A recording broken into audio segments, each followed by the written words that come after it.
The roaring fire blasted the air, the hammer kept snapping on metal, and that unmistakable smell of melting materials filled the room. His dad, his mom, and even him were absolutely obsessed with this place. The kingdom of Dent Corn ruled from the crown jewel of them all, the city of Harvester. In this city, every corner buzzed with creatures, and out on the outskirts, a lone house sat waiting like it knew something was coming. The boy hurried up to his father and blurted out, "I just got an order from the blacksmith guild. They want 5 steel one-handed swords."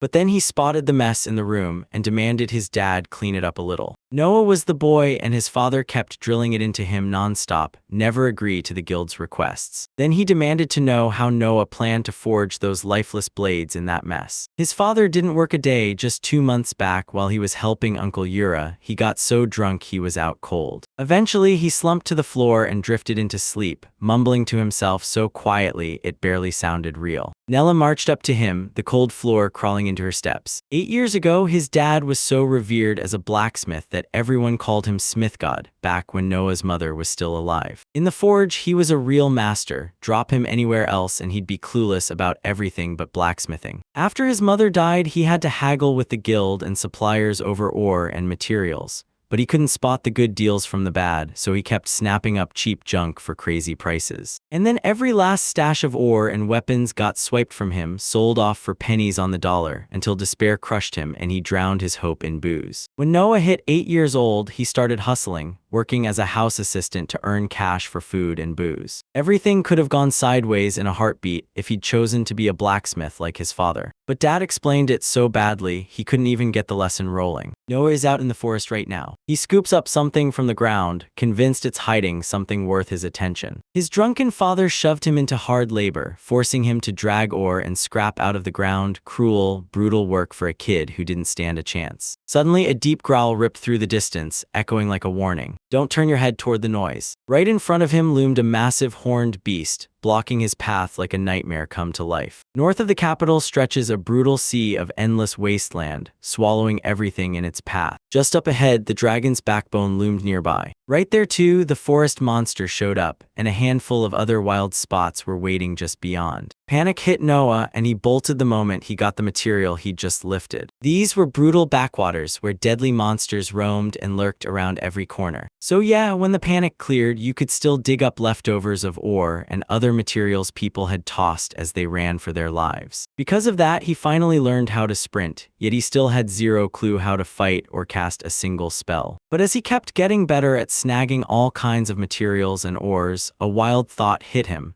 Maybe he could live this way for years and years. And now the kid who helped the blacksmith has hit 14 years old. After what felt like forever, his father finally started to stir and wake up, one breath at a time. From deep inside the forge, she heard someone hammering and moving around. He watched Noah forge a sickle with raw, unstoppable intensity. Noah told him he was doing it because Aunt Tarot, his neighbor, asked, then added, "So you finally get it now, someone's got to go gather the rice you're eating." His father barely showed any emotion at all. Then Noah leaned in and asked if he could sometimes peek at his work and point out what needed fixing. His father decided to press him and find out exactly what materials he's using. For the NOAA sickle, they forged it with adamantite, grinding it into magma stone, and then they sealed it with the scales of a fire dragon and the wings of a griffin. Out of nowhere, his father slammed on the brakes right in front of him. Noah leaned in and demanded to know if he'd messed up somehow. He figured that if he forged a sickle out of stone pulled straight from magma, it'd slice right through the grass and set it on fire with ease. His father went wide-eyed. What was the kid doing using magma stone, adamantium, and fire dragon skin for some ordinary scythe? He yanked him by the shoulder and demanded to know where he'd gotten those materials. Noah shot back that he'd grabbed them, just like always, from the tiny fire dragons perched on Dragon Ridge. Hearing that, the father stumbled back. He bolted into his room and shot straight to the desk. Then he shot his hand across the table and grabbed the nut sitting right there. That magical nut was his emergency trump card. It could summon Mom Noah's old partners back out of nowhere. With the nut clenched in his grip, he started summoning Saint Knight Amaru, the hero Gerald, the heavily armed swordsman Messi, the great sage Lulu, and the master thief Lala, begging them to show up before him. Suddenly, the fog rolled in, and out of it stepped Noah's mother's old company, like ghosts returning to life. The horned man didn't even bother asking a single soul what the heck had happened. It was Jer, and meeting him again after all that time felt like the world finally snapped back into place. Two elderly women stepped up too, beaming as they told him, "Wow, you've grown so much." It was Lulu and Lala, same as always, just like they were before. That quiet guy was Matt, same as always, silent as a shadow. I rushed to apologize to Lulu for the sudden call, then I told her to use her magical glasses to scan Noah's level and confirm exactly where he stands. They grilled him what happened, and wouldn't let him dodge the truth. He told me Noah slapped adamantite onto magma stone, then stacked in scales from a fire dragon, because he went all out, hunting every last material himself just to forge a razor-sharp sickle for his neighbor. Then Lulu snapped off her glasses and scrutinized Noah up close. She burst into laughter the moment she saw just how high his level was. She told them he already hit level 596. Everybody froze when they heard the news, convinced Lulu had finally snapped. They asked if the glasses really work and whether Noah was just dodging Nomed's stuff.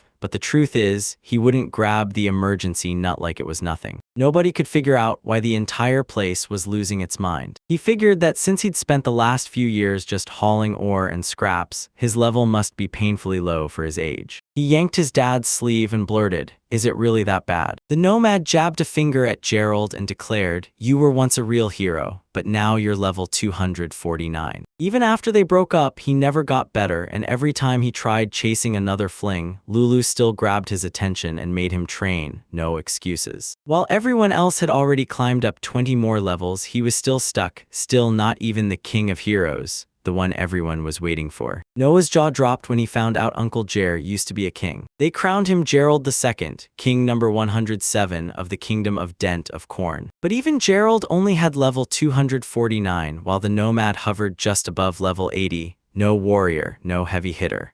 If Noah jumped into adventuring right now, he'd be level 10, and if he went the elder route, he'd land around level 60. But his power level hit 596. Noah stared at his father and demanded to know why it all happened. But how could his dad possibly have the answer? Suddenly, Matt blurted out and told Nomad to cool off, then spun toward Noah and demanded to know how in the world he ended up with a level that high. Noah admitted that all those years he'd been stockpiling scraps and paddles for the wandering blacksmith's work, but he never paid a single thing because they had zero money. Hearing that, Lala shot Nomad a sharp, disapproving look. She swore she'd already sent him the materials, then demanded to know why Noah was suddenly hoarding ore now. Noah shrugged and claimed everything was fine, then he pulled in the money for real, only to torch it right away, settling old alcohol debts and buying rounds like a king for everyone he drank with. Then Lala snapped at him because Noah clearly struggled to get all of this together, but Noah insisted he was fine, because even with everything his father did, Noah still loved him. No matter how you slice it, Noah had his mom's fire written all over him. Then Lala took a deep breath and fired off a question. She leaned in and demanded, "So that monster on your shoulder, is it really the guy I think it is?" Gerald shot up out of his seat and thundered that no one was allowed to bring demons into the royal capital, period,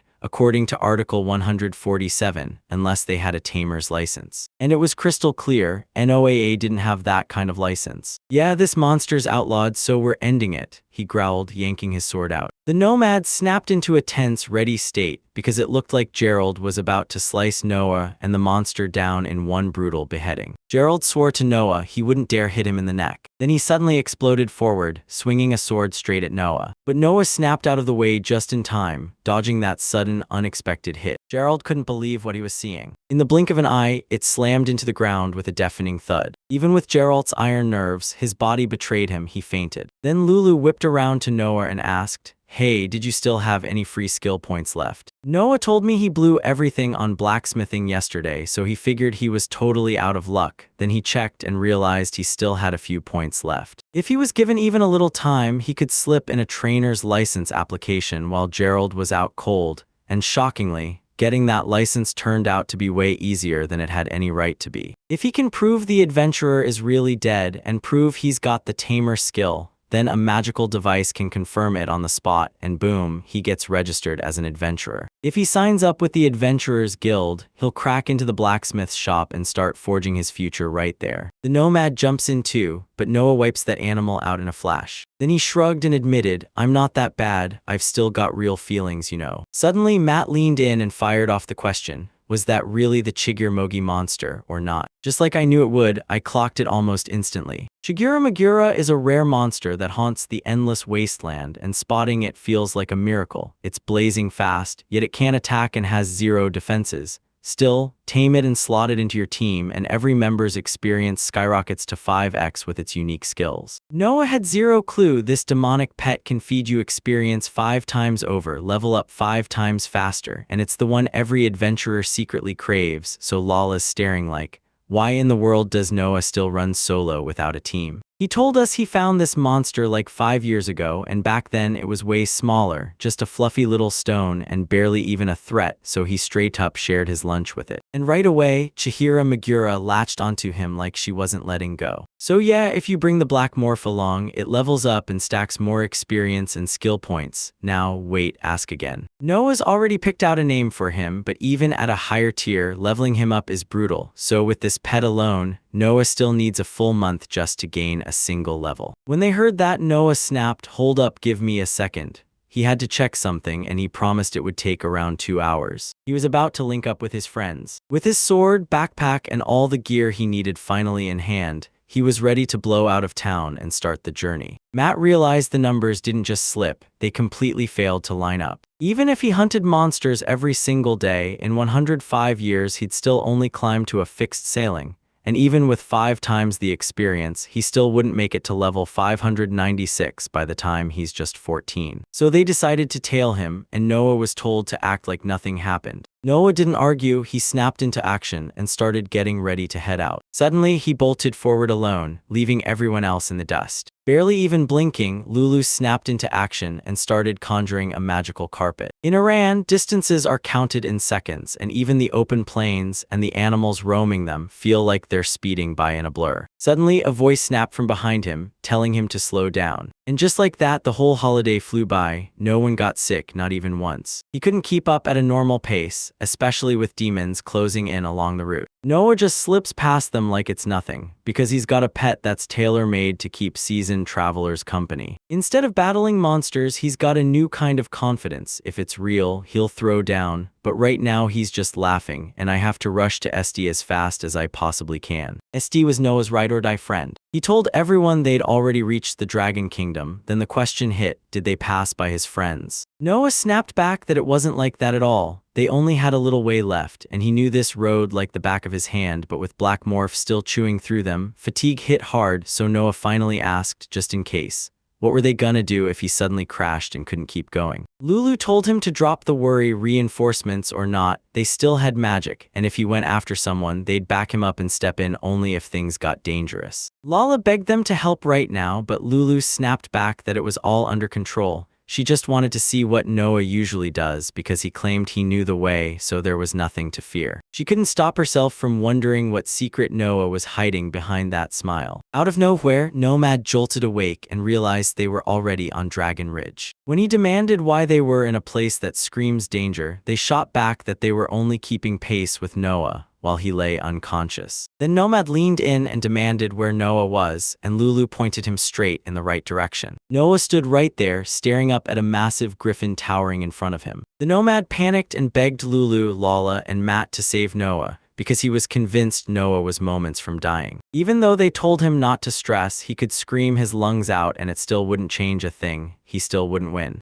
The griffin lifted its paw, coiled up, and got ready to strike. Noah skillfully whips aside every one of Griffin's attacks, and the griffin's fabric tore free and fluttered down to the ground. This raw material was top tier, and he didn't get a scratch. Normally, grabbing supplies from a demonic beast is a one-way ticket to getting seriously injured. The injured demon beast snapped with rage and lunged after its prey, so Noah screamed at him to run. Then he just flicked his hand and with a quick smile, he thanked the griffin for everything. Then the griffin spun around, kept its cool, and strode off like it owned the place. It's been like that ever since that one madman stopped sleeping. Most demons ignore Noah like it's fate, and when they do lunge at him every now and then, he just snatches away their material loot and nothing more. Don't pull the trigger and don't let them turn you into the next victim. The father stared in disbelief, stunned that something like this could have happened at all. Not a single one from his crew dared to step anywhere near that creepy cave. His dad shot him a question, "Did you guys make it there yet?" He told him it's basically just like that. This is the main entrance, and the CD is tucked safely inside. Turns out the moment he meets Esty, his level skyrockets, and suddenly everyone's dying to know who this sage is, the one you can find up on Dragon Ridge. Lulu, the Great Wise One, would never dream of living in a place like that.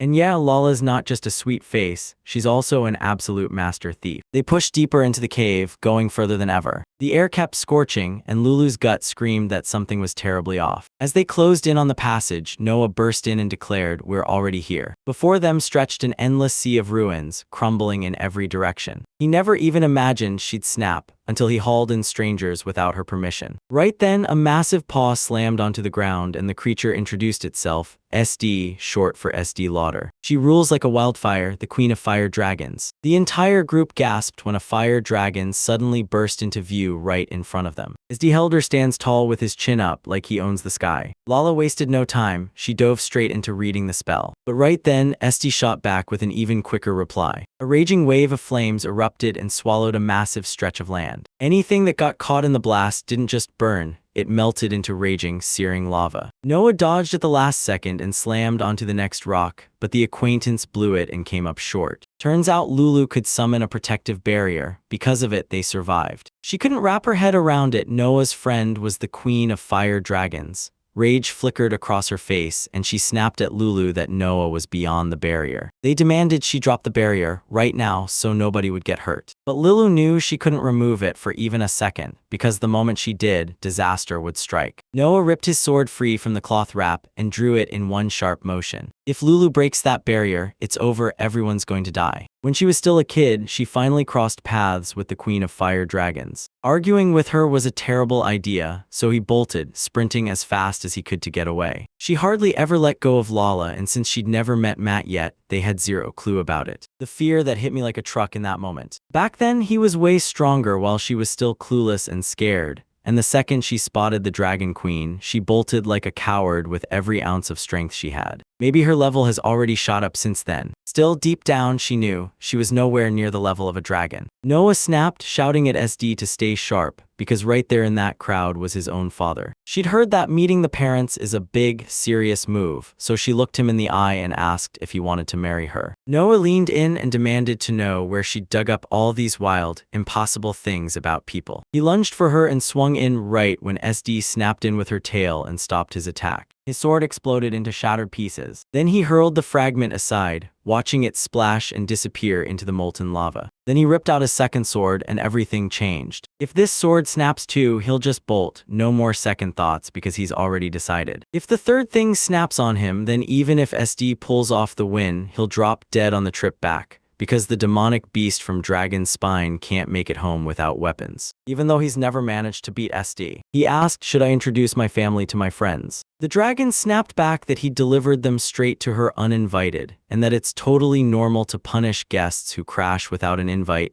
Then she added, eyes narrowing, that one of them was a sage. Grandma can't even stand up to the wind, and Lulu begged everyone not to call her grandma. They went nearly a century without seeing each other, and she was still impossibly young, until SD finally confessed that during all that silence, she'd spent those years becoming a better person. But Lulu hasn't even hit 100 years yet, so Nomad flips out and demands why she's attacking Noah, especially since they're supposed to be friends. Lala declared that the friendship monster she's facing isn't the same one as before. She's even got a dragon buddy, and the second they run into each other, they don't say hi. They go straight for the attack, and if someone bolts mid-fight, everyone calls it insanely rude. Matt told me straight up, you can't make friends with monsters unless you can hold your own in a fight, even a little. But even if it's just a game, one wrong move and you can still end up seriously hurt, because real strength matters. Out of nowhere, SD flared its wings and tore into the fight with razor-sharp strikes. She started shedding her scales like the world was about to change. Noah dodged every trap with effortless speed. He catches everything in this chaos. Those invisible flakes are impossible to miss. Noah broke into a run along the wall, closing in on the dragon step by step. And this is it. This is the exact goal he's chasing, no distractions. I'm staring at SD's body as the fight rages. He clocked the shimmering light scales peeking from behind her left shoulder.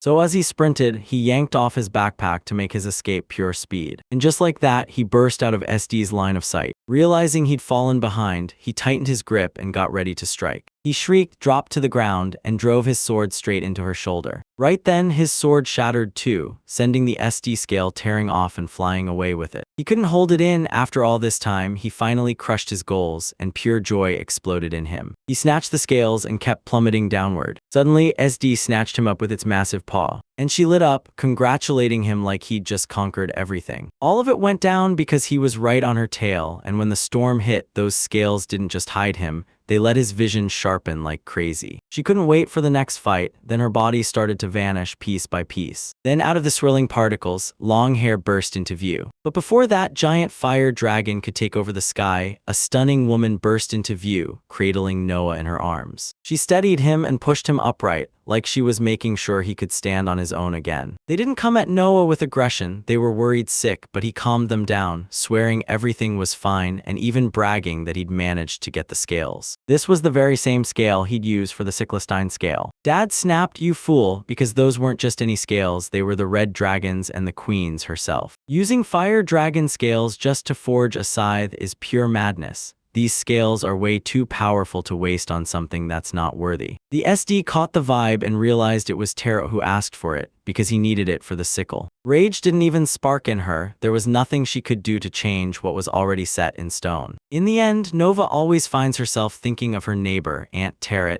and she knows you repay a true good soul with the best kind of reward. Lulu snapped at Noah for dragging them into such a deadly spot with zero explanation, then smirked that this stunt was going to shave a whole 10 years off her life. She joked that at her age she'd shrunk so much she should have been buried in a coffin ages ago. She spun toward Noah and told him right before their wedding she'd have to say goodbye to every one of them, or Noah would end up aging right along with her, because she was like a dragon, older than all of them combined, while Noah was just 14. In the human world, you're allowed to marry at 14, yet only the nobility actually dares to do it. Noah was done with the way they were talking, so he begged Grandma Lulu to check his level. She stared at his status in shock. When they left the house, his level was 596, and now it was already 610, like Noah had surged up 5 levels in an instant. And turns out those black formations don't just stick around, they grow stronger too. Suddenly, SD tiptoed up behind Noah, closing in without a sound. And she pressed him for the truth, and it turned out Noah wasn't fighting with her for fun at all. He was doing it just to level up. He wastes no time, blurts out an apology, and jumps in to explain everything. But even if they showed up uninvited, they were still guests, so SD urged them to stop just hanging around and talking and instead get moving. As they pushed deeper, they stumbled into a hidden inner courtyard. They had zero clue a place like that even existed in the Dragon's Ridges, like it had sprung up out of thin air. In the dark, Noah caught sight of Lambda. He lit up when he greeted Noah, because it had been forever since they last saw each other. Then he bowed to the queen, and she ordered him to whip up some tea. And she told everyone to take a seat, then listened hard as they spilled their explanations. Bit by bit, it became crystal clear. Black morph rules aren't simple at all. They're tangled, strict, and way more complex than anyone wants to admit. She had her eye on Noah ever since he set foot toward Dragon Mountain, barely lifting a finger in monster fights, and when he had to, he'd rip off their claws and beak, then vanish before they could even react. She couldn't shake the feeling because whenever someone gets offended, they usually fire back, try to respond, or retaliate. Even so, she still warned Noah, stay sharp out there on the ridge. These monsters aren't just lurking, they're sharp, and she sealed a deal with Noah. Noah threw himself into danger, while she bet everything she had on her precious materials. If Noah gets killed before he grabs the material, it's over for him, he loses.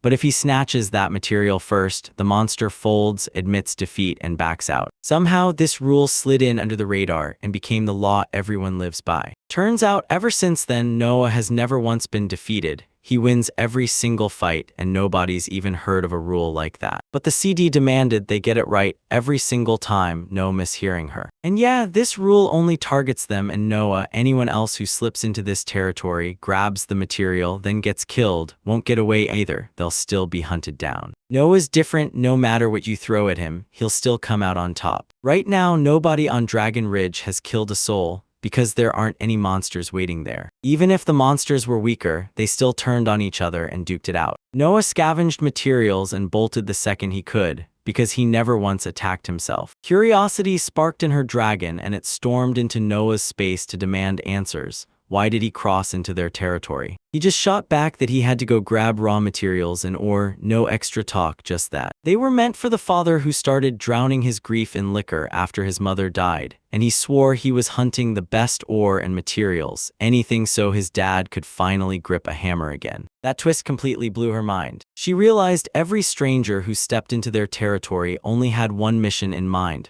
wipe out the fire dragon. At first, they weren't looking to pick a fight at all. Noah first showed up as a kid, coming by every single day, until the whole place finally felt normal with him there, and those dragons started to mean something special to him. Even when attacks hit him sometimes, Noah slowly stopped flinching, got used to it, and turned every clash into training for the next generation of young monsters. Soon Noah came up to her, and even while they were going at it, he stayed exactly the same as he always had. She slams into him with everything she's got, and he scrambles to gather hard evidence. After the fight, he stuck around to talk, and ever since, she's been waiting with bated breath for the moment she gets to see him. Lulu had always known the truth, but almost nobody else even had a clue. You don't have to kill anybody to get experience, you just need to throw down with an opponent who's stronger than you. The tougher the foe, the more experience you rake in, but almost no adventurer dares risk their life for it, so those monsters stay undefeated for everyone else. If the hero runs into an enemy with the same level or even lower, he charges in and fights to the very end because he won't level up until he knocks them out, and when he finally wins, he scores meat and other useful trophies. Yeah, it's insanely expensive, so Noah only grabs lighthouse claws, and if he gets hurt, he heals up fast and keeps ripping through the materials. That's why he held back from slaughtering monsters, and Noah immediately asked Esty if something was wrong, but she couldn't get enough of it. Noah said it best: you land the killing blow on the monster and boom, it's done.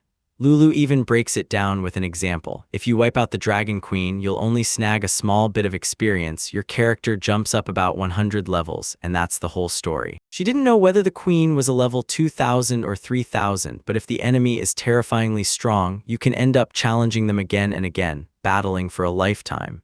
And if you fight 20 rounds and jack your level up by 5 each time, then just 20 days later your level jumps by 100. And that's how all the clues finally snap into place. Now you can see what the mystery behind Noah's level really was. Suddenly, SD stormed in and clamped a grip on Nomad's chin. She shot him a question: "Are you Noah's father?" and then locked eyes with him like she was trying to read his soul. After his mom died, he spiraled, downing drink after drink until he quit blacksmithing for good. Noah got played. This fool sold swords and materials for pennies, and now he's stuck hauling ore. She told him that now he owed Noah big time. He was a great conversationalist and the best kind of friend, the one who even taught him things with a dragon. Noah locked in his shot at the scales that were about to drop. Those old scales itch like crazy, especially along her back, and Noah jumps in to help her nonstop. It's just that these scales peel off the easiest, like they were made to come off. Now that his parents, who he already clashed with, can't really put a dent in the SD shell anymore, she leaned in and demanded to know if that sword was really worth everything. Noah fired back, "Yep, exactly. I've got a sword my dad forged and I've already shown it to SD. It's unbelievably beautiful." The moment Dad grips plain steel, it starts blazing brighter than any gemstone you've ever seen. When they heat that murky ore, it bursts into a blazing yellow glow. Every strike sends sparks screaming through the air, like the metal's getting reborn right before your eyes. As a kid, he grabbed metal scraps and watched them splinter into nothing the moment they hit. When he handed them back to their father, the red fire flared up again. Then they bolted in every direction, so he surged after them, grabbed them back, and forced them to merge into one complete whole. The Nomad said those details were absolutely crucial for the sword,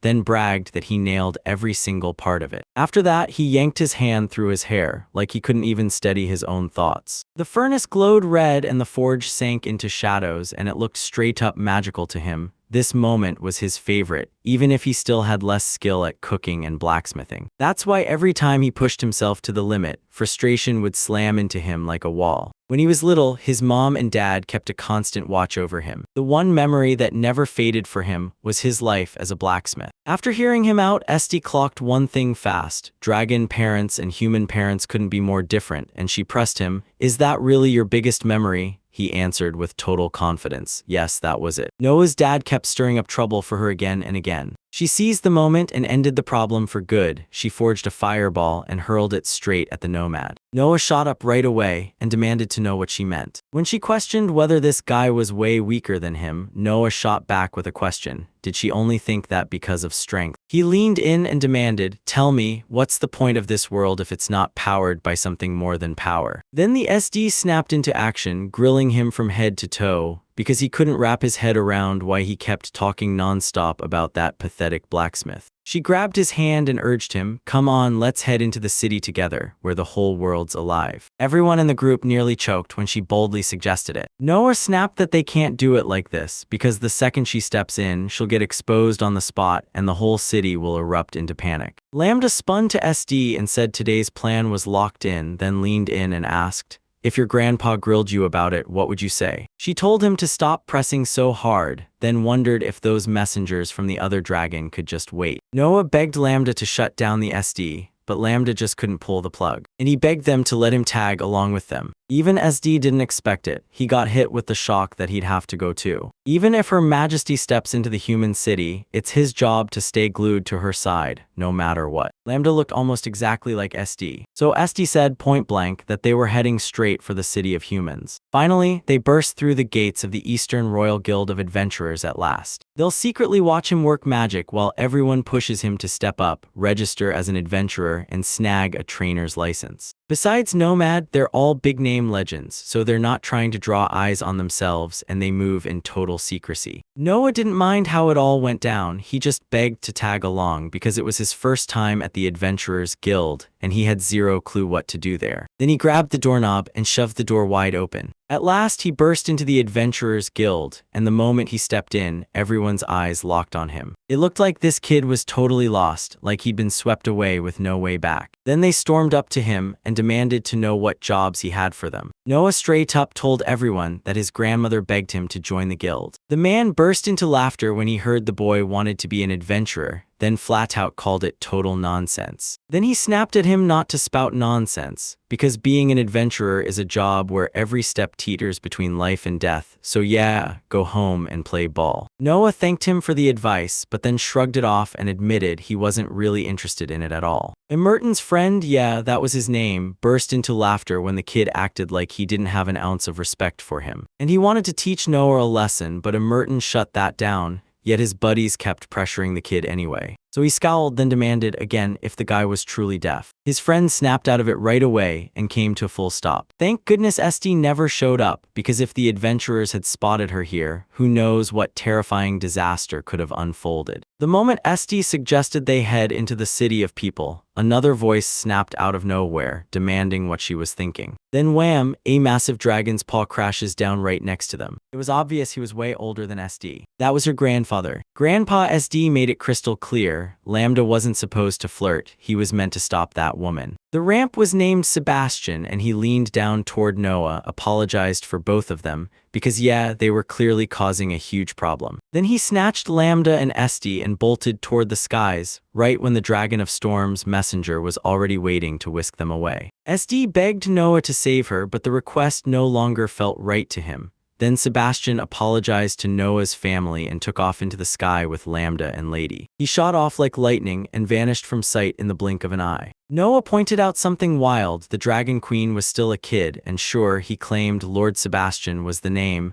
but honestly, it might have been made up too. From what he knows, he's the strongest majordomo in all the fire dragons. Also, Noah's level just shot up again, so they've got to swing by the Adventurers Guild and check in. Noah slipped inside the guild first and spotted the registration desk waiting for him. At the counter, a cute rabbit girl greeted him, exactly the kind of welcome an Adventurers Guild would throw your way. But the Blacksmith Guild's leader is a grimy old geezer. The girl told him that inside this black frame he had to write his name, birthday, race, blood type, medical history, and any allergies, while she'd handle everything else outside the frame herself. You can log a person's blood type and allergies on a guild card, so if they collapse and pass out, rescuers can spot it fast and help right away. This healing magic has to be treated with care, because some people get deadly allergic reactions to it. Noah blurted, what would happen if someone used a healing spell on an allergic person? Most folks hit a brutal, overloading state, fatigue crashes in, their body swells, and breathing suddenly turns nearly impossible. This has to be recorded, but your skills are private, so there's no need to spell them out, because they won't be used for treatment anyway. Then she finally leaned in and demanded to know, did his parents actually let him join the Adventurers Guild that young? Noah's good to go because kids under 12 need a guardian's signature and he's already 14. The girl was completely stunned. Noah was really just 14 years old. They introduced a visible signature rule for kids under 12 so orphans wouldn't be forced out into adventure too soon, because one kid could die in deadly places just trying to scrape together food. Noah may be momless, but he's still got a dad in his corner, so yeah, everything's gonna be okay. You don't need to ask where he lives. Adventurers never stick to one place for long. If Noah hits an allergy during his adventures, he has to report it. Then, since healing magic and meds get strict limits during pregnancy and breastfeeding, he also needs to mark that window on his guild card, even though he can't actually get pregnant or breastfeed. Noah leaned in and told him, I'm an apprentice blacksmith. Merton slipped up behind him and warned, loud and clear, that this place wasn't built for the weak, especially not for a blacksmith's apprentice. But Steven refused to type swordsman or hunter in the profession field. Sue, the counter-administrator, snapped that anyone spreading fake info about her job breaks Article 4 of the guild law. Merton said the guy is basically signing his own death warrant, and the elder has no obligation to stop him. If he's a fencer or a hunter, even a total beginner, he'll still get snapped up by the team, but nobody bothers with an oddball like a blacksmith's apprentice. They see him as dead weight because he can't fight. And if they finally accept him, it'll almost certainly be scammers just waiting to trick him, steal from him, and leave him wrecked. So he realizes there's no way out but to stay alone, a road that ends in destruction, and he begs, is there any way to stop this? Sue said that signing up for the Adventurers Guild and getting the team uniform isn't some everyone else job, it's on every single member, no excuses. Then she leaned in close to Noah and begged him, please don't hold a grudge against Merton. Merton's a solid rank B adventurer and he steps in at the last second, before the rookie gets dragged into a mess with the other guild members, stopping things from spiraling out of control. Supporters pretty much never step into a fight against an opponent who outranks them. Then Noah finally got the whole picture, and he clocked the furious glares aimed at Merton and the rest. Then it hit Sue like a flashback and she shot Noah a question, do you have an ID? Only for him to stare back like, I don't even know what that is. She told me this card goes to people who have been officially registered in the capital for years. Then they get a personal ID number and a card handed to them in place of a birth certificate. And if they already have one, they can even link it up with their guild card. Nobody believes it came from some government office years ago, but he can't remember where it is, and yeah, he's still got nothing. Sue said she knew it all, those guys always show up and demand his ID number. But Noah stared blankly, couldn't remember a thing, and swore he'd never even laid eyes on it. If she only knew the numbers, this whole mess would have been smooth and easy. Then she pulled out a gadget called a magic level. So today you can't register. Yet if his level's under 5 but he's a royal citizen with a personal ID card, he can jump straight into the capital's supervision, start as a seeker, and level up in the starting cave even with a low level. But if he doesn't have that, then he's on his own. He has to track down the map himself or grind his way to level 6. So if Noah's level is 5 or below, he has to grab a card, but once he hits 6, he doesn't need one anymore. If this is the 6th level, you've got nothing to fear, because this magical tool turns the whole stage into pure heat. You've got to drop candles into the stone board, then press in the indentations, because once your hand hits that spot, one first-level candle starts melting, and if you've got 10 candles all stacked at the 10th level, every single one melts at once. There are only 20 levels in the system, but what do you do when someone's already shouting, I'm level 40? Yep, that question's come up before. New adventurers rarely register with high numbers, but the pros, they've got special magical tools that can even pin down someone's level 200 or 500. At last, they demanded he press his hand onto the object. And right then, all 20 candles melted together in a single, shocking burst. They blinked in confusion, then shrugged. Maybe the device was glitching and just wasn't working right. Then Sue leaned in and said, let's try again. And it happened again, same nightmare, new shock. Merton and Sue blinked in shock, totally thrown by what they were seeing. And nobody even questioned it anymore. Turns out his level was already above 6, so the whole adventurer dream was basically locked in. But Merton sensed something was off. This weird sound had never come out of the device before, and for the first time, he ordered them to bring the board for level 200. She grabbed the board to test 18 candles, then only at level 30 does the very first one start to melt. After that, every candle follows suit at each new 10-level jump, so you can track the meltdown all the way up to 200. The very first city I picked to hit was Merton, and the moment he touched it, 2.5 candles burned down to nothing, gone in an instant. That's the perfect move. Merton's sitting at level 45, right at the Class B cap, and this tool absolutely crushes. Sue asked, can you do it without permission? And when she tried, cleaning it like that felt brutally impossible. After scrubbing everything spotless, she lit up fresh candles. Sue blurted, try again, and nudged him to drop his hand. The second Noah's fingers hit the board, all 18 candles melted in one explosive burst. The couple was frozen in place, utterly baffled, and hit with a shock that rattled them to the core. Just a few minutes later, Sue sprinted up the stairs, crying her eyes out, desperate to call the owner. At the noise, Merton's friends came rushing over, and he told them the boy was grinding his way through an apprenticeship as a blacksmith. But here's the shocker, his level was at least 200, and everyone nearby froze in disbelief. Noah was desperate to get back home. Right now, no delays. And inside his head, he fought to dial his relatives, begging them to come save him. They stared at him for a split second, then broke into these warm, wicked smiles. He had to face the truth, his power was off the charts, and somehow he looked like a walking saint. Noah couldn't stand it. Grandma Lulu and Lala had the higher status, and he felt the whole thing was unfair. Sue and the master thundered down the stairs, and she kept pushing him forward, urging him like her life depended on it. A horned old man stomped into Noah's presence. He's the guild's boss, the one in charge. And then he watched right before his eyes, a kid whose power level was over 200. Sue swore it was him and said Merton had already checked the board, so there was no way it was broken. The guild leader leaned in and stared hard at Noah, like he was trying to see the truth hiding beneath his skin. Then he said, if the stove acts up, that doesn't automatically mean it's guilty. He slapped his name into the air and declared he's the guildmaster of the Eastern Adventurers Guild, Sunward. Then he grinned and said, easy, just call me Essa Enochekaya. Noah caught sight of Sandvard gripping a bell in his hands. He was going street to street on the shopping strip, hyping everyone about the New Year's lottery, because right there on the same road, a guild was lurking too. This year, they're about to crank it up, tripling the meat for the main prize, going from 5 whole kilograms to 10. Hearing that, Noah lit up with a grin and declared that Sonatica is the absolute best. It's a monster-sized hunk of meat that dogmen and beast people salivate over like it's pure fantasy,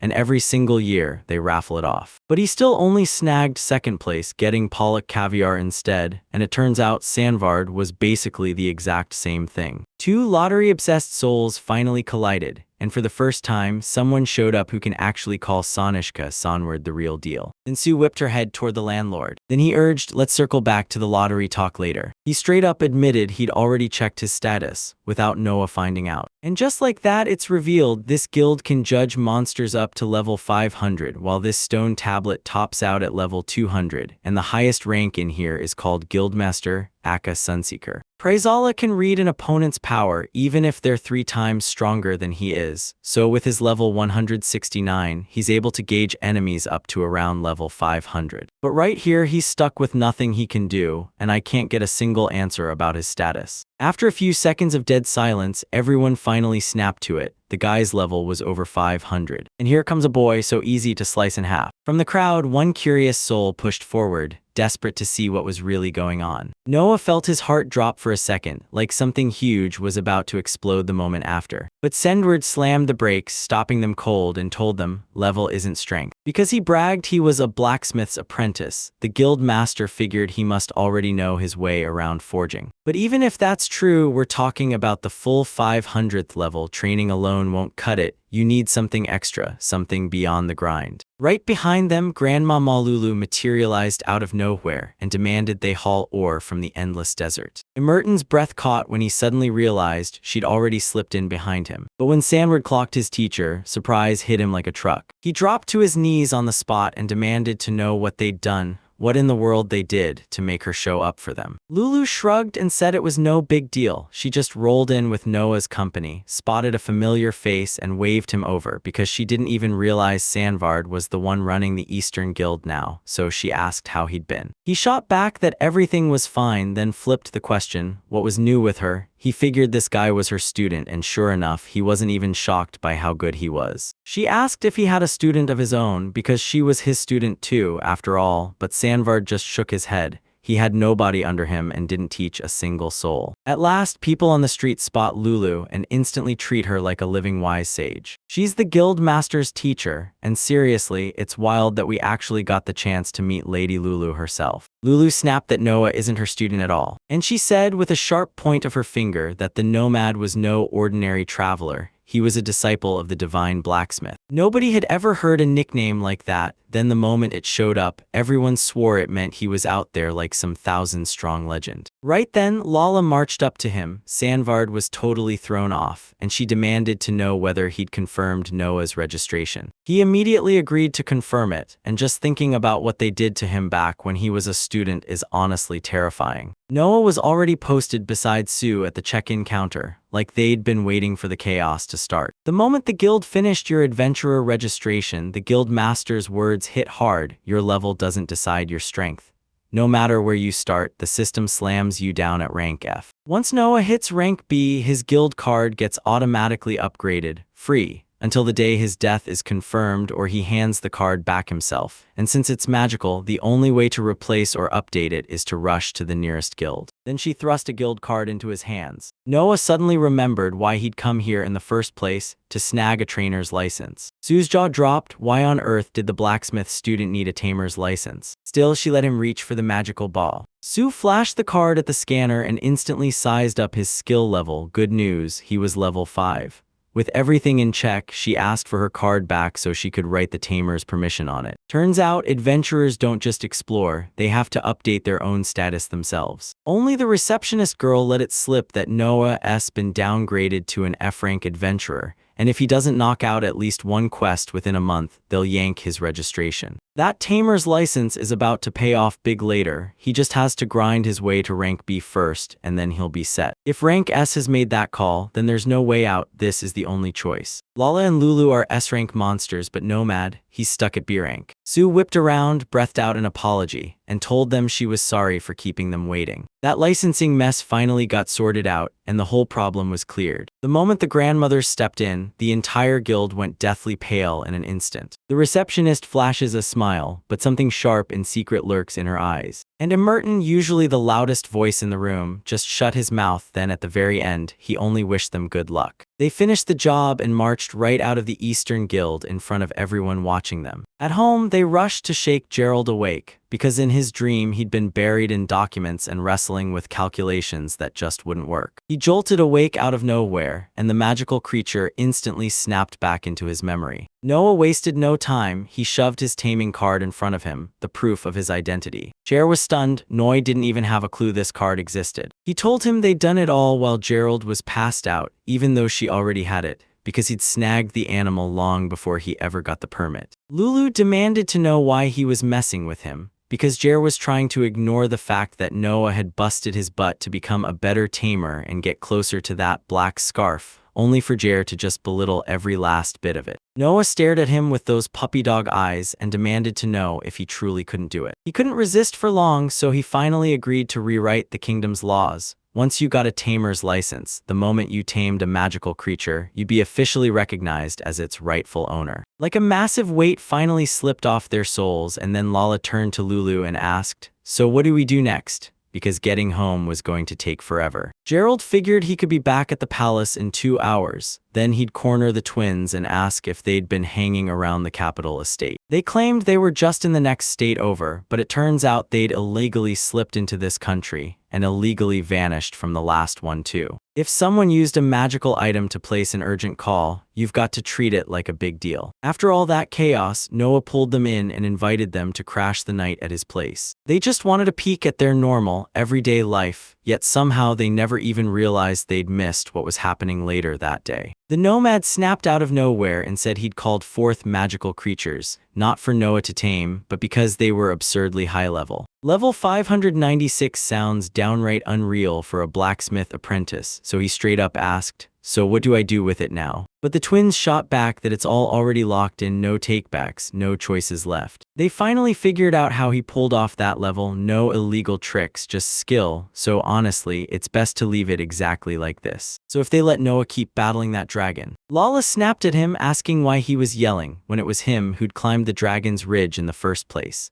If he wasn't even gonna process the ore and materials she hauled back, then what was all her work even for? So yeah, now they had to fight for survival and scramble for food in some other way. They threw him into the guild, and now Noah can only mine ore this way, so every other job got dumped on the nomad. When Gerald grilled him about those materials, Noah told him, "Hey, take a look at everything I've gathered." He kept a secret stash hidden away from his father, because he knew his dad would sell every last thing if he ever found it. He was glad he could watch, but nah, he wasn't exactly thrilled. Since Nomad hadn't had a drink in forever, Noah didn't mind how he looked, and honestly, it was the perfect moment to drag him back to work. It was like there wasn't a single madman out there whose fate was totally beyond saving. They stormed straight for the main staff. When I swung the door open, there was absolutely nothing inside. Amura's gear vanished, but Gerald didn't miss a beat. He went straight for the second floor. As far as I can tell, the second floor had no mother's equipment, and the main building didn't either, like someone got to it first and sold it off already. Gerald couldn't believe it. No sane person could be that reckless, not even a true madman. And just by the nomad's face, Jair knew he'd really sold them, so he yanked him up by the collar. And listen, this isn't just some random nod to Amora, it's the real national treasure. The Sword of Love, a masterpiece he hammered out with his own hands, and not just one, two legendary sabers everyone knows by heart. Then right out of nowhere, Nomad leaned in and asked Gerald about those swords. 3 days after Amara's funeral, a messenger from the royal palace burst through the door. He said that after Yumura died, Nomad got branded as a stranger to the kingdom,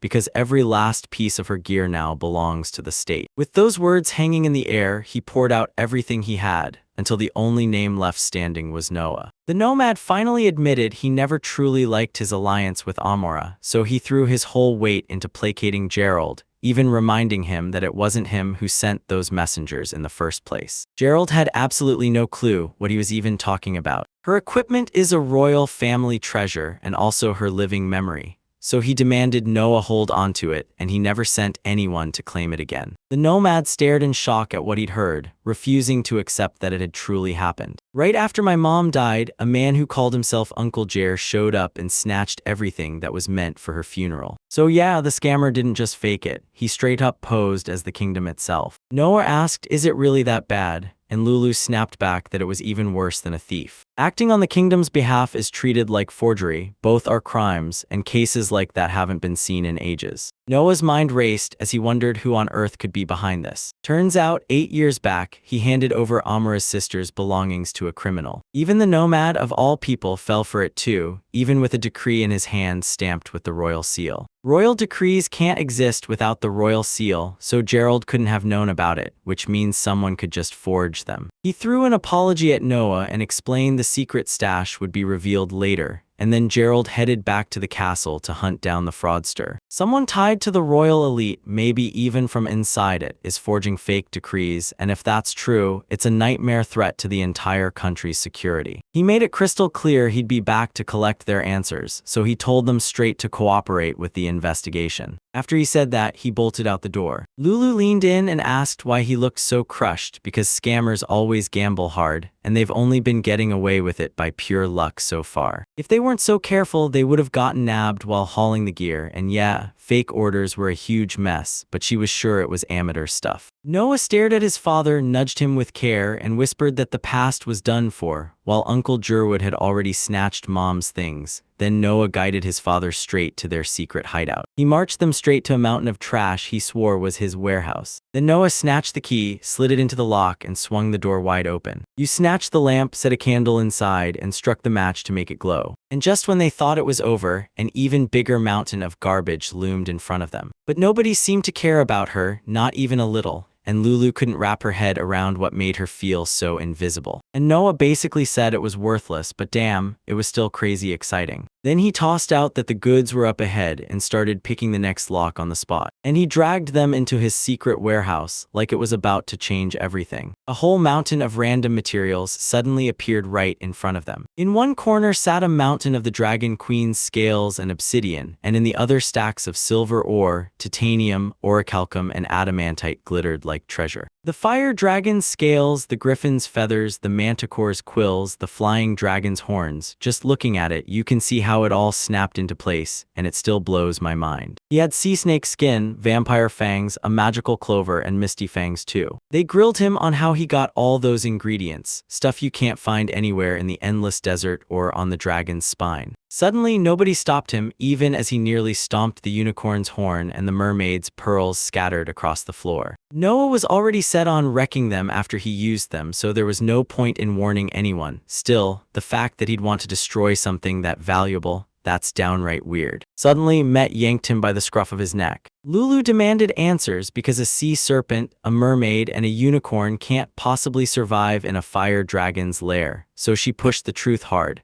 The magical clover and the queen's honey only drop from the dungeon boss. Even if we assume he clears the dungeon, once a boss is wiped out it won't respawn, and after someone defeats it, nobody else will run into it ever again. In this world, it's not just monsters lurking in the shadows, there are dungeons where tons of different monsters pile in together. In dungeons, once you wipe out the monsters, the bodies never stick around. No corpses, just a rare chance that loot drops, so an item can appear where you'd expect a body and everything else just vanishes, and she still can't figure out why. No matter where a dungeon pops up, it's packed with adventurers, because there are 3 big reasons why. If those dungeon monsters aren't wiped out, they'll multiply and swarm out, so the authorities are begging the adventurers guild to step in and put them down. And listen, those dungeons hide treasure chests that come back again and again, stacked with weapons, armor, jewelry, and even the occasional magical item. And what you pull depends on the game's difficulty and just how lucky you are. And get this, there are monsters that only lurk in dungeons, and the rare items you want, you can only grab them from those monsters. Why do dungeons look like nightmares with teeth? Picture the whole place as a massive creature that drags you in for a feast, so even after you smash the boss, it doesn't just vanish. Noah stacked so many rare treasures that even a hero or a legendary sage would only dream of finding 1 or 2 in a whole lifetime.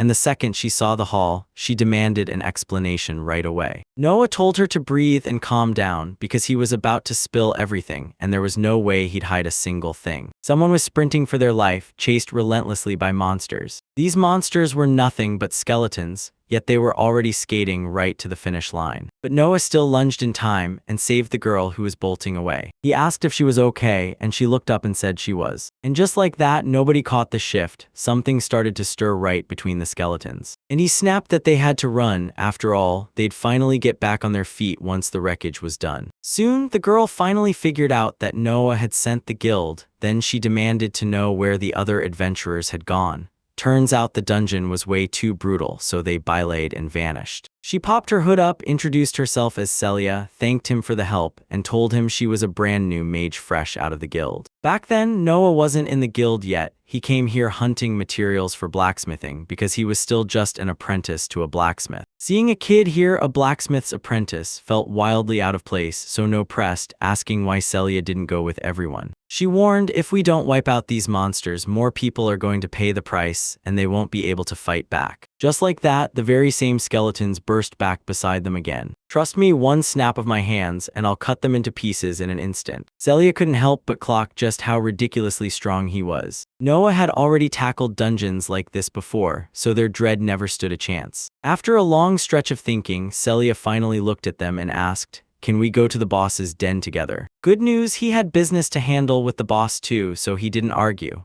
Still, first he hunted down the other adventurers and pushed for a one-day return since the boss wasn't going anywhere. But Celia snapped, "No time, my little sister is seriously sick." There, the boss drops off a healing component for her younger sister, an absolute slice from heaven. No one needed more supplies anyway, it wouldn't help for forging, and if that ruby drops loose, he'll snatch it up and hand it straight to Celia. Celia couldn't help it, this news lit her up with pure joy. But if that spider demon threat suddenly shows up, Noah will snatch it for himself. no matter how far below what he could have gotten in Aruba it lands. They burst into an open space, and there, right in front of them, stood a door. Deep inside, the dungeon boss was waiting. She couldn't help but feel shaky. This was her first time fighting the boss. Noah stepped in and promised her she didn't have to win, but still, that fight was going to be brutal. Celia stared in disbelief and demanded to know why she didn't have to win at all. Like, what was there to brag about? She wasn't a skilled fighter yet, and her spells came out painfully slow. Then she turned to Noah and asked what level he was on,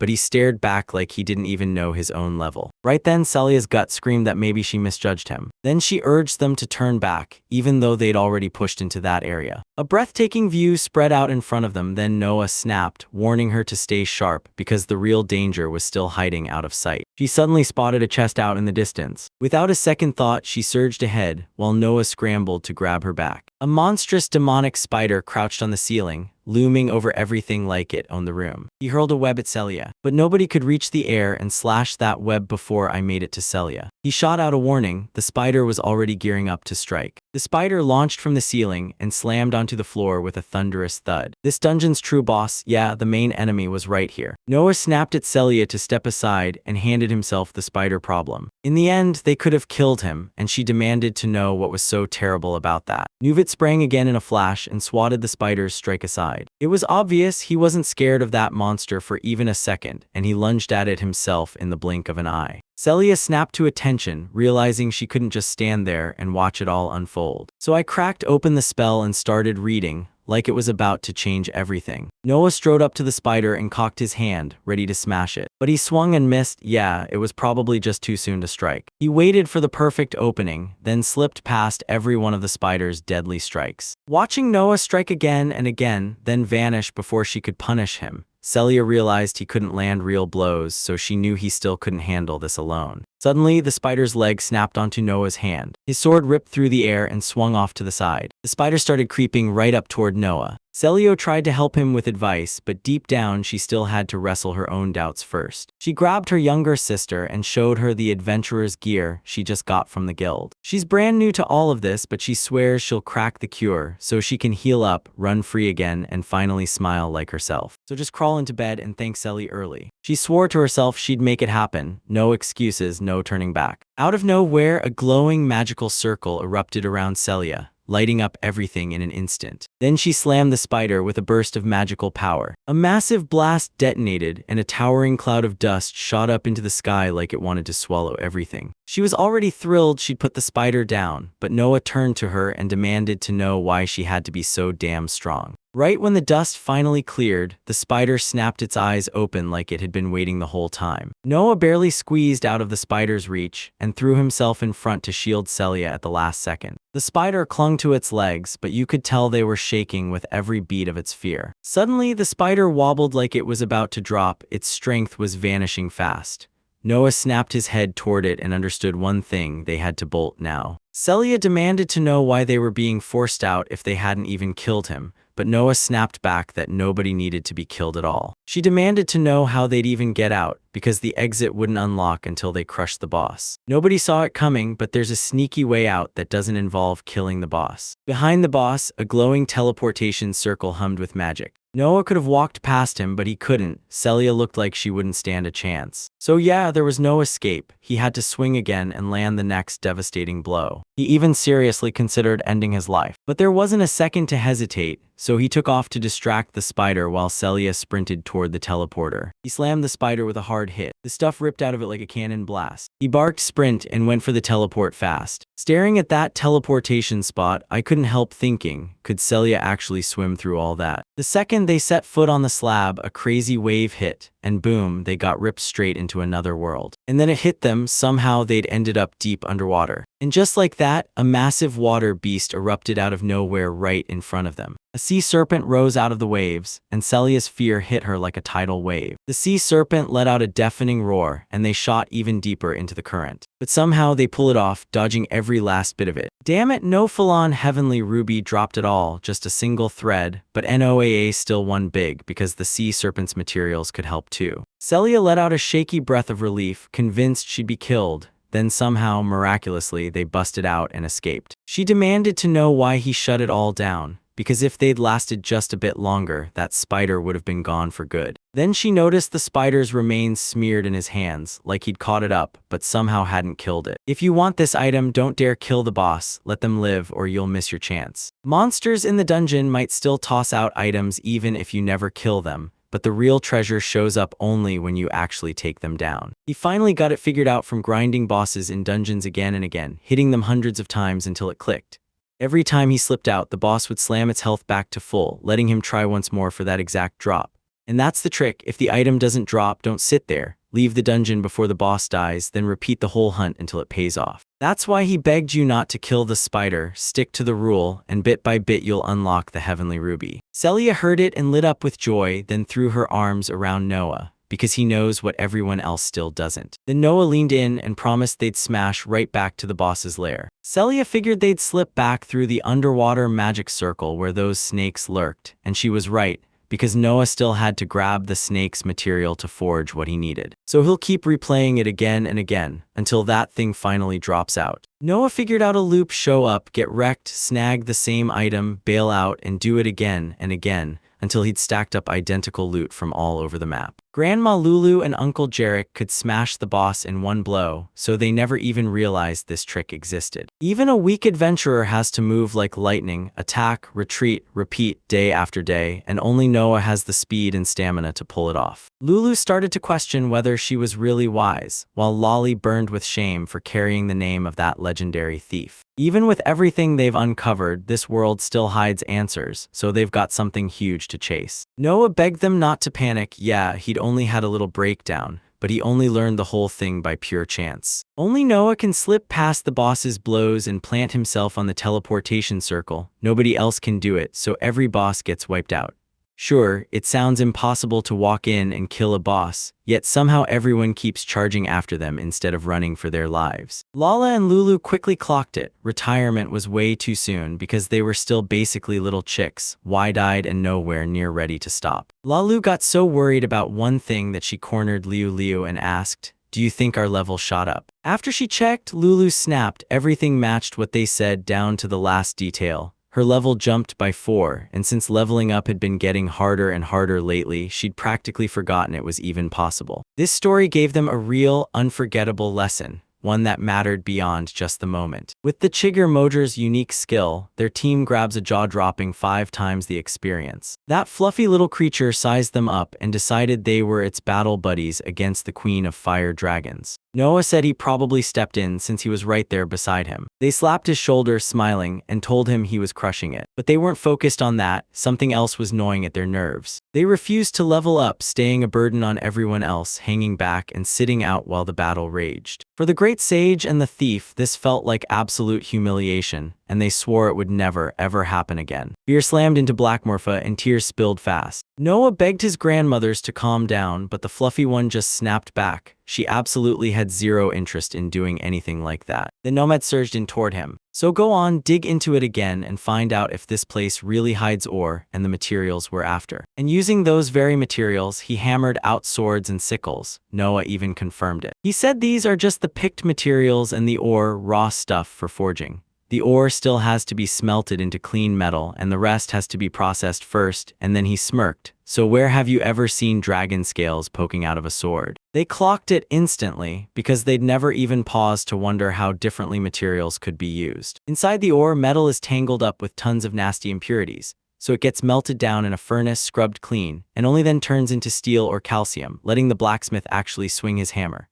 Meanwhile, the other materials start by getting smashed with a special magical tool, ground into powder, and during forging they're mixed into the metal to forge brand new weapons. His grandmother beamed and thanked him for clearing everything up. After Amori's death, a man got hurt there and shut himself away, because that stove had been his spot for ages. Then they cracked open a brand new furnace, Pruzella, and it fed them fresh ore to work with, until even the finest stuff got melted down and churned into second-rate metal. Yeah, they smelted the ore into metal no problem, but it came out nasty and filthy, and the nomad had to temper it for ages, spending 5 times longer on that one sword than usual. And in return, he got way less metal than the ore he poured into the process. He had to shut this down right now, no delays, no excuses. Of course, he wrestled with the idea too, but no other forge could take the job of a single blacksmith, so with work piling up for his big clients, he sent the ore off to be smelted for 2 swords, and the finished results absolutely crushed his hopes. Still, a handful of forges can handle oracle and adamantite, but it's a total headache to pull off, and most people don't even bother since demand is low. Nomad says the Blacksmiths Guild of the Adventurers Guild calls the shots on who gathers the ore for forging. Then once there's enough, the adventurers haul it to the furnace for smelting. After that, the finished metal comes right back to the Adventurers Guild, and the blacksmiths settle up with the regular blacksmiths by handing them metal pulled from their own reserves. No matter how skilled they were, countless blacksmiths craved that rare metal, and Nomad, just a regular smith, barely had any, so he had to hunt it down in the market. But processed metals like atomicum, adamantite, and obsidian barely ever showed up, and the moment they did, a huge line snapped into place and everything was grabbed instantly, leaving Nomad empty-handed. Then Amura pitched a bolder plan. We'd mine the ore ourselves and haul it to a special furnace to smelt it. While Nomad was busy, Amura drained to zero, burnt out, empty, and suddenly out of ideas. Noah had zero clue about any of it. He even felt a flicker of shame for snapping at his child. But Noah was convinced that after his mother died, someone swindled him, an iron forger left with nothing as his ores and materials vanished. Then, right after that, he started drinking. The grandmothers locked eyes, and just like that, everything fell into place for them. Noah asked how Nomad pulled off Uncle Jira's order, and Nomad said he sent Matt to swap for or track down the metal. Nobody recognized Matt, so he slipped into the guild and dropped orders like a lifesaver. This happened 2 or 3 times a year, and it kept them alive. Lala and Lulu had no clue at all that something was coming. He handed Matt the ore he'd pulled from the ground, and then turned right around and walked out of the warehouse. All this time, he swore his dad was secretly selling ore just to score himself a drink. Nomad leaned in and demanded to know which blacksmith would actually trade his ore for alcohol. Everyone expected it, so when they heard it, it still hit like a confirmation. Turns out his dad hasn't changed one bit. He's the exact same one they loved with Mom. Even though he downed drinks all the time and hunted for money just to get by, he still somehow kept collecting ore. Even now, the best blacksmith is still that same plain, stubborn, straight-shooting man. Even with everything falling apart, his father still swung his hammer as a blacksmith, so he rushed into his dad's arms, apologized for doubting him, and finally admitted he'd been wrong. The Nomad smiled and swore everything was fine, but deep down he was itching to chase something else. And he demanded to know who Noah turned to so he could smelt obsidian. Noah fired back that he never asked anyone to melt the obsidian. No, when he heard Noah hadn't let anyone smelt that ore, he panicked that Noah might have used it straight from the ground. Seriously, an unprocessed stone stays a stone, even if metal hides inside it.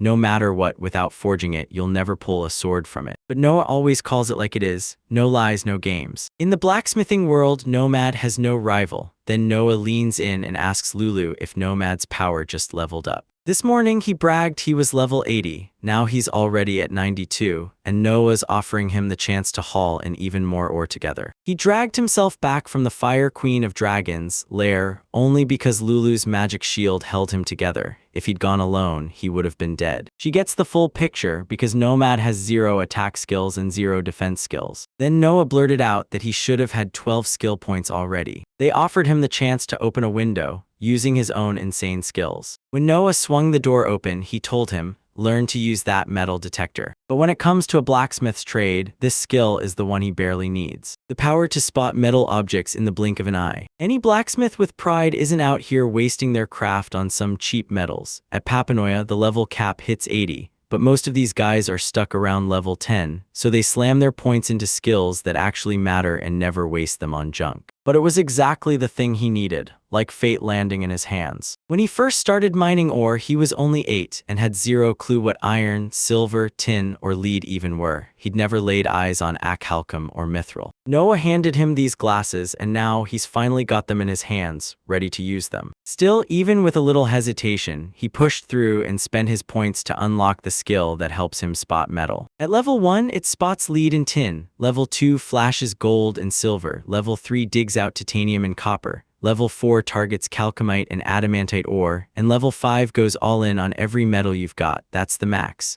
Once you hit level 5, you unlock the skill to identify ores for real. Now he's gotta fully master the art of working out the OR himself, because even if Nomad already knows how, he can't rely on that forever. They dropped 10 skill points on it, and even after all that, they still have 2 more points left. The Nomads burst in and demanded, "What is it?" Only he can see the window of skills, so they drag him into it and demand he spill every single detail. If you max out your skill at spotting metals, ore recognition will unlock like a whole new level. And once you truly master ores, you'll gain 2 extra skills on top of everything. These 2 skills boil down to this: spotting alloys on sight and melting metals like a pro. Everyone's stunned. Nomad just mastered metal melting on his own, so now he can forge with real fire instead of being stuck with those cheap, mediocre furnaces. The Nomad couldn't believe it. Somehow, he'd actually landed a job as a blacksmith. He was thrilled, and Noah chimed in, "Before I even touch metal purification, I've got to crank my metal melting skill up to level 5. So yeah, on that second level, Nomad asked, he can only taste tin and iron in the air. But nope, your smelting level changes everything. At level 2, it drags on for a long time, yet you can still smelt for a bar.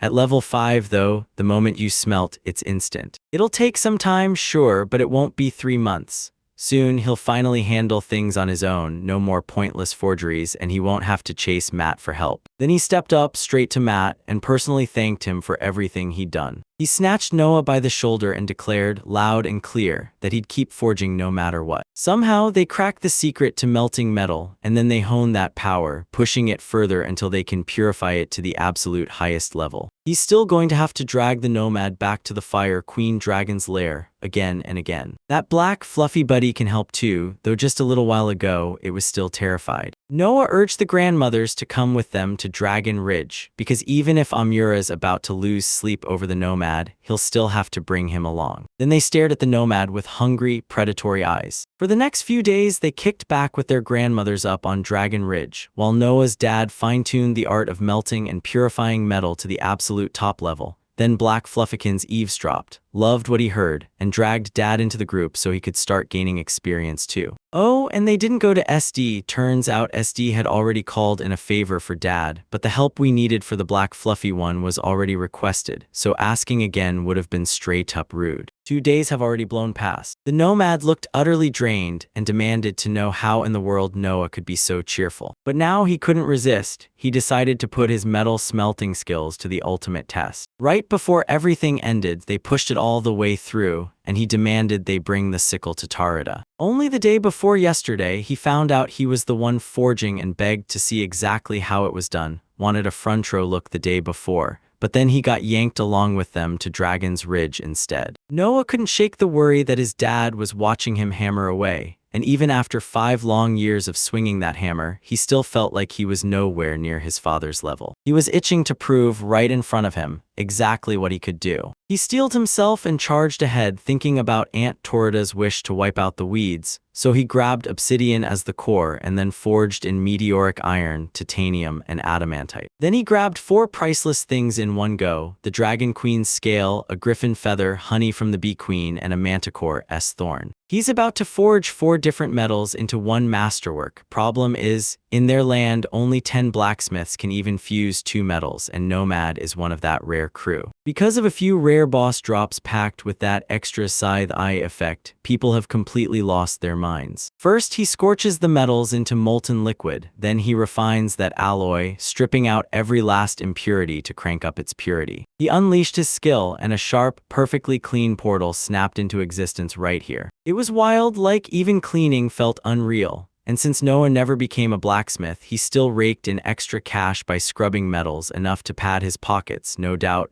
Then once he was done with the metal, he turned his attention to other materials. They used the material forging skill, and honestly, they'd never even heard of anything like it before. They don't just melt here, everything gets crushed down into a fine powder, usually using a grinder to do the job. With that skill unleashed, the Dragon Queen's scales shattered into lifeless dust. And once again, he handled everything single-handedly, and it all unfolds so fast, it's almost unreal watching it happen. As he cranked the oven on to preheat. Once the oven hits the exact heat it needs, he slides the melted metal parts onto a spatula and wraps them tight in damp paper. Sprinkle the powder you just made, mixed from the materials and straw ash, right where it's needed. And everything gets shoved in the oven just right, like it was planned down to the last second. Then he tears straight through the whole structure and checks the exact shades of the metals. The second they flare red, he yanks them out without hesitation. He swings a hammer and smashes them again and again. Then he tosses in another hit of straw ash, seals it right back in the oven, and the whole thing starts cooking again. Do this over and over again, and little by little, those 4 kinds of metal will fuse together until they become one single, solid piece. She scoops up the bouncing sparks and scatters them across the metal like fiery breadcrumbs. Everything smashes together into one, splinters to the sides, then snaps back like the whole world's melting under some brutal heat, and Noi can't help but love that moment. After a while, he snatches up the finished piece and moves on. He plunges it into the water to cool it down, and from the surface, a sickle blade bursts out. He swung a red blade, pure obsidian, forged into something that looked like it was burning. That sickle is forged from 4 metals, and it slices like it's got a mind of its own.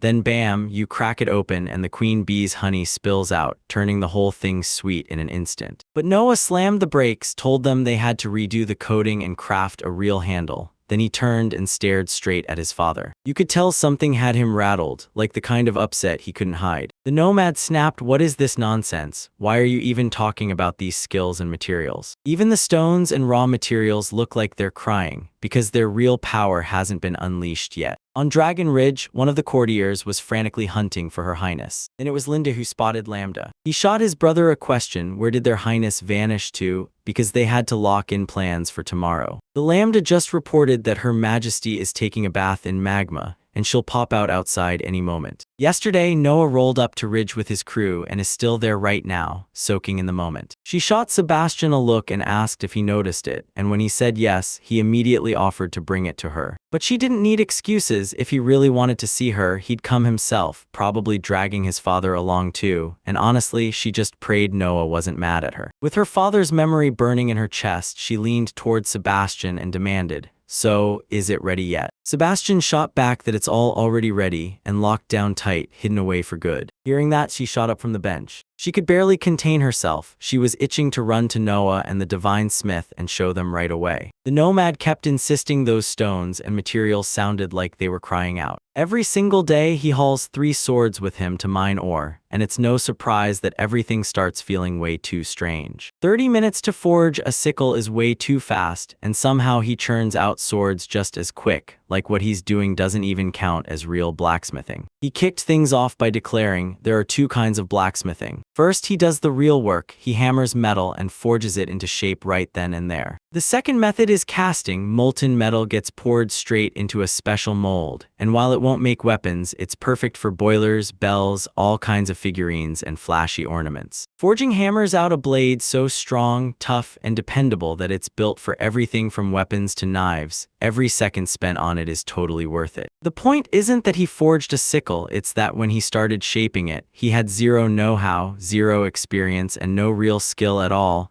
Just what he could pull off with his own abilities. Hearing it all, Noah snapped, tears exploding out of him in an instant. And he snapped that his father teaches him nothing, just tears him apart with constant criticism. He said blacksmithing isn't something they teach you, you've got to watch, figure it out yourself, and grind with practice day after day. But somehow, it looks like he learned absolutely nothing. If he ever gets the chance, he'd dive into blacksmithing. But he admits Noi is still too small to grip a hammer. Noah snapped that even without that stupid sword, he still wouldn't be standing here alive. Lulu and Lala locked eyes, both knew this had to stop, and they doused them with a sudden splash of water. They were told to cool off, because when deception is in play, there's no point throwing rage around, and they were warned not to forget this isn't the first time it's happened, even if it's painfully obvious already. Now they've got to switch plans. Nomad will forge ahead, Noi will tail him, and little by little, Noi will start mastering his skills. From Nomad's side, he snapped, I have to spell it all out, every last detail. Forging means you grind metal for days, sometimes a week or more, just to craft a single sword, and in his case, even that still doesn't cut it. If a red-hot metal chunk gets pounded with a hammer again and again, the heat starts changing it, tightening it, pushing it to become denser. But right as it's about to turn soft, it has to be tempered the right way, and that means the blacksmith can't do it alone. He needs an assistant who follows every order to the letter. Noah asked if he ever works solo, and the guy shrugged, saying he's still on the hunt for students. So he sent word to Noah about the sickle metals. It acts just like fire, so we figured, perfect, let's burn those weeds and be done with it. This man went and slapped together a brutally hard metal for his scythe so it wouldn't snap at the first swing. He swore by obsidian, mixed in titanium just to pile on more metal. And even though blending metals can make things stronger, his stuff still shattered fast because it never got properly hardened.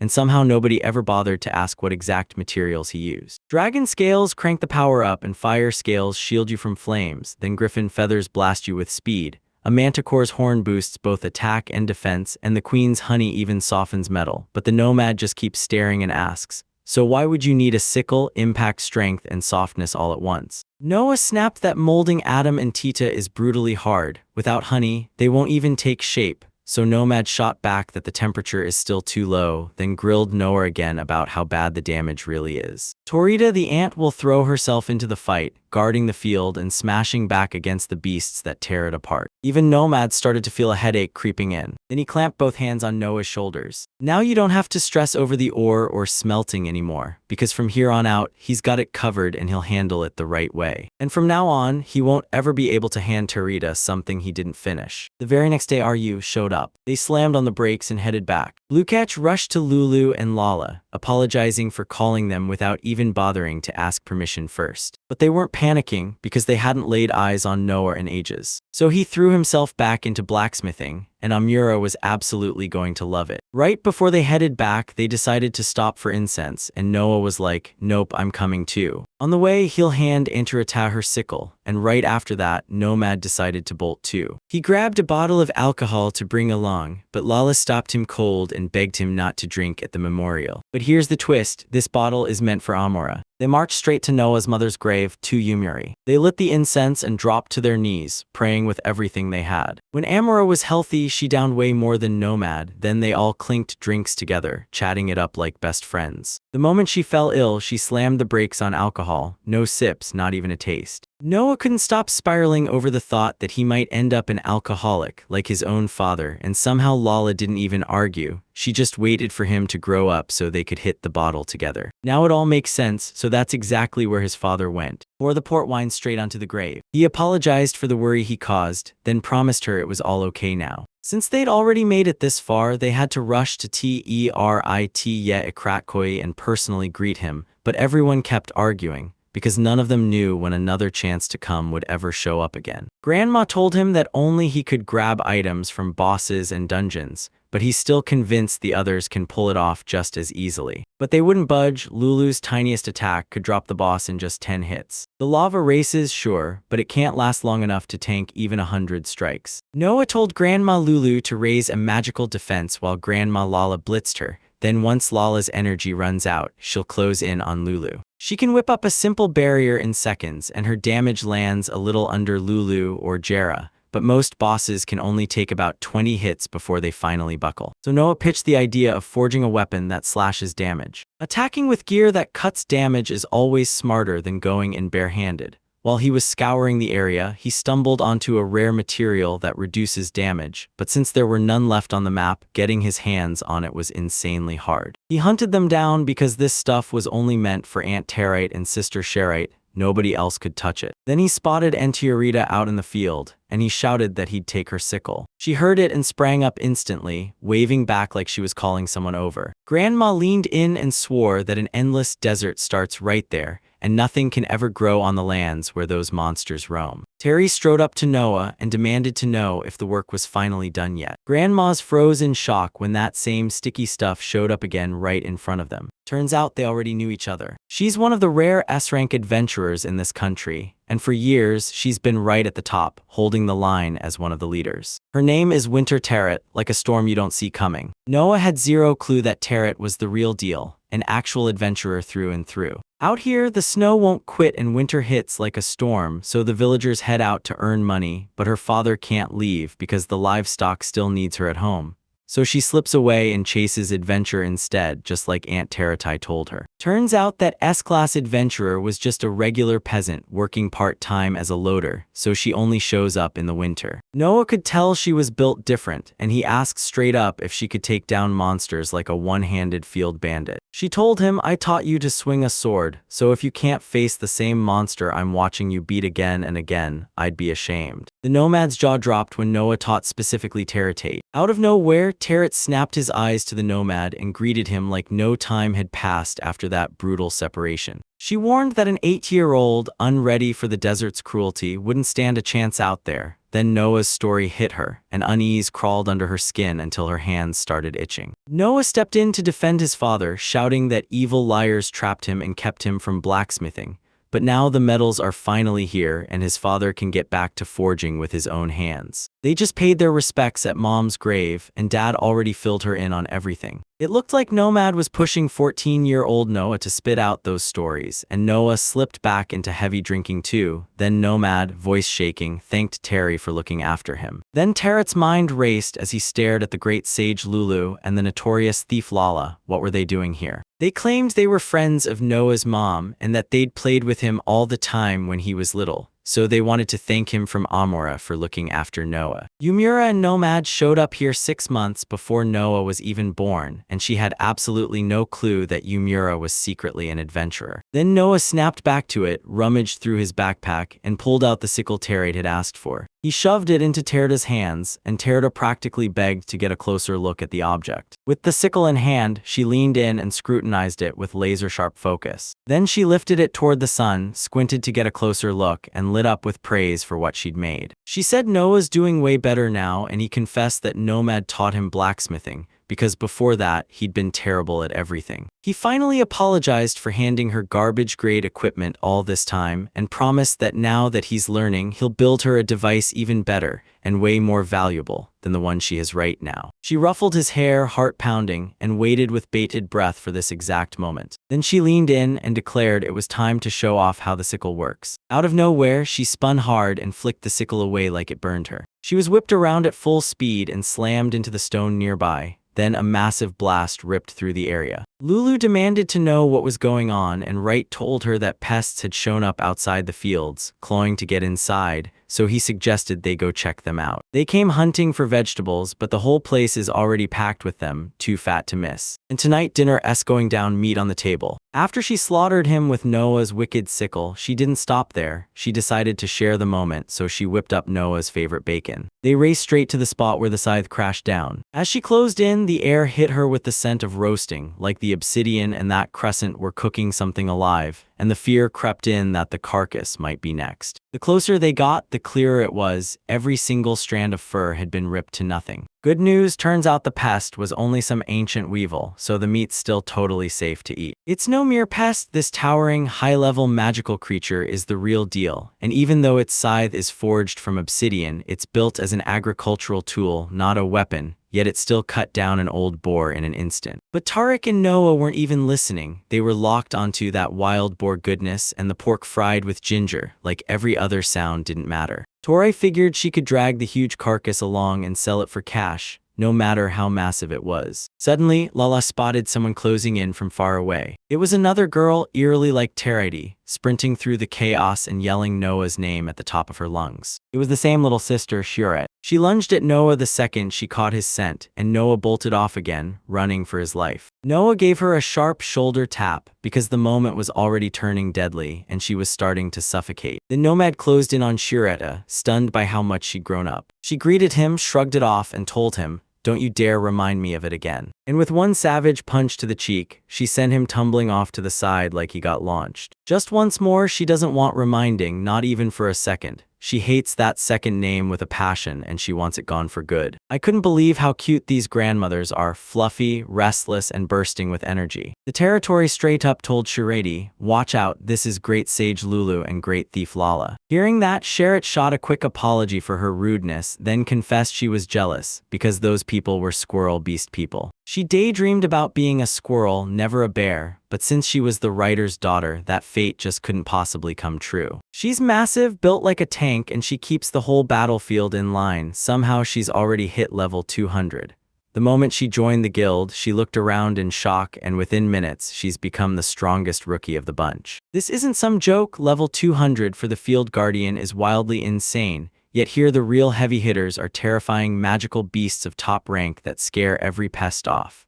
And somehow, it looks like every single local villager in this place already has the highest level in the whole kingdom. Then Shoret hounded Noah again for that same favor, because her broken one had finally died on her. But Matt leaned in and asked Noah, "Do you always sell people this trash?" Koret yanked Noah into a tight hug right away, swearing it wasn't true and that nobody else could forge like she could. So she pressed Noah to answer, and he nodded, agreeing to do it for her to train because only he could. But Nomad refused to believe those other blacksmiths couldn't forge the exact same masterpieces he did. Shuret straight up told him this fishing rod had barely any bite, its attack power was weak, and its speed was painfully slow. The Nomad couldn't stop wondering, could a blacksmith really forge a fishing rod, even though most are made of bamboo or wood and blacksmiths usually stick to weapons built for raw attack power and lightning speed. She told him she'd dreamed for years of landing the master of the lake in total silence, so she cast her line through the local rivers and swamps, only to watch ordinary fishing rods snap even when she caught something tiny. The quiet lake sits on the Great Bird Plateau, and curious little creatures make it their home.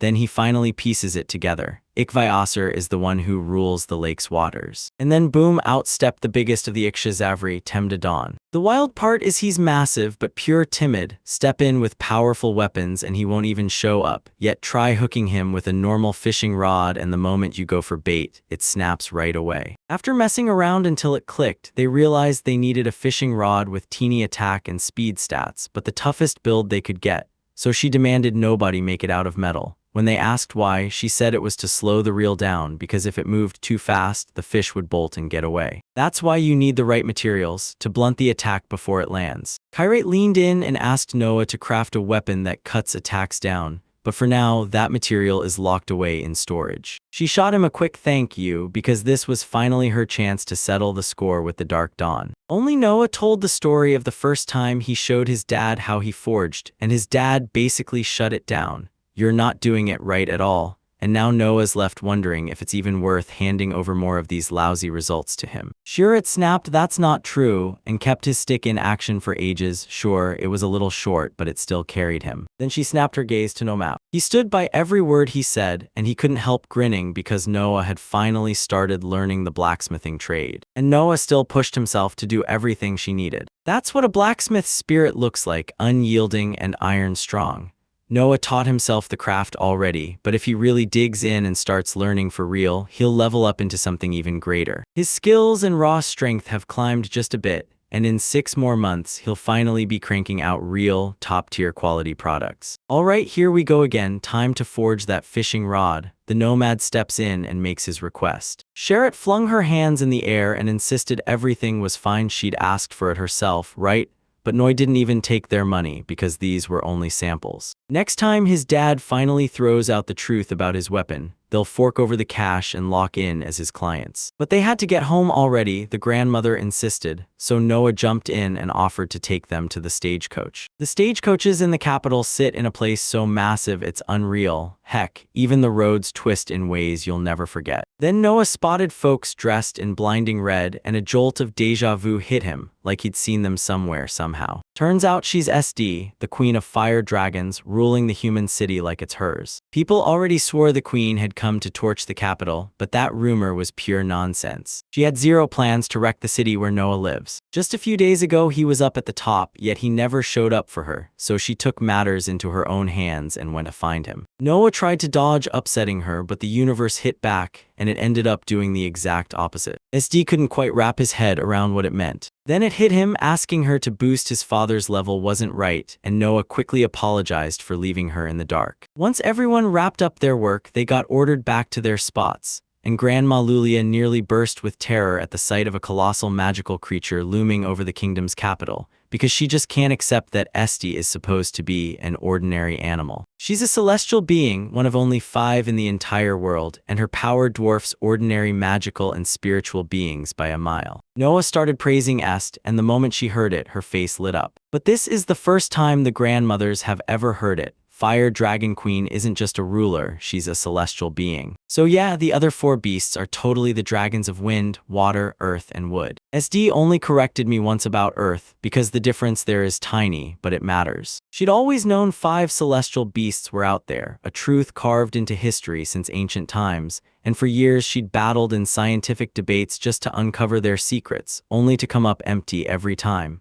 But if she finally cracked the truth right now, it would shatter the world of magic as everyone knows it. And nobody dared to ask the SD, could the celestial beings slip past that royal law that forbids keeping anyone except those named, or even wonder if everything would actually be okay. She swore that everything's totally fine because she's a celestial being. They're even clueless on how to handle celestial beasts, and the big question burns. Are these things truly magical creatures or something else entirely? They had no clue what to do, but Lambda still told Lambda, don't rush. She's always sworn that the queen is the mightiest magical being of them all, but nobody knows yet if the kingdom's magic detectors ever spotted them. Turns out this is real. There's no way to build a barrier strong enough to fully seal the capital from magical beasts around every single inch of its borders. So they rigged the whole capital with devices all around its borders to spot any powerful magical beast coming. And a guy named Jair wired them up 10 years ago. That was straight up genius. Right then, Gerald sneezed out of nowhere, like the second someone brought him up, his nose betrayed him. And just like that, it hit them. Nobody even clocked the fact that everyone nearby was staring. He said they stuck out like a sore thumb here and suggested they just go to their home, easy for them, because they were headed there anyway. He cooked up a plan so SD could slip into the capital with 0 roadblocks. Then, out of nowhere, he proposed signing a partnership contract with him, and everybody was absolutely stunned. He got a tamer's license for his fluffy little beast, and since he's already level 5, he's cleared to tame 4 more. Sebastian snapped with surprise and demanded to know what she planned to do next, because his curiosity was off the charts. Then he demands she bow to him like a beast, forcing her into his control as if that's all she's worth. He told her if that contract just vanishes, you can end it any time.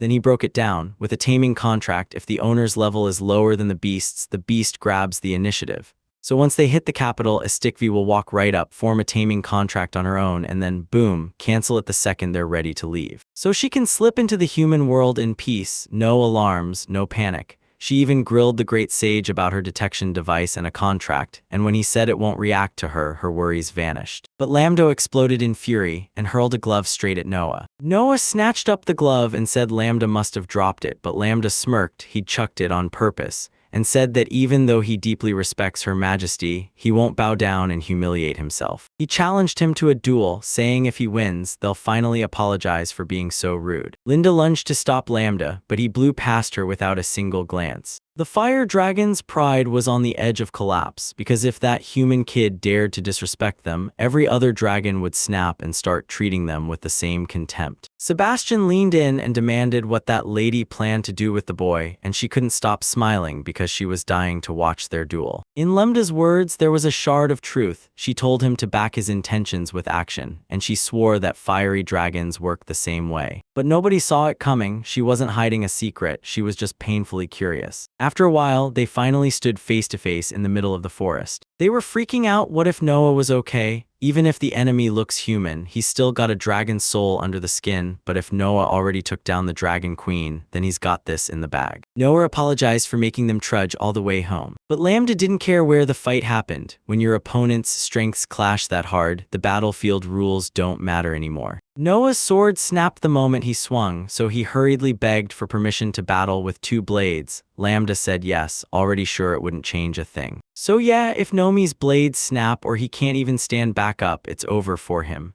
But if he lands a sword strike on Lambda just once, then Lambda's the one who goes down. Then Lambda didn't get the weapon at all, she only grabbed the handle. Noah swore it wouldn't work, but Lambda leaned in and told him to chill, everything was going to be fine. Suddenly, their hands started conjuring something out of thin air, and with a blazing burst, he forged a sword made of pure flame. SD fired off a quick "Is everyone ready?" and then slammed the duel's start on the spot. Suddenly, Lambda exploded forward and slammed straight at Noah, but he barely squeezed away. Lambda threw praise his way for it, exactly what Noah expected. This was the first time he'd ever squared off with Lambda in human form, and he couldn't read a single move. Even with his knack for reading gear, he couldn't make out a single detail, because whatever that thing was, it reeked of magic, and it was absolutely not a sword. So yeah, something special is going on here. Right now, he isn't hunting resources at all. He's just focused on landing one decisive blow, and that means he doesn't need fancy sword skills or raw strength. Speed was everything, so he bolted forward as fast as his legs could carry him. This time, Noah snaps into action. He's done waiting and he's ready to smash Lambda. But Lambda snapped his defense up and turned the hit aside. Heat blasted in his face, and right then he realized Lambda's blade was vanishing into thin air. Noah's sword sliced straight through Lambda's blade like it was nothing. The first half of the blade crashed down, slipping past Lamp's guard and landing right behind his back. The very first blade shatters. This so-called sword glows with a fiery edge, but the shape is all wrong and totally unclear. Noah stared at himself and thought, I don't fit in, and that belief was about to turn into a massive problem. It felt unfair for a second, but the truth was simple. Everything was fine. Fire dragons really could pull that off, and Leal was just dying to see how Noah would react. Just swinging swords won't cut it. You're gonna have to whip into spinning dodges, just like that fight with the SD, and only then will you finally get an opening to strike. Lambda's guests know one thing for sure: if he leans on that speed, he'll land the strike. So naive, his flame isn't just fire, it's straight up dragon fire. Suddenly, he blasted a roaring stream of fire straight from the handle. So yeah, he gets to pick the exact territory he wants to wipe off the map. And Lambda leaned in and demanded Noah promise he'd take back what he said about Her Majesty. The heat was so brutal that any second now, the whole forest could have burst into flames and burned to the ground. So SD barked the order to Sebastian, and the moment he heard it, he started hurling spells. He whipped up a massive sphere of water and heaved it skyward, blasting away the flames that were closing in on him. No one saw it coming. This fire dragon suddenly blasted water magic out of nowhere. Sebastian is going to handle everything that happened after the fight, so you and the match can finally lock in and go all in. In a fight this brutal, they've got zero time to waste on petty stuff. So they slammed into each other with everything they had. They locked eyes and Noah watched Lambda coil up, readying a strike. He shot out of the way in a flash, narrowly dodging Lambda's blazing stream. When Noah finally hit the ground, he let out a shaky breath of relief and grinned like he couldn't believe he made it. Noah leaned in and demanded, so what's so hilarious about it? He told them that even with Noah's high status, he's still just a normal human kid, and every single one of his abilities only points back to blacksmithing. Right from the start, he wasn't out to fight the fire dragons. He had no beef with them at all. Her Majesty wasn't treating him with any real mercy. Noah only stayed alive because luck happened to be on his side. And what if, out of nowhere, it clicks, and he suddenly has no idea what any of it means? Then he'll turn to you and lay out exactly why everyone's terrified of dragons. Nobody even clocked what was happening. SD and Lambda can't just blast the battlefield nonstop with that brutal, high-power flame.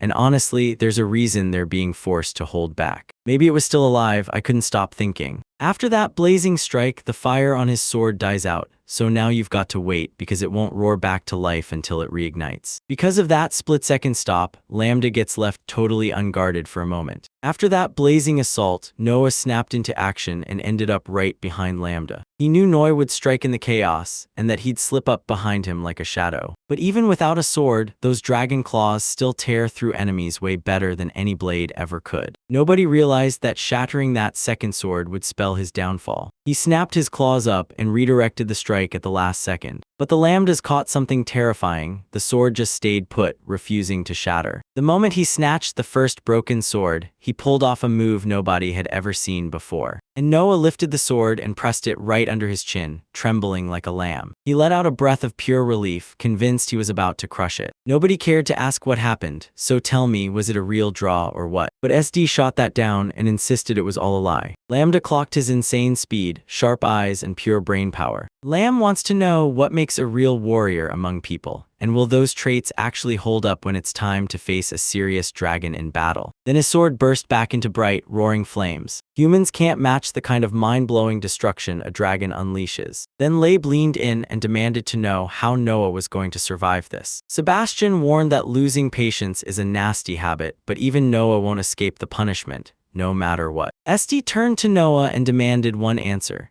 If she agreed to a taming contract with her, could Noah help her punch straight into the capital's core, storm the castle with zero roadblocks, and right after, give up her tamer powers for good? Right from the start, he refused to control her, and when she demanded, "So what do I get out of you?" he had no answer. Noah told her, if you really want to, you could level the whole capital from up on that mountain, and the best part is you can come to me anytime you want. and in that moment, he said it was more than enough. After hearing him out, she burst into loud laughter. She totally got where he was coming from, and the moment it hit, she jumped in, choosing to be his number one. Everyone froze in shock, then SD leaned in and told Lambda to drop her sword, and Lambda nodded, accepting the challenge. He demanded to know why Her Majesty was so locked in on the boy man, yet he completely ignored him. Then that silence became the spark that started the duel. Lambda swore to Noah that someday they'd finish this thing, right to the bitter end. Once everything finally settled, SD marched up to Noah, ordered him to get ready, and grabbed at his head. He remembered the moment a message slammed into his mind, an offer from a terrifying power to submit, and he had to choose right then, say yes or refuse. Noah's choice made total sense, like you could feel it the second you heard it. Suddenly, it felt like electricity ripped through him. He wobbled hard, almost ate the ground, and nobody was there to catch him. Noah was already feeling great, and SD couldn't believe it when he actually said yes and accepted her. Lulu's jaw dropped when she realized Noah's taming level had blasted all the way up to 100. Just a moment ago, he was stuck at level 5, but the Queen of Fire Dragons yanked his power straight up to level 100. The Wise One saw the truth in Noah's words, and boom, she became his official favorite pet.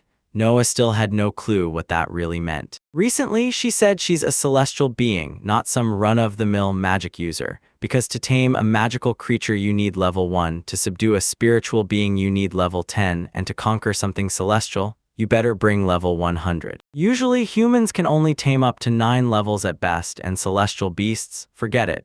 Most humans can't even subdue a single spiritual beast, but celestial beasts have a secret technique. Once they recognize you, they willingly take you as their own. The trainer has to lay the truth on the line to the celestial being, no lies, no half-truths. If his words are truly sincere, his level will match that being's, like he's walking through a brutal test. SD got asked what would happen if Noah's truth turned out to be nothing but a lie. She said it would rip him open from the inside and leave him shattered. Turns out, to make SDS your assistant, you need a taming level of 100, and NOAA straight up asked what happens to Sebastian and the others, because it'd be painfully awkward to just tell them to leave. Sebastian and the other hydrogens are spirit beasts too, so they can pull off the same move as her. So they charged up to Noah and thrust their hands toward him. Something horrifying is going down at the Noah level, and they refuse to fall behind it, period. Lambda doesn't even bother to mask how pissed off it is. At last, they were all legally inside the kingdom, yet he couldn't shake the fear that Uncle Jard could burst in any second, and that thought had him on edge. Noah told SD, "That's my mom's younger brother, he's the new king now, so don't you dare hurl any fireballs at his castle." Good news, SD doesn't go around swinging at random people, but the second someone makes a move on her, things turn totally different. And just like that, like someone flicked a magic wand, her worries vanished. Now she could stroll through the capital in peace, free from fear, chasing stylish fits and sweet treats like she'd come here purely to shop. She didn't just come for shopping, she showed up for Noah, plain and simple. Then she snapped her fingers and demanded Sebastian go get it. In a blink, Sebastian summoned a brand new creation out of pure fire in his own hand. It was a tiny suitcase. SD rolled up to the divine smith begging for a favor. Noah clocked who it was right away and told him to show off his crazy craftsmanship. The second he yanked the suitcase open, a stone inside hit him like a punch to the gut. He recognized it instantly. Noah had never laid eyes on anything like it, and his curiosity sparked instantly as he tried to figure out what the heck it was. Then he activated the ore identification skill, locking in that crucial advantage. Getchurakin, this feather-light but unbreakable metal that drinks in heat, blazes with sun-bright shine, yet stays freezing cold the second you touch it. Mom Lala and Lulu froze in shock when they laid eyes on the metal. As NOAA predicted, it's instantly obvious thanks to their precision metal detection skills dialed up to the max. They can spot virtually any metal on Earth, which is beyond handy. SD leaned in and asked, "Are you okay? Did anything go wrong?" Because she'd even prepped every single material for the order. She marched up to the divine blacksmith, Nomad, and demanded to know if he'd take her order. Hishirakin is a legendary ancient metal with a past that feels unreal. He never even dared picture her showing up like this, so when it happened, he told the Dragon Queen that this was the greatest honor he could ever receive. Then he dropped to his knees. This metal lives only in myths and legends, so when he was offered the task, he grabbed it without a second thought. She challenged him to forge a weapon worthy of the Queen of Fire Dragon's name. The Nomad pushed for answers. Was it a short sword, a long sword, a spear, a staff, or a battle axe? but SD shut him down hard, saying she'd already made exactly what she wanted crystal clear. She's demanding a weapon forged from Jikarakin. Those are the only requirements, plain and simple. But if she needs anything extra, she'll grab adamantite, calcium, or even a piece from the world tree. And she doesn't just want it done, she wants to watch every single second of the crafting, from the first spark to the final finish. And pleaded for them to stay sharp and careful until the next meeting. They click so perfectly that he's already figured out what'll happen if she does like how it all ends. So I told him to get ready for that exact kind of situation. Noah leaned in and reassured SD, promising everything would be okay, and swearing his dad would forge an incredible weapon for sure. Even with Noah praising his father nonstop, can he truly handle the insane weight of Hihirakin? They say Jirakin is living metal, and the wild part is, it decides if a blacksmith is worthy to touch it.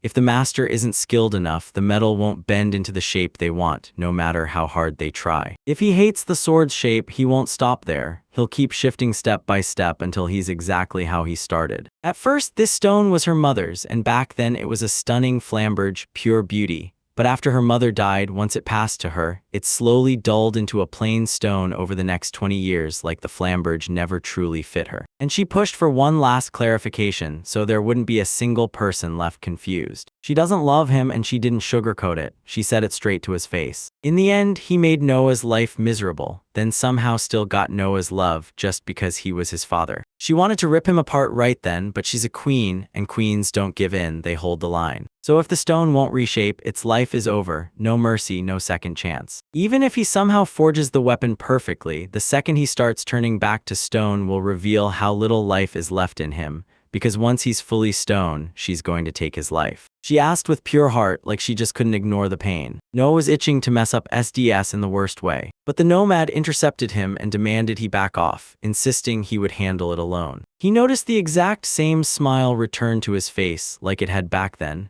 His eyes lit up, blazing with excitement for blacksmithing, the craft he and his mother both adored. So he shot out, grabbed Esti's hand, and thanked her from the bottom of his heart. This gem is her mother's final message. She begged her to hand it to her father, because only Nomad can forge the world's greatest weapon, and this stone will power him to do it. Esti figured Noah would totally blow up and complain about it. But honestly, what's the point? Right now, he and Nomad are buzzing with excitement, thrilled beyond words because they finally get to work with a truly rare, off-the-wall stone. And OAA is already beating Nomad to the punch in this game. Now he finally tastes real joy because he's teaming up with Hero Kane and he's willing to gamble his own life without flinching. And he still bowed and thanked the Dragon Queen because no matter how many times he was reborn, he'd never lay eyes on a treasure this rare and precious. They say the apple doesn't fall far from the tree, and even Grandma couldn't help wondering what was left of Amora in Noah. Lambda snapped that Nomad was a freak, like it didn't hit him that Nomad's life depended on it right this second. Linda nodded along because yeah, he'd totally lost control and gotten way too carried away. Nobody realized the traveler had to figure out what the heroic horse could forge, so he shrugged it off and promised himself he'd hunt for it tomorrow. Then he straight up asked for permission to question Her Majesty, and he demanded the exact same stone, nothing less. Suddenly, Lamb slammed the Nomad into a tree and pinned him there, choking him with both hands around his throat. Linda grabbed her brother by the moment and begged him to calm down. Lambda said it looked like Nomad only wanted to turn down the job because he was short on resources.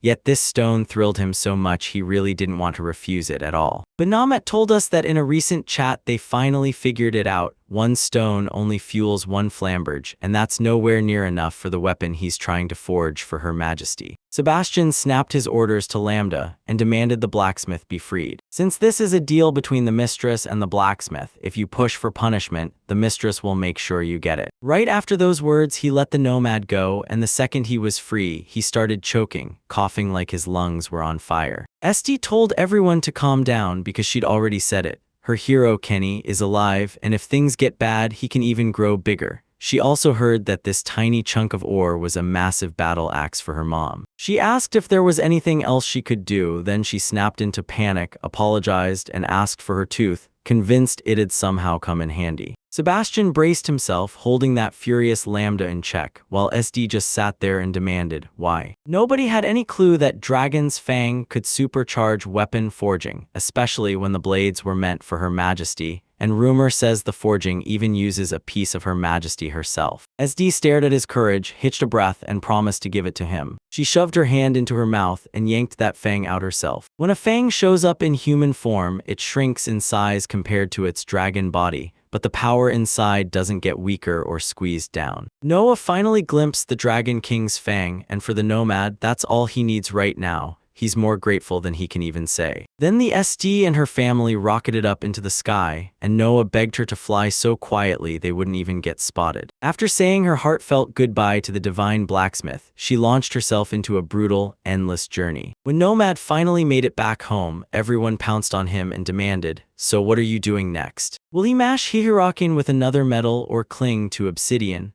If we're talking raw power, Adam and Tit look like the smarter pick, and that Dragon King's fang plus the Dragon Queen's scales should slide in perfectly as backup materials. The Nomad grabbed Noah's attention and demanded, "Look here." He leaned in like he was about to drop a bombshell. Whatever he had to say felt deadly important. He was desperate to spill the secret behind metal processing to him. He's been honing the merging skill for real, and they chewed him out for it just yesterday. The Nomad was seconds away from spilling the truth, how he can only rely on a double alloy and an app, yet still gets crowned a divine blacksmith who forges legendary weapons. But even when NOAA cranked it up with a 4-component alloy, it still only managed to hit that top-tier special class, and that's huge, because the usual weapon tiers go household, master, masterpiece, rare, legendary, and mythical, with special sitting apart and prized right between masterpiece and master. He figured it had to be because he was still a rookie at blacksmithing, so he grilled his father, begging him for any secret technique. To pull this off, you need more than a blacksmith's skill. You need weird special powers and, above all, razor-sharp intuition. But even then, it still doesn't always work. He knows it's a mountain he can't climb, but if he fails this time, he's dead. That's why he dragged Noah into blacksmithing, forced him to grind for experience,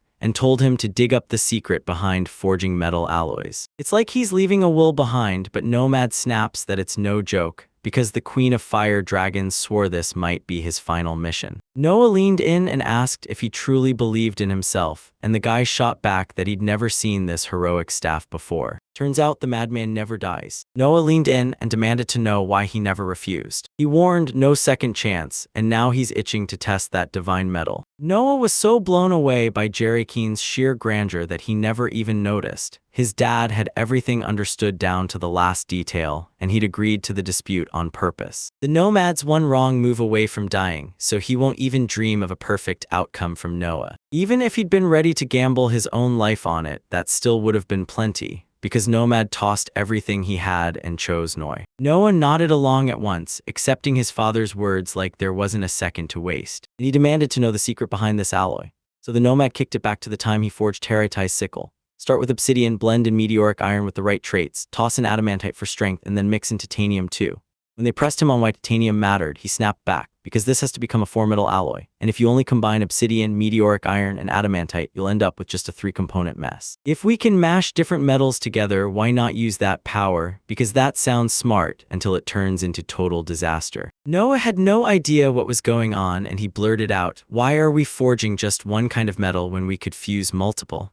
And in the end, it turns out he was right all along. Doubling one metal by alloying means you fuse that same metal together with skill to create something stronger, because that's exactly what divine wisdom is. Noah stood outside and watched the dragon creep closer, step by step like it had a plan. As she shot upward into the sky, SD clocked that confident look in his eyes. He told them to get ready, because they were about to forge the best weapon the world had ever seen. Nobody was working near the stove, but the fire still roared on, turning the air into pure, scorching heat. Noah burst in and told everyone that the SD and the others had already rolled in, but not a single adult bothered to look their way. Lambda demanded why he wasn't meeting the client, and Noah snapped back that his father was so deep in blacksmithing that he couldn't hear a thing around him. When Nomad yanked the metal out of the furnace, it was already scorching past survival, because the whole place was just starting to go into overdrive. They kicked off the forging of the Hiharukin. Everyone sucked in a breath and stared, locked onto that nomad and every move he made. Noah's eyes widened when he discovered this crazy one-of-a-kind metal alloy. An alloy is what you get when two or more different metals get mixed together to form something brand new. But forging an alloy from just one metal isn't some magic trick. It demands serious skill, sharp cunning, and a special gut instinct that's totally different from a blacksmith's, because it's tuned for using that skill the right way.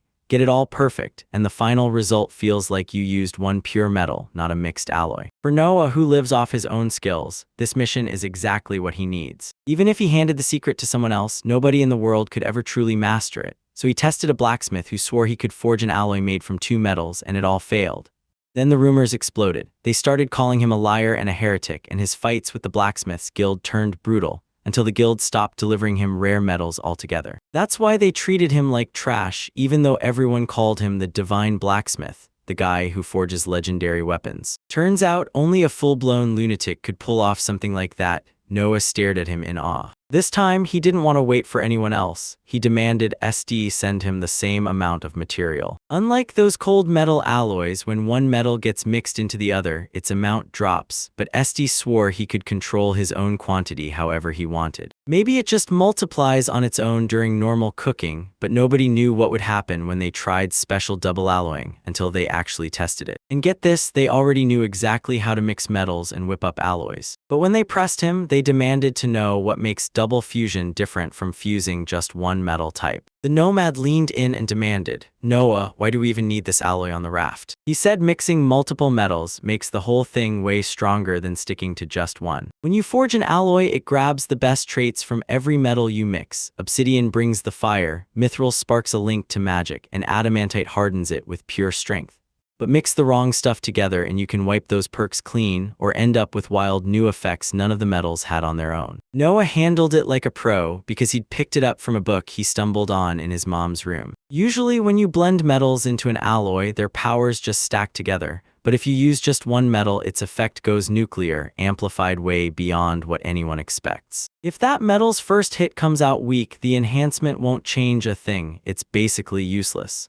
But if the metal's attack is already crushing, then the upgrade supercharges it, blasting your damage way past what normal forging can do. Some metal binary alloys jack up damage like crazy, but whether you get true strength and lightning speed still boils down to which metal you pick and how hard the blacksmith hammers their craft. Say you fuse Atom with a Titan boom, the weapon gets way more powerful, built like a fortress with insane protection and durability, but there's a brutal trade-off. It turns painfully heavy because the metal's properties don't just boost strength, they weigh you down too. Lulu got it all and straight up warned Nomad, Noah's remelt is unlimited. He can use it as many times as he wants. But no true madman ever dared to claim this melting would be for nothing. He wasn't exactly good at it, but he swore to SD he'd step in and help. Yet even with the crazies ignoring him again, this time it still didn't do a damn thing. And it all comes down to one deadly thing, the Dragon Queen's Fang. Recasting snaps metals back into their original form and the used stuff just vanishes, no leftovers.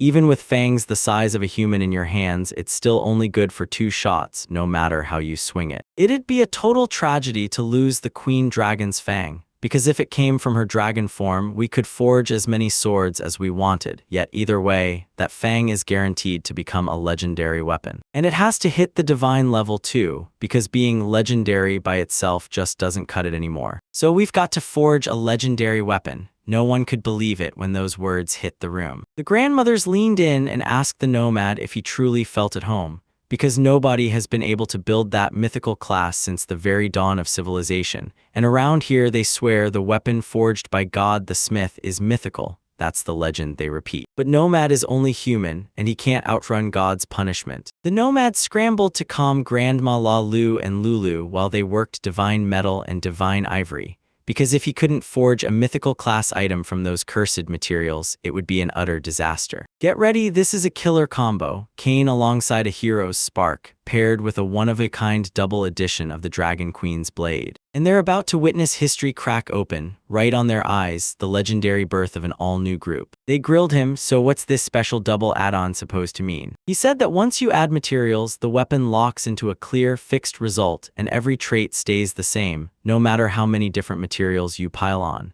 So reusing the Dragon Queen's fang for another try is basically pointless. You'd just be throwing it away and calling it progress. When people talk about double addition, they grab two different materials, and when it turns into quadruple addition, they're already stacking 4 distinct metals. So yeah, this is basically the same as a special double fusion. Noah realized this: if that madman can forge a special double alloy from one metal, then he can definitely craft the same kind of double mixture from any single material. He leaned in and demanded, "So your father can really pull off something like that?" He shot a face, then clammed up instantly. No words, no reply. He just decided to lay it all out for him, what it was and how it all worked. He didn't even stop to wonder if his father had ever done it. He blurted out that he had, and even claimed he nailed it, even though, truth is, it only happened once. All three closed in on him and demanded he tell the truth, straight up. No, Matt insisted he did it, right there just as an extra. But he refused to juggle both addition and merging at the same time. They demanded to know how it was even possible, because it was his first time and he charged in without a single thought, so everyone lunged to stop him. But if Hihiro Kane's power gets doubled, then even the Dragon Queen's fangs and scales will get stripped of their mythical bite. But no real madman ever hears okay and thinks go ahead. Not when this time he has to pour everything he's got into forging this weapon. To unlock a legendary class, you've got to believe in yourself with zero hesitation. And to reach a mythical class, you need rock-solid confidence, no doubts, not even a crack. If uncertainty creeps in at all, you're miles away from even touching that legendary level. In blacksmithing, luck has zero say. Every blade is forged by pure skill and a steel-hard inner spirit. A truly powerful soul can't craft a flawless blade while staying ordinary, so stop hesitating and strike now. Now they can't even call him a true blacksmith anymore, so yeah, risking his life makes perfect sense. Noah and the grandmother stared at him, then he only grinned. He knew his father would pour his soul into this weapon. But even a flawless blade won't make this job easy. What if the SD won't take and Kyun's sword snaps right back to how it was before? No crazy person got to choose what a partisan would do. A partisan was a deadly spear on a long handle, made to stab your enemies. So when Lala asked whether that kind of weapon could work for the Queen of Fire Dragons, the question hit like a spark. But they shut it down. You've got it wrong. They told her a spear isn't just some random stick. It's 1.8 meters total, and 1/3 of that, 60 centimeters, is the blade meant for smashing enemies. While she's trading blows with Noah, a rush hits her. An unbelievable power is burning inside her, and it doesn't feel right to spar on equal ground. She's not built for that kind of fight. She's made to obliterate enemies in one unstoppable strike with sheer, unshakable might.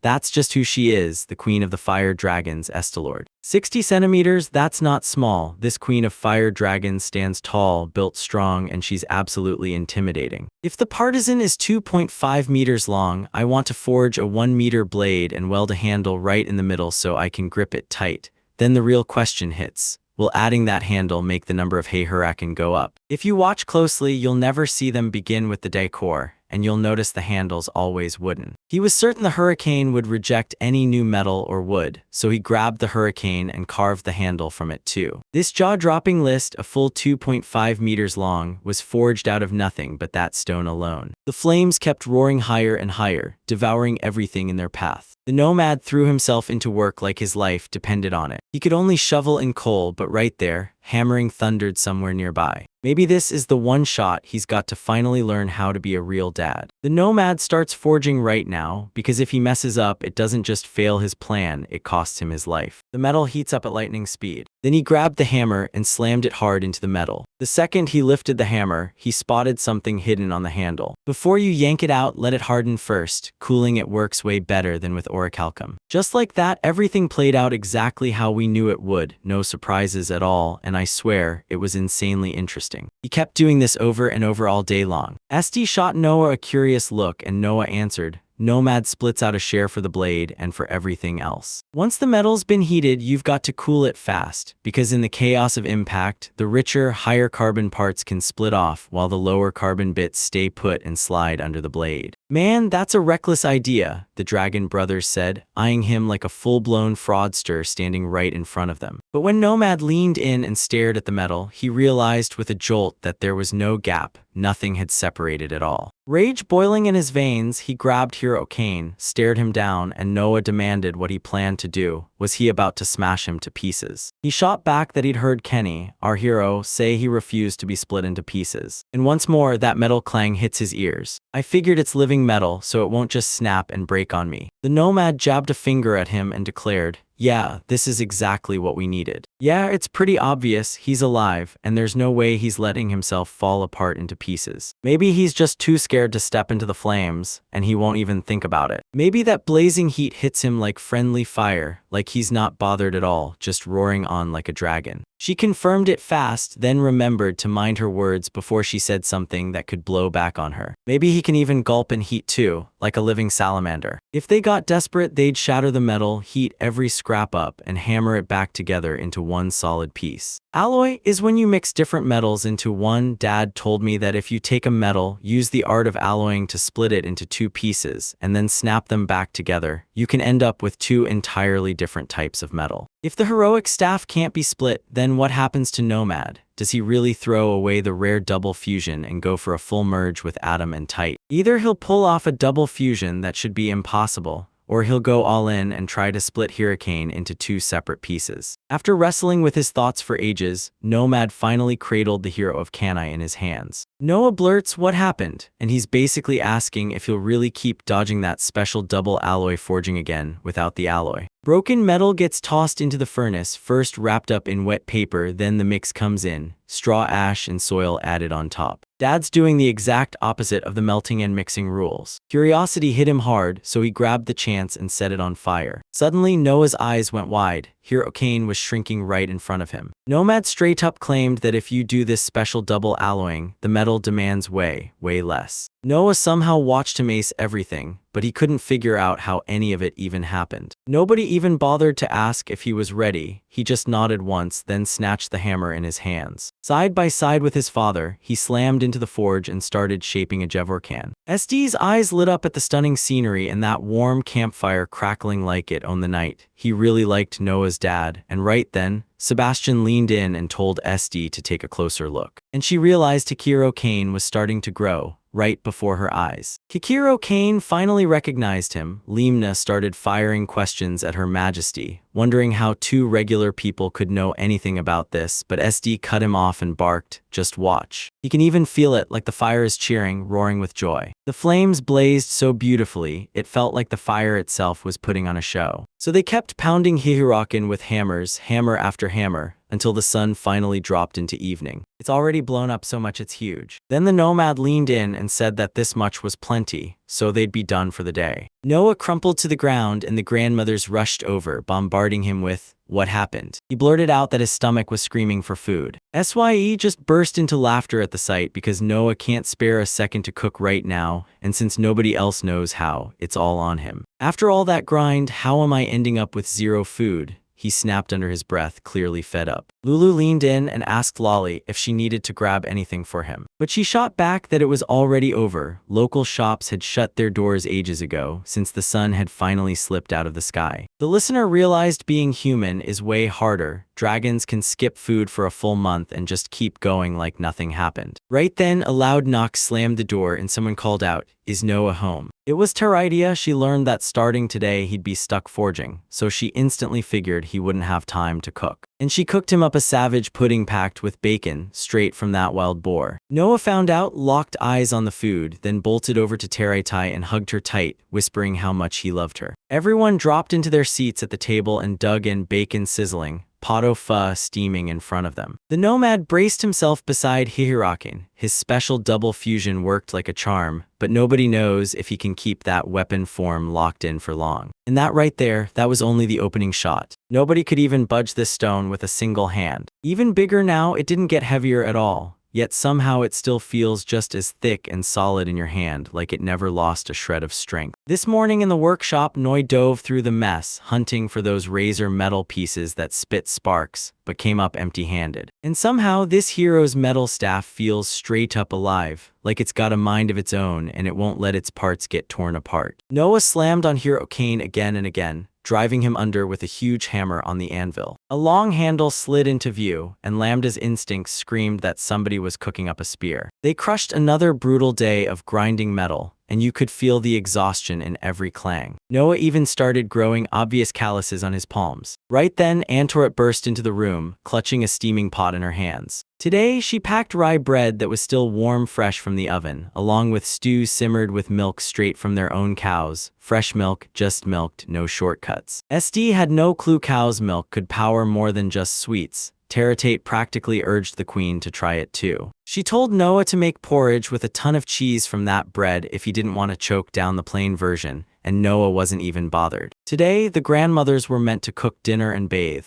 but he suddenly caught a strange smell in the air. He bolted into the kitchen and spotted the grandmothers scrambling beside a pile of burnt dishes. Noah started grumbling and told them not to use magic while they cooked, only for them to swear they hadn't even tried it. They hit the jackpot because their aunt showed up with food and scribbled everything down. Then, out of nowhere, they said the bathroom was the exact same. Turns out even Mrs. Lulu and Mrs. Lolly have their own weak spots. Ripped it right off and told them to use her bathroom. SD, who caught the conversation in the first place, couldn't stop wondering what a human bath was supposed to feel like. Without even pausing to think, she decided to jump straight into one of them. Noah and Nomad were stuck in a bathroom line when they suddenly realized SD was bending more and more toward human culture, and it was all happening because of Noah. Sebastian hovered nearby and told him, "Her Majesty never messes around. She usually bathes in magma, so this." He scooted in beside them, poured out tea, and handed Noah a mug. Then Sebastian grilled Noah about what he thought of that woman, and Noah quickly snapped back, clarifying what kind of thought he meant. He's basically saying Noah has real feelings for this woman, and he spoils her like she's something special. And even now, she's shown up with Hihiro Kyun, the family heirloom that's been passed down for generations, so Noah should have seen her intent coming, which is why everyone's asking what he really thinks about it. Noah demanded to know if everything would be okay if they became spouses, because yep, he's human. Sebastian got every detail, so he kicked things off by diving deeper into dragons. He kicked things off by asking Noah if he'd ever met another dragoness, and Noah shrugged, saying he probably hadn't, because figuring out who's a female and who's a male dragon is crazy hard. Every dragon, fire, air, earth, and water, gets stuck with just one egg-laying queen, and that means only 4 women total can spawn dragon eggs. Noah heard it for the first time, and honestly, it didn't shock him, because this info was locked down tight among the dragons. Once those other races catch wind, they'll come for the queens, trying to wipe out the dragons for good. The nomad cut off his tail mid-sentence because it hit him. The wind dragons had a king, but not a queen. Sebastian caught himself thinking, so that's how much he knows. Most guys never become dragon kings. Usually the crown goes to the guy who's paired with the dragon princess who can lay eggs, and if she doesn't want to rule, the responsibility shifts to him. 2 generations back, this fire dragon lady actually had a queen wife with a calm temperament, almost unheard of, and her husband rose to become king. But when the queen can't lay eggs anymore, she clutches out her final one, the future heir. Then when that successor egg finally hatches, the old queen starts to wither away, and by the time the heir fully matures, she's gone. Noah got the whole picture, but he still couldn't stop himself. He demanded to know why he had to report something that huge. Noah couldn't wrap his head around it. He was about to become the lady's companion, and somehow this nobody had been handed a role this huge. Then Sebastian leaned in and shut him down. It didn't matter where anyone started. The queen clocks who he is and recognizes him as her husband. And that's the whole reason she becomes the key player in the story. The queen's egg-laying works like parthenogenesis. She snatches the male cells, forges an egg from them, and the hatchlings still wind up with some of their father's genes. But the successor is made through pure parthenogenesis. No father DNA ever touches the future queens, not even a drop.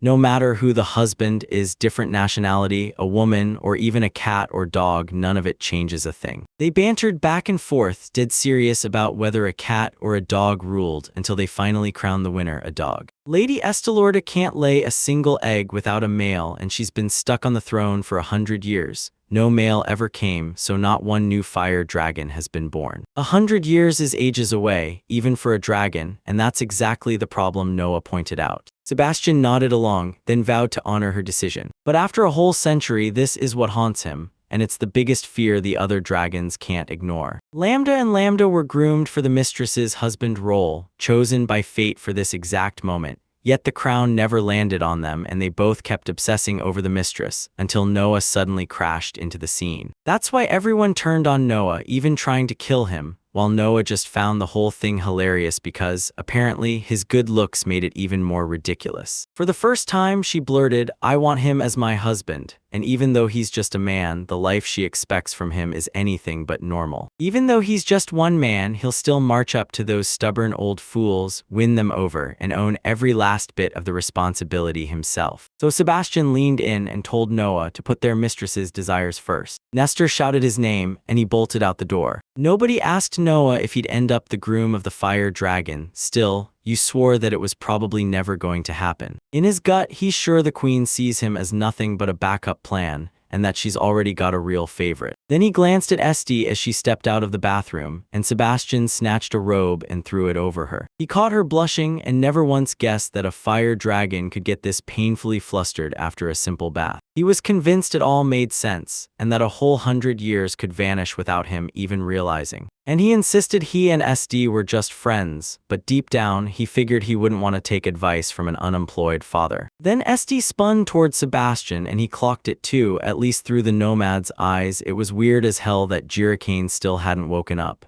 Sebastian asked if they should worry, but SD just shook her head. No, they shouldn't. In the end, it'll wipe out Rice Straw for good. By the fourth day, he was still battling the hurricane, and they kept hammering him, pushing and toughening him with every swing. The nomad leaned in and told Noah, "Don't slow down, keep that same fire," and he promised that everything was finally going right for them. Noah was wiped out, face burning red, lungs pounding, when someone suddenly clamped onto his shoulders. The department head gave him a loud, heartfelt thank you for the hard work he crushed and the job he nailed. The nomad was slathering something all over the place, and you could tell he was cooking up some kind of scam. When SD asked what it was, he leaned in and said it was special clay, meant to harden the blade. He slathers clay across the sword so the heat won't touch the areas beyond the blade when it's fired. And according to an ancient recipe my father swore by, he mixes ordinary clay with coal ash and crushed shell powder, then blends it all until it's perfectly combined. We just have to wait for the glue to set, then we can fire it up. Noi even asked if they could do it tomorrow. But nobody warned me they'd go and do it today. As you fire, keep a hawkeye on the heat, because the real truth shows up after sunset when you watch the metal's color shift. All that was left was to sit tight and wait for the world to grow darker, and at that exact moment, Lala swung her head toward Lulu. She blurted out that weird gut feeling, like something was stirring in the deepest cave right beside the dungeon's main monster.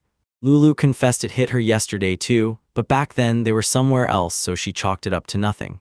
Yet every hour that passed just sharpened that dread until the anxiety wouldn't let up. It burst up from the underground like it had been waiting to strike. Suddenly, Noah jolted as the whole world around him shook like an earthquake was tearing through the ground. Everything started to rattle violently, and they could barely keep their balance. Nobody bothered to ask what was going on, then the SD smirked, slick as ever. They hauled a massive mountain of papers back to Cheryl again. On the table sat a regional tax office report, the permanent commission's budget plan, a trade union subsidy application, and even a goofy letter from a 5-year-old girl, one after another down the stack, and he could only pray that was everything for today. But the secretary snapped that every single letter had to be signed, and Yura, practically pleading, begged her to let him rest for a moment, like a little kid who couldn't take it anymore. Even knowing this could land him in hot water, he was about to act when a subordinate burst in, blurted out an apology, and killed the moment. He rushed to Mr. Gerald with an urgent patrol message. Those monster sensors were screaming with non-stop activity, and it looked like the thing was closing in on the city. When Gerald pressed which side, the answer came sharp from the north. Staring into the endless desert, he immediately started to panic about Noah. A monstrous dinosaur-looking beast erupted out of the endless desert, and the whole wasteland shook with it. Right in front of Noah, Lulu, and Lalo, the monster lunged out of nowhere. They stared in shock at how massive this monster was, and right then, Terratate sprinted up to them too. A massive snake slithered out of the stone cave like it owned the place. They call it the one that eats metal, an underground monster that gnaws on the finest metals, and the second it catches the sound of a cane, it jolts awake, drawn up from the earth by that sweet, tempting aroma. So his goal locks in, he's going to become Her Majesty's gay hero. Lambda heard that the past queens were furious with his relentless persistence, like he was a thorn they couldn't stop digging out. They're still cooking heroin right now, so they can't hand it to that guy yet. Noah wanted to warn the nomad, but when he really thought it through, he knew it could have turned deadly, even inside the capital. Lambda told them not to panic. Her Majesty would crush him fast, and by then the weapon would already be fully loaded. Right then, Noah burst into the forge and slammed into Nomad and SD. He warned him about a beast so massive it felt unreal, and then said it didn't hunt anyone else, it came straight for him, Hirokon. Even Noah would have been crushed by a monster that big. But Nomad didn't overthink it, he just pushed through and finished the forging. So if he hears that signal and decides to bail, there's no sense in running, because if he tries to slip away anyway, the fallout is about to get way worse. Noah was about to argue when Nomad suddenly soothed him with a gentle pat on the head. And he told him, don't worry, Aunt Lulu, Aunt Lala, Aunt Tariti, and even the fire dragons are right here, and if things get bad, they'll rush in to help. And it didn't matter if it was a monster or a disaster. He couldn't let anyone step in and mess with this forging. SD couldn't stop praising the good mood on his face, and then he got hit with even more shock because his father's bravery was next level. The second the forging finishes, it'll burst into full glory right beside its hero, the Khan. Lulu, Lala, and Terry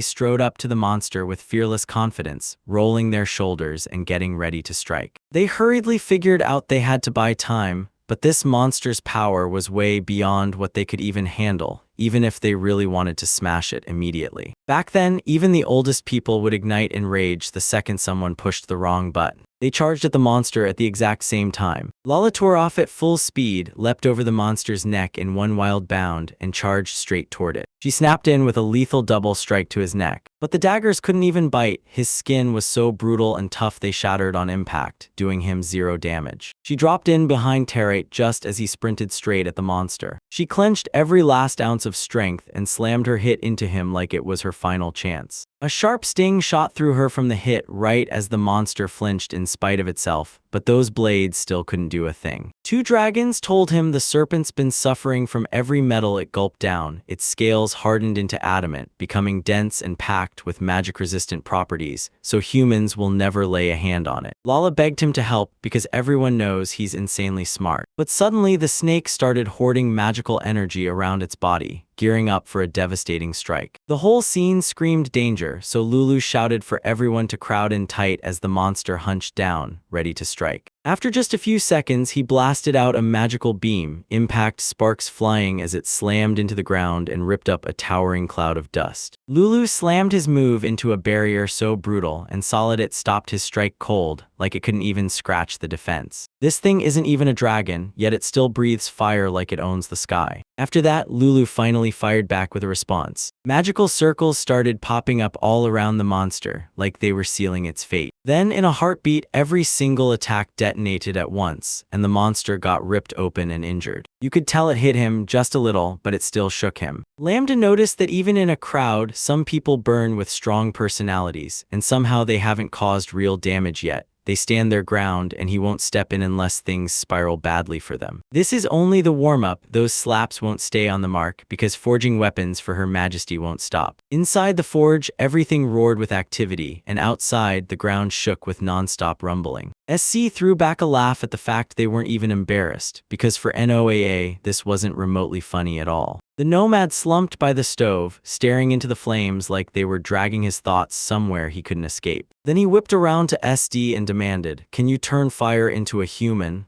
And she shot back, "Yeah, I can." So he begged her to unleash her fire into the furnace, and then pushed her to handle a whole storm of other tasks too. When she pressed him for answers, he snapped, "I'm placing the cane right there, then you've got to keep the fire roaring nonstop because this oven's too weak to actually burn it." She shot him a direct look and asked if he was 100% sure, because if she slips even a little, he could end up in trouble right alongside her. But the nomad demanded she keep going until he finally gave the word to stop. The stove prayed the fire would hold on and not burn out before it was too late. Then the nomad finally kicked things off, and the moment he did, the oven exploded with a sudden, terrifying roar. SD inhaled, steadied himself, and started blowing scorching flames straight into the furnace. Sparks erupted from the stove and even snapped onto Nomad's skin, but he just clamped down on the handle even harder. He leaned in, eyes locked on his hero, ready to catch every single change the moment it happened. Then he froze because he finally noticed the tiny changes creeping all over him, and straight up demanded she stop breathing fire right now. He yanked the weapon straight from the forge and slammed it into the water without even a second to breathe. A furious cloud of steam blasted up from the water like it was alive. As soon as the weapon cooled, he snatched it back from the water, eyes locked in. Usually he'd shove it into the oven over and over, then let it cool, but this time it looks like he's skipping all that and going straight for the finish. So yeah, everything was already set up and he dropped to one knee. He shoved the weapon into Estelordi's hands and Estelordi lit up, praising him for a job that was done right. The three who'd already battled the monsters sagged with exhaustion, then just waited,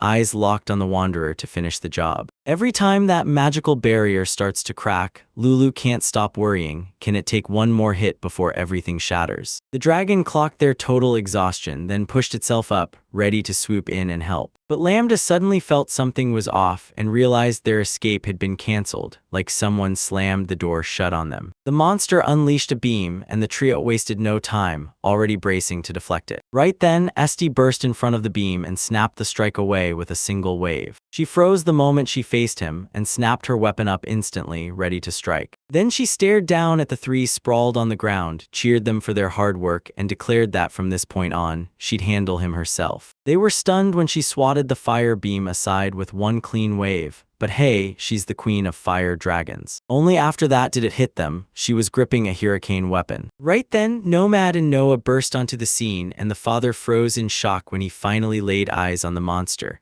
while Noah had been trying to warn him all along. Everyone was thriving, father and son alike, with the grandmothers and the aunt all doing just as well. The Nomad poured every ounce of strength into the weapon, and the result is straight up jaw-dropping, an absolute masterpiece. This weapon will smash that massive magical beast for good. Lambda warned that if the weapon ever dulled, the blacksmith and every local soul would be wiped out, and once that happened, Jerricane would snap back into his true form. But Noah swore that everything was going to be okay, no doubt. After all, his dad poured his entire life into this collection, so there's no way he'd act foolish. She wrestled with the power of Esti, then whipped her gaze to the snake, and right then, the hero Kane realized he was standing there, completely awestruck. So don't hold back, go up to her and make your move. She was about to give him a shot. The monster snapped its jaws open and lunged straight for Esti. Everyone stared at that moment like it could explode. Then Esti flashed a sly smile. She swung her weapon fast and flawlessly, landing the hit like a pro. The blade slammed into the monster's head, and the thing froze dead in midair. And just like that, they sliced it down the middle with deadly precision. For anyone born to crawl, flying will never happen. It erupted like the sun, one strike, and everything is gone. Pure, unbelievable force, and the weapon is drop-dead gorgeous. SD slapped the name Jinnu on him, Golden Raven. She chose to turn into a dragon, yet the weapon stayed put,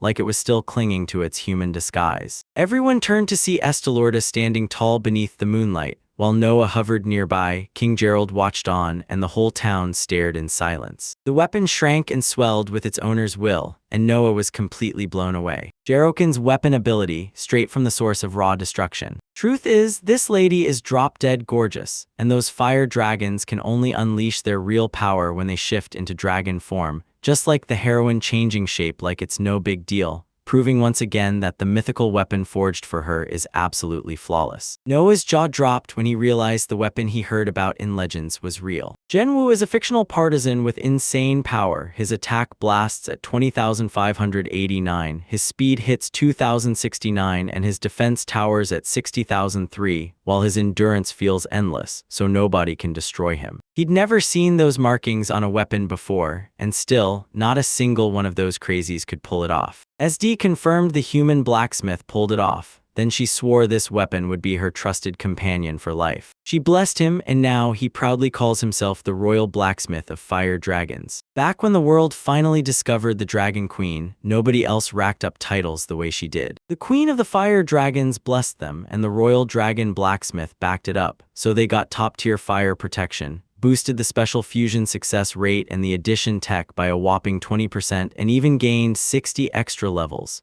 It was straight up unreal. Noah nearly burst with joy because Nomad finally hit level 60. Now he could unlock fresh skills, fuse 3 metals, and stash in 3 materials. But the Nomad wore a face that screamed, not even close. The Royal Dragon Blacksmith title dangled a real shot at those special, game-changing forges, and he felt it was the key that unlocked the path to that mythical class. Turns out that mysterious class was totally ordinary, and he'd just been getting it wrong, thinking he was the first one to come up with it. Noah leaned in and told him, "This is only the start. There's no finish line yet because the real grind is still coming." Now that SD was human, she snapped, so did Nomad crawl back into being a pathetic father, and if he keeps hassling Noah, I'll undo it all and crush every one of his achievements. But Noah begged her to stop. He was already wiped out from the forging. They started brainstorming their next move, because SD's dragon form was so loud and obvious it could be seen all the way from the capital. And honestly, that's why the royal army is probably marching toward them right now. SD told me, "Don't stress, I'm not in the best mood right now, and I won't smash a single thing until the king proves how foolish he is himself." They're praying that Gerald's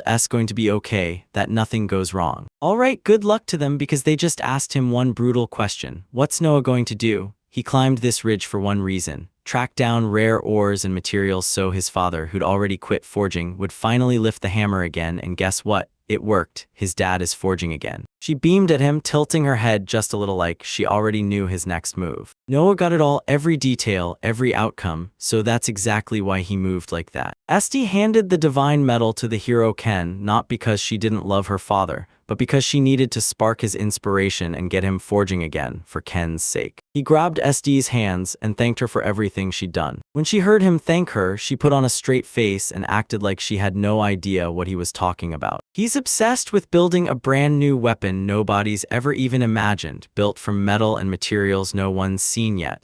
And one day he'll forge it so flawlessly that Nomad can't help but be blown away. So he'll keep mining ore and hauling materials, and the SD has decided to push his training even harder, because none of this was ever avoidable. Those words didn't even stir a single ounce of bad feelings. Nobody laid a hand on Her Majesty or barred Noah from hunting ore and supplies, at least not yet, because he insisted he had to master the basics of blacksmithing first. And no, this blacksmith never hauls ore or other supplies himself. He sends adventurers out to get it, or he hands the job to his apprentices. He never would have guessed that, as a blacksmith's apprentice, he could somehow both gather materials and forge them into something real. He's about to become something nobody has ever seen before, turning into the blacksmith's strongest apprentice. The Nomad froze in shock, and the grandmother just shrugged and said he looked exactly like Noah. SD totally understood him, then declared him her best friend. To become the strongest, he had to take down 1 or 2 fire dragons. She promised she'd train him with total care, so he had nothing to worry about, but Noah snapped back that he was talking about something completely different. And he bolted the second she gripped that weapon because there was no way she wasn't going to kill him,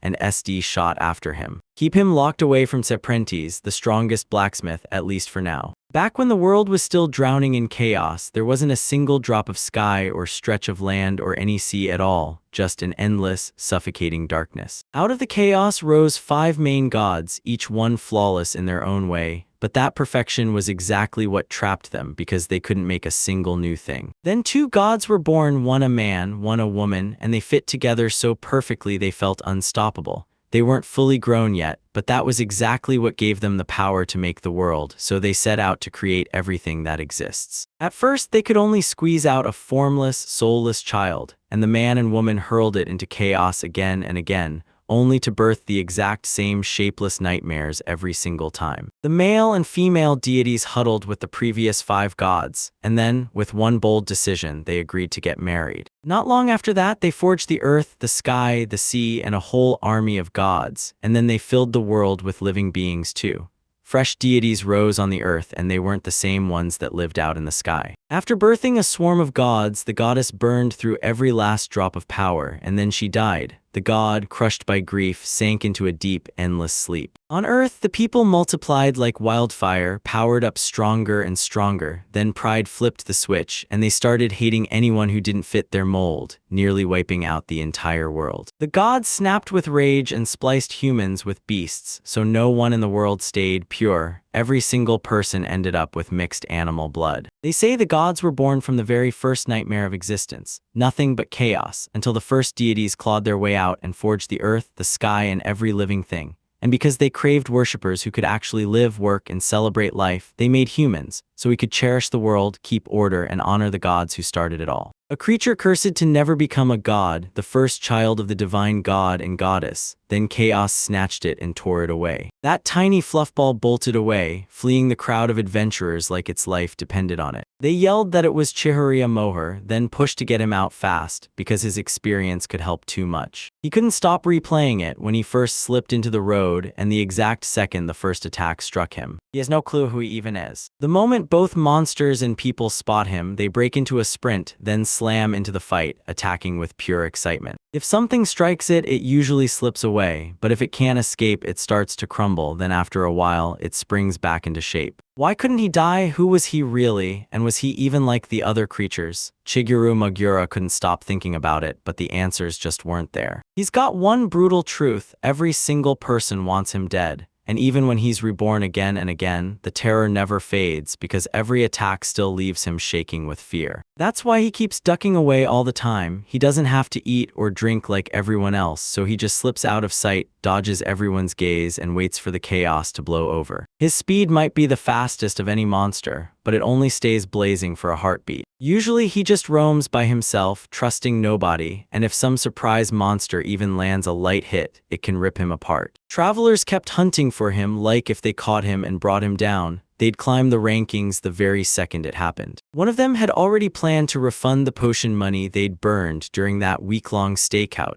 Then it all finally clicked only after they got their hands on the monster's hide. Right near Chihiri Magura, a sword burst out of nowhere and hung in the air. Looks like he's about to die again, and seriously, how many times is that now? Out of nowhere, the wolf lunged in and clamped onto the boy with the sword at his side, and he screamed, writhing in pure pain. Later, other travelers swore they'd seen it, an eerie stone wolf staring back at them. They figured he didn't just aim at her, he went after Chihir Magur too. They rushed him and fired straight at his eyes, trying to save themselves. Then Chigura Magura snapped his head around and bolted to get away. But right in front of him, a whole pack of stone wolves stood shoulder to shoulder, like they were ready to crush him. Wolf monsters run in packs, always a male and a female, and they move like a ruthless team. One wolf snaps attention away while the rest surge in together, hunting in perfect sync with the plan. Suddenly, a girl witch slipped a gentle touch onto him. She shrieked the second she spotted Kaigiara Moher sitting right at her feet, and she unleashed her magic and dropped him with a single strike. She pulled off an insane win and left the enemy reeling. Defeating Chihir Magura filled her with pure joy, and it lit a fire under the other adventurers too. Once their levels shot up, the stone wolves stopped being terrifying. After a brief blink of time, Chigura Maguru reappeared in another spot, piecing herself back together from the ripped fragments. And just like that, he's forced to vanish again, because the hunt is on once more. Right then, fear crushed him, he couldn't breathe. And then, out of nowhere, he locked eyes with a boy who stared at him like he'd been waiting for this moment. The boy clutching a sword. He stared at that tiny black ball in front of him and wondered, was it alive? The boy grabbed it in both hands, and it shook so hard that he could feel its fear screaming through his fingers. But he couldn't help wondering, am I hungry? So he plunged his hand into his pocket. He pulled out his lunch, an onigiri rice ball, and shoved it into Chijiri Maguri's hands. He caught a scent so good it stopped him cold. The boy leaned in and asked, "You wanna eat?" Chijira Maguro had never even heard the word food. To him, it was just something people and monsters shoved down their throats, no matter how much it tasted like trouble. He took a bite of the onigiri and instantly fell in love with it. He looked absolutely starving, and the boy blurted, "This is all I've got for lunch." He couldn't stop himself. He had to find out what kind of creature it was. With his stomach growling and nothing to eat, he spun around and headed back home. So I wrenched myself away, toss a final goodbye over my shoulder, and turn my back. Chigurama Gura couldn't shake the feeling. Was it finally time for him to move on? He couldn't stop wondering what that white food even was and why the boy wasn't attacking him. Then the fear hit hard because monsters were up ahead and this road looked way too dangerous. The boy suddenly realized a tiny creature had been shadowing him the whole time. Since he'd already fed him, there was nothing left to do, so he scooped up the little creature in his arms and spoke. The boy stepped up and said his name was Noah and then pointed at him like, "That's Black Fluff." Right then, it felt like his pointless, tangled life finally clicked into place, because everything had a new name, Black Fluff ****. Meet the Chijira Magura monster called *** Black Fluffball ****, a creature whose power is to crank up its fluffiness to insane levels, and who absolutely adores rice above everything. Like, this is the only one of its kind in the entire world, and yeah, it's him. Noah shoved it into his pocket and told it, in no uncertain terms, to behave. This kid sprinted like lightning, then, like all the fear vanished, he dropped to sleep on the spot. Now you don't have to fear a thing anymore. It was impossible to describe, until one lone tear finally slipped out. One whole day has blasted by since the SD dropped the hero cane right into their hands. Noah burst onto the porch, stretched under the warm sun, and soaked in the light like he meant it. His father finally gets up too, and today, this is it. The boy begins learning true blacksmithing for real. At least that's what he believed, until Gerald showed up. Alongside Gerald, Lulu and Lala tagged along with him too. In the hall, they sat around the table. Then Noah swooped in and handed them glasses. The SD might have been up to something the day before, but the moment they found out Noah clicked with the Queen of Fire Dragons, the whole castle instantly went calm, and everyone agreed her arrival felt like a sign. But not one local even bothered to wonder why they showed up this early in the morning. Then they leaned in and demanded, "Nomad, who hates you? Who's gunning for you?" They asked because the guy who got snatched yesterday by the fire dragon and ants was brought right here. The second SD smashed the great serpent. Noah snapped and remembered every single detail at once. He lunged to break free from SD as SD barreled after him. But he couldn't, so she snatched him by the scruff of his neck and yanked him back. She snatched him in time, and now he's stuck training under her. He begged her to start no later than tomorrow. Then out of nowhere, someone shouted SD. Sebastian was the one gripping that guy, and he declared he'd nabbed him at that woman's request. She said it was brutally hard. Because this boy had been lurking and spying on them ever since his father picked up the blacksmith trade, she couldn't help getting curious, and then she told Roma to keep tabs on him. He nailed the job, then somehow lost the trail near the castle, but everyone still knew the truth. He lived way out there, far from this place. Then they swept through the castle, and if Jerry found out, he'd have straight up keeled over and fainted. Noah agreed because with horns and wings like that, spying was basically impossible. Everyone would spot them in a heartbeat. The moment they lifted her hand to the horns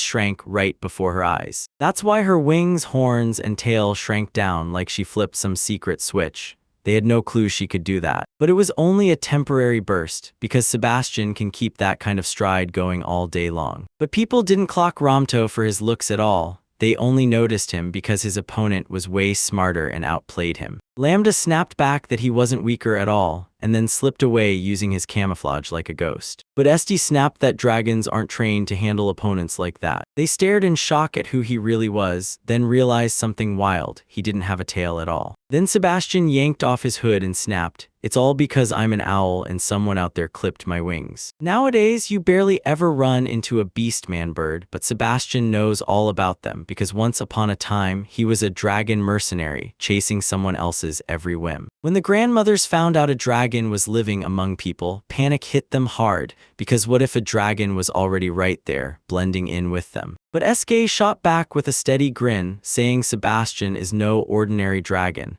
because almost nobody can hide their wings and pull off looking human. Sebastian mingled with all kinds of people, some slipped up like hungry birds or silent cats, yet the real treasure for his masters were the owls, because they can hunt through the dark and vanish in plain sight. Noah leaned in and asked where he was from, because if he really came from the castle, then maybe he was one of Uncle Zhur's people. But if he was truly working for him, he wouldn't be out there spying, said the grandmother, and the truth was the exact opposite. A king might keep a stash of secret servants, but running his own palace is a totally different beast. People were guessing who he really was, maybe some shadowy debt collector, a fancy local aristocrat, or even a guild blacksmith with nothing to hide. He refuses to talk, so they haul him straight to the castle. Just like that, the Dragon Queen's grand appearance gets fully explained. The owl Lala and Lulu snared wasn't one of their spies at all. The guard confirmed it. Gerald leaned in and asked, "So, what ideas do you have that we can team up on?" Nobody warned him that marrying Amora could make people feel offended,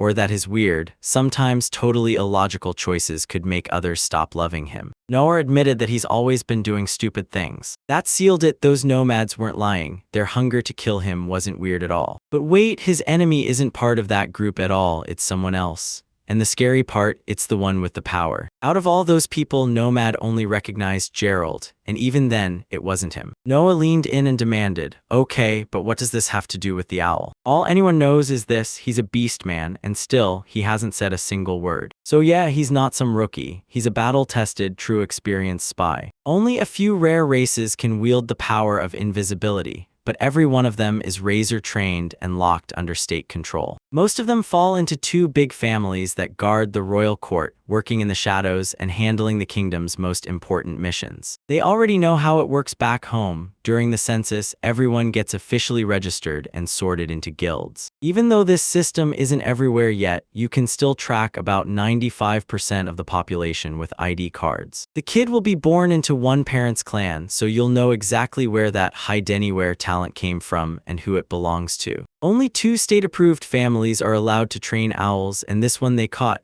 It doesn't match either family, and it hasn't been trained at all, just a wild, wandering owl. If you've moved to a new city and don't want to grab a fresh passport, here's the truth. Without it, you won't land a job. Basically, they've reached 3 big conclusions. This spot turned into a home base for 2 families, where every single person gets real privacy and can finally breathe easy. And get this, there are camouflage experts out there the state doesn't even know exist. And the village, or someone living there who hired him, wants the nomad for themselves. But once the Dragon Queen steps in, the whole world can flip upside down. Everything could change from here. Since Gerald started drinking, he can't recall a single soul who cared about his business. Yet somehow they'd love to watch how Nomad spends every coin. If there are underground groups handling stuff like this, we're in for a nightmare. Because then it's not just some random issue anymore, it's already his personal disaster. And one more thing, this is all about Sister Amori's gear, and the fake messenger swore she snatched it up and took it with her. He dug around for answers, but nothing ever pointed to this gear being sold in the last 8 years. So yeah, turns out they weren't even trying to sell the equipment.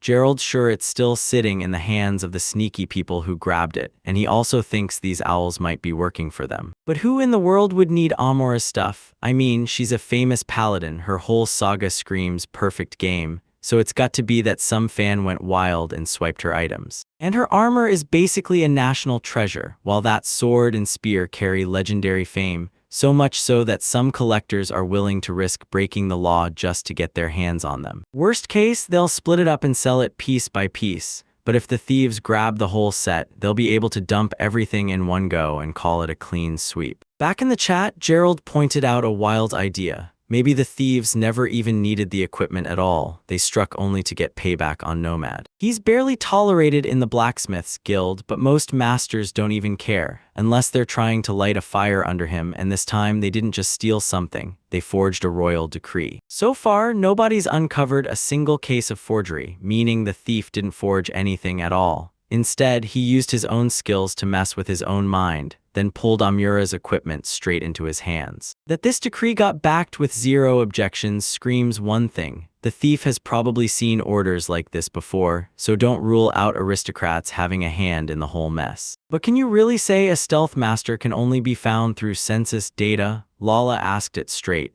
If even one person fakes their death, they can slip away and secretly teach everyone else. Gerald leaned in and demanded if Lolly had any wild ideas up her sleeve. Suddenly, a knock exploded on the door. 3 boys knocked and asked who was home, and then they learned they'd hit the Dragon King's blacksmith's house. Looks like those were customers, so Gerald slipped out the back door and planned to swing by later. Right now, he just wanted Noah and Nomad to crack on and get productive work done. Noah stormed up to the door and asked if they wanted to place an order for weapons. Behind that door, they just demanded, "Open it." The moment he swung the door open, 3 boys were right there, staring at him like they'd just seen a ghost. One of them pressed him and demanded, "So you're really a nomad, or is that just a story?" Someone straight up warned him, "Don't be an idiot." Is the third one about to demand where Nomad disappeared to? And just like that, Nomad bursts out of the house, straight into the chaos. The second it happened, all three boys dropped to their knees like their legs just gave out. And boom, every single one of them blurted out that they wanted to be his students, and it totally blindsided him. Nem, Gem, and Rem, those were their names. Yesterday, fresh out of the forge, they finally heard the Dragon King's decree, and when the Dragon King's blacksmith stepped forward right out of the old legends, the whole crowd snapped to attention instantly. They swore they'd come here, and the master shot back, "This is the smithy of the nomad, his forging turns evil. Go ahead, you'll end up destroying yourselves." In the blacksmith guild, everyone shrugged off the decree because it felt brutal, and from the start it was obvious, dragon weapons weren't forged by their hands.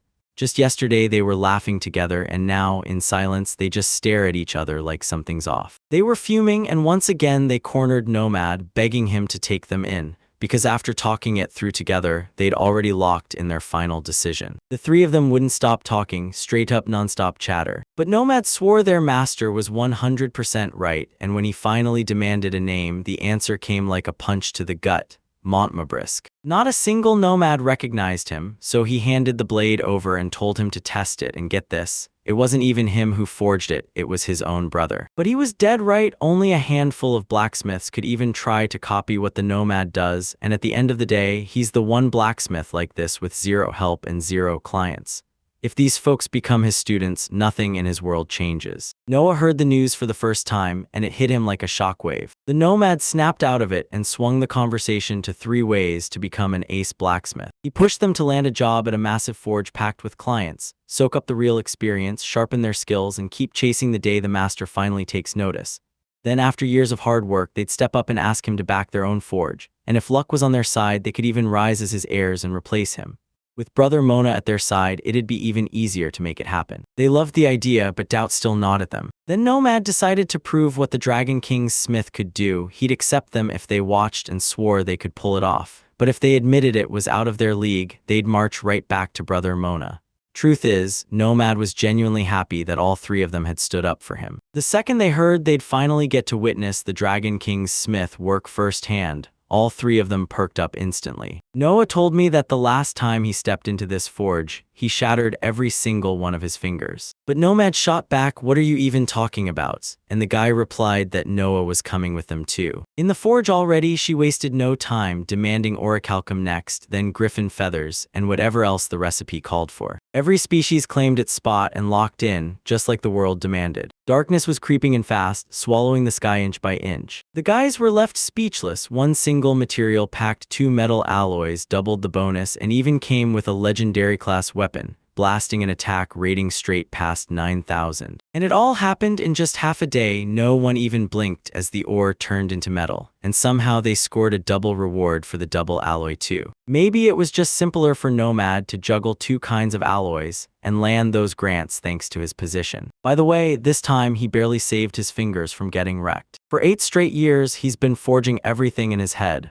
Only imagination, nothing else. Out of nowhere, someone knocked at the door, and nobody even dared to think it might be another client. But when the moment hit, only Linda showed up. He spotted their forged sword and demanded he show it to him. The nomad demanded to know what he was doing there, but even Noah couldn't guess. Limdi gripped the sword in his hands and leaned in, inspecting the blade like it might hide a secret. He could tell this dagger wasn't just any blade, it was a royal-level masterpiece, so he snapped his eyes to the nomad. And then he blurted out that he wants to join the nomads too, become one of their disciples. He sat on a bench, staring across at his grandmother. They demanded to know what a fire dragon was even doing here, and doubts started creeping in that it might have been nothing but their imagination, while Limda just smiled and wished them a good morning. Lulu snapped whether Noah messed up again, and when the truth hit, it turned out this time it wasn't his fault. At breakfast, he slid over a sandwich packed with a beefy patty like it was no big deal. Man, that food was insanely delicious. And then Noah blurted out straight up that the sandwich was hiding a dragon. Grandma demanded who'd serve the dragon its meat, but when you looked closer, its tail was already smeared with lime. He told me he gave this story as a tribute to the moment he finally became a nomad student. Grandmothers stared in shock when they found out Linda had finally become a student. The second he spotted the nomad, a storm of emotions hit him like a truck. That fire lit up his heart, bursting open a whole world of wild new possibilities. Born from the nomad's raging fire, the golden raven is impossibly beautiful, and now it craves nothing less than to become the flame all on its own. Like Noah, he got thrown straight into the chaos, and demanded to know if the queen even had a clue. Of course, he pressed Her Majesty for answers, and she leaned in, hearing every word as he begged to become a dragon blacksmith. She met his gaze and said yes, giving him her full consent. She'll sit tight for 100 hell, even 200 years, waiting for him to finally turn into exactly the man she wants to see. That's exactly what she said, and she was even ready to pack up a few dragons to go with him. Noah's jaw dropped at the count, because it turns out dragons aren't just powerful, they live way longer than humans. And if it's really like that, then mark my words, after 100 years, not a single soul from the insane will still be breathing. Linda can't train for a full 100 years, turns out her window is shorter, way shorter.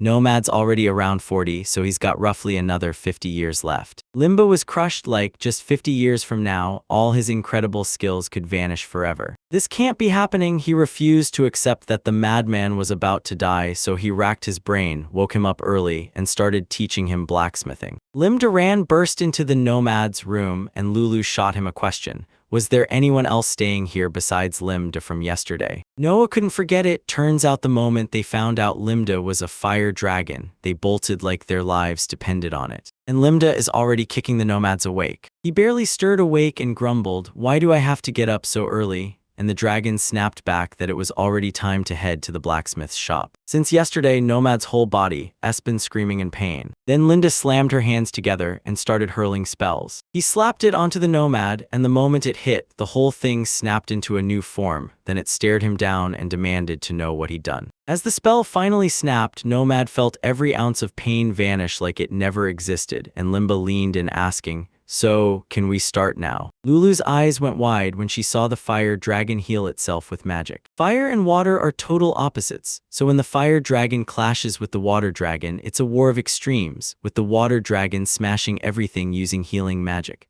But if that fire dragon, built on raw power, also learns how to heal with magic too, then yeah, we're talking about terrifying, unstoppable power. She was right except for Limda. Every fire dragon on record can't cast healing magic, but Limda's battle strength is a whole other question. Still, he'd heard the rumor. Generations ago, a water dragon lived in his bloodline. Lulu gasped in shock and demanded to know how, among her own ancestors, a water dragon ever ended up. Noah's eyes widened. He finally realized these weren't regular dragons, they were the secret kind. And he begged Aunt Luva to keep her mouth shut. This was a secret, and he didn't want a single question. She demanded to know where Noah had learned all the dragon secrets, and he admitted it came from being friends with SD. Then she spilled everything he needed to hear. Looks like Lulu got outplayed. She's sharp and insanely talented, but Noah still managed to shut her down and take the win. Lala couldn't believe it. She'd just gotten a letter. They all burst onto the street together. Then wham, a bundle dropped out of the sky, and Lala snatched it midair like she'd seen it coming. It was Noah's first time ever seeing himself get shipped off like that. Lala hadn't gone on any adventures in ages, and lately everyone's been glued to her studies and research. So bored out of her mind, she decided to launch her own courier delivery service. He flew straight over Linda's head, bold as brass, because he was the carrier pigeon she'd raised from an egg. The moment Limpton heard about this pigeon, he realized it doesn't just fly, it soars up around 1,000 meters in the sky. In the capital, a deadly strict guard can sniff out demons on sight, but there's one blind spot. If you're flying over 200 meters, he can't see you, so the safest way to deliver the letters is up there. Linda leaned in and asked, "Should I tell him this?" Lala said it feels like a natural disaster, easy to spot, impossible to stop, and whether he knew about it or not, it wouldn't change a thing. Like his girlfriend kept saying, people are wild, fascinating creatures. Lala tore open the letter and snapped, "Lulu, we've got to get back to the Kingdom of Soy, something urgent is happening there." Lily vanished, now we've got to sprint before it's too late. They grabbed the kingdom's fate and swore they'd keep it safe. They're always packed with guests, and they told Noah straight up, he'd have to leave them behind and go. Lim starts stirring and nudges Nomad awake, calling him straight up master. He demanded why he called him teacher, and the reply hit him like, because you're the student, nothing weird about it at all. Then he finally spotted ST, Lambda, and Sebastian right there, blocking their way in front of them. SD realized they weren't doing anything at all. They were just standing there doing nothing. She said she'd come to settle the bill for the Golden Crow, and when she heard Linda became his student, she couldn't resist dropping by just to say hello. He's always stayed in Lambda's shadow, but this is the first time Lambda is finally taking control and doing exactly what he wants. It won't be easy, but I leaned in and begged him to back me up. Lambda wasn't built for fights, but the moment Lambda dared him to a duel, he flipped the script and won. Lambda couldn't grant his brother's dream of learning from humans, but if that's truly what he wanted, then Lambda had to stand by and do nothing. The second he won, he bolted, swore Linda could have cured him, apologized, and then started treating him on the spot. Then SD wheeled toward Sebastian, and the moment he saw it, everything clicked. He yanked the case out and popped it open. They tossed in a little extra cash so he could cover Limba's schooling if the first amount fell short, because if they had to, they'd line up even more. Not a single medical professional stopped to ask if they were absolutely sure about the decision. She told him to grab it while the offer was still there, and he thanked her with nothing else to say, then snatched the case. It turned out to be brutally, painfully hard. The Nomad leaned in and dared Noah to try lifting it. Noah snatched the case and instantly felt its brutal weight slam into his hands. Nomad slammed the truth down. This money was his now, because he earned every single coin himself. Now he'll go out and personally haul the materials and ore he needs, then flat out asks you to treat it as an advance payment. But Noah had zero clue he'd end up burning through that much money. If he doesn't know, shove the case into storage, because gold can turn into weapons too. Of course it was expected, being raised by blacksmiths, S somehow just got that it was in her blood. He knew that alloy could spark something seriously cool and his curiosity wouldn't quit. What could it turn into? But Nomad cut him off. It doesn't matter until you learn blacksmithing. Then he pressed, so when are you planning to go gather the ore? Noah's rage flared because he liked that person, and then everything shattered into chaos. Now he had to knock out one adventurer's guild task every single month or his license would be wiped out, so he begged Linda to help him. The Nomad leaned in and grilled him. What was he even saying? Did he already finish that warehouse, and could he score a few batches of thistles? But soon the supplies will dry up, and then someone's going to have to hustle manticore needles and griffin feathers to the guild. Yet not a single madman will be able to call in blacksmith materials for delivery. Noah stared at himself thinking, if the guild wants something I can whip up just by blacksmithing, then that's on me. Limda's heart flickered with worry, but the dream of becoming a blacksmith burned so bright that he knew he couldn't step back now. He stood there ready to go and told them they could grab as many claws and scales as they wanted. Then they fired back saying, that's not what we meant at all. He exhaled and that hard tension finally slipped off his shoulders. Then they insisted claws and scales are pure gold for blacksmiths. And they smiled like it was obvious. Handing these resources to anyone outside the guild would be straight up insane. Linda even broke down and cried, overwhelmed by the pressure. Later, Linda and Nomad were already standing in the forge, ready for whatever came next. The Nomad snapped on the blacksmith's apron and demanded they stop playing around. They picked up a hammer and blacksmith tools, then grilled him about whether he had extra skills for alloys and granite. He nodded and said,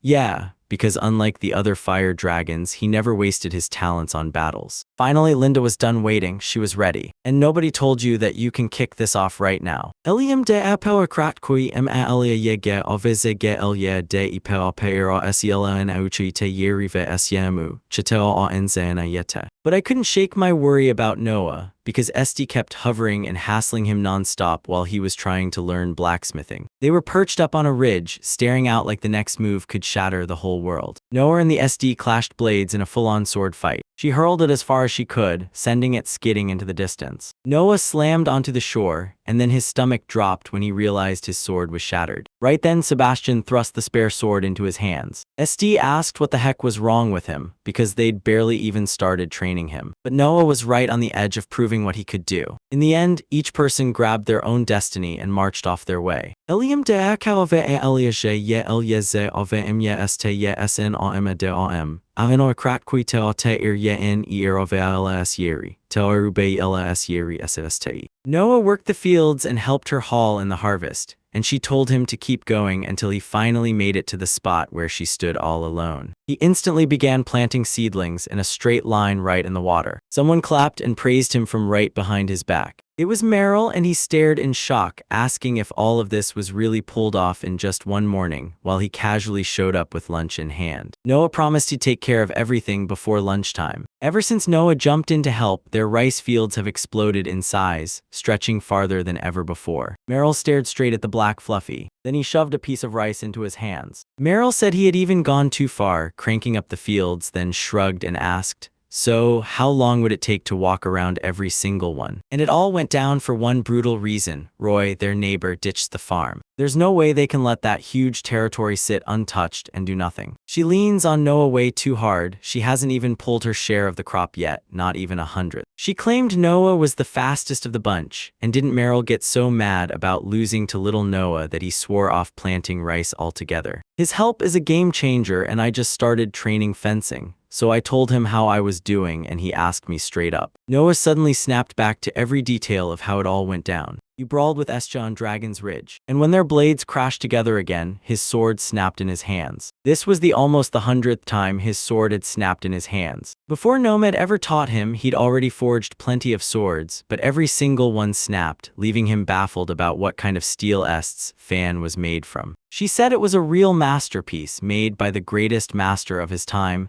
and that there was no way his simple swords could ever measure up to it. She lunged at him to catch him off guard, but Noah slipped the strike and stumbled back out of harm's way. With lightning-fast reflexes, he braced on his arm and shoved the fan clean out of her hands. He finally saw his opening, and he didn't hesitate for a second. But SD snapped into action and slammed his strike to a halt with one hand. Turns out her hand was armored in brutal, tough scales, and when she swung again, another sword shattered on impact. Even in her own hands, countless secrets clung tight and wouldn't let go. But it wasn't an attack at all, he was only trying to protect himself, and the hit barely landed since it was too weak to hurt her. Still, his moves kept getting sharper, and she couldn't shake the question. Was it really smarter to keep training the same opponent over and over? It was the first time he finally managed to land a kick on her. On the endless desert and Dragon Ridge where he always goes, giant demons roam everywhere, so he's always on edge, strapped with a blade and razor sharp with his sword. But when you're going toe-to-toe with someone, don't rely on the same moves, switch it up. Mix in kicks and throws, then yank the sword's hilt or grab their clothes and pull them in close because you've got a ton of ways to wreck them. Then she demanded to know why he was stuck in place, like he'd been hit by lightning. He couldn't believe it. This was the real training session, not SD just hanging out with him like he'd expected. She saw it as proof she hadn't trained hard enough, so she clenched her resolve and pushed herself even further. And because he's chasing the title of the strongest, he's not done yet. He wants to battle her too. She snatched a golden crow out of thin air, no, straight out of the burning fire that had burst into the sky. She leaned in and asked, "You ready?" Because if he wasn't, disaster could hit, and he might die without even meaning to. It was a queen's tale, but Noah got so close to death it felt like the world stopped breathing. Meryl asked how he's so good at everything, despite being so tiny, and Noah shot back that he's got to give it his all, or he won't make it. Today he skipped training and headed straight for the Adventurers Guild. If his license runs out, he'll be forced to stop his studies for good. So they pushed to finish planting the rice early. Noah clung to him with a death grip and hurtled forward at insane speed as Meryl stood there, staring. At last, he stormed into the Adventurers Guild and picked a mission for himself. But no matter how hard he looked, nothing caught his eye. Suddenly, he caught Sue staring right at him. She wasn't wandering around for fun, she was hunting him down because she had a request she needed to make. Noah shot back right away that he didn't have a single material with him. But Sue refused to talk about it. She just kept snapping that someone had been hounding her nonstop lately, then blurted out if he had any knife for self-defense or something like that. She couldn't fork over a coin to buy a forgery, she was safe inside the guild, but the second she headed back home. Noah promised he'd come up with an idea, then told her to swing by their store and check what they've got, because maybe, just maybe, she'd find something she actually liked. But she craved a weapon with monstrous attack power, like she was gearing up for a fight. Noah demanded to know why she hadn't asked her adventure crew for a sword. She didn't have to buy one, right?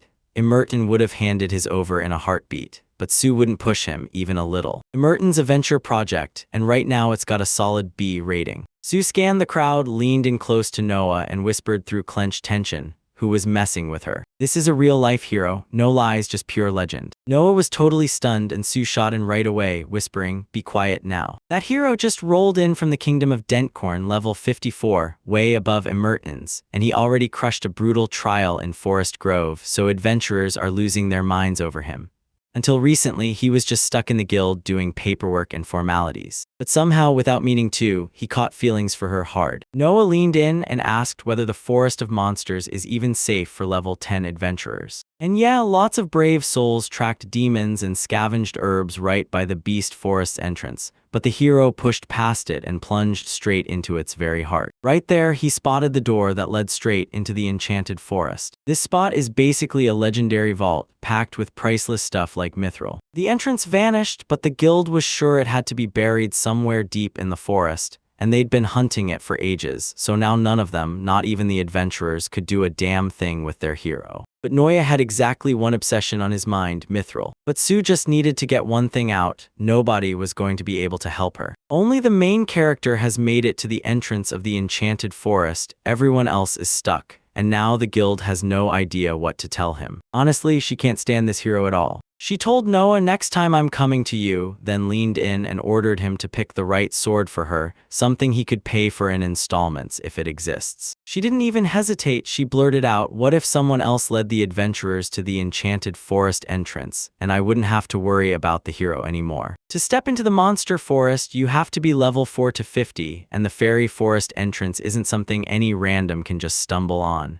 But Noah, he wasn't even thinking about the risk, he was laser-focused on mithril. Then Sue finally clocked it. Noah didn't want to go there for fun, he was hunting mithril. Sue gets the day off, so they make plans to go together, and Noah wastes no time, agreeing right away. So he hauled himself back home, because he had to forge his steel and sell it to make it pay. He stumbled back home, and that one thought wouldn't quit. Pretty soon, he'd get his hands on mithril. Someone spotted him inside, and it was clear he'd been waiting there for ages. It was Julius, no doubts the real hero. Noah couldn't believe his own eyes. On this continent, a wild legend tells of a terrifying demon lord, and the people don't just believe it, they've got proof it's real. Every 20 years, the god of war blesses a new batch of heroes, and they burst into the world like destiny just cracked the sky open. Even the history books can't prove that a demon lord ever truly existed. After Uncle Jur was the last hero, Noah made a bold call. Every hero after him had to follow that same vibe. But in his head, it looked nothing like that. Right now, it screams too feminine. Yuli leaned in and asked if he was shocked the hero had showed up right here. Noah couldn't believe the latest rumors. Seriously, they shocked him. The hero snapped to it everywhere he turned. Wild rumors about him were multiplying like crazy. Noah grilled the hero about whether he was a man or a woman, and the hero fired back that he could be seen as either,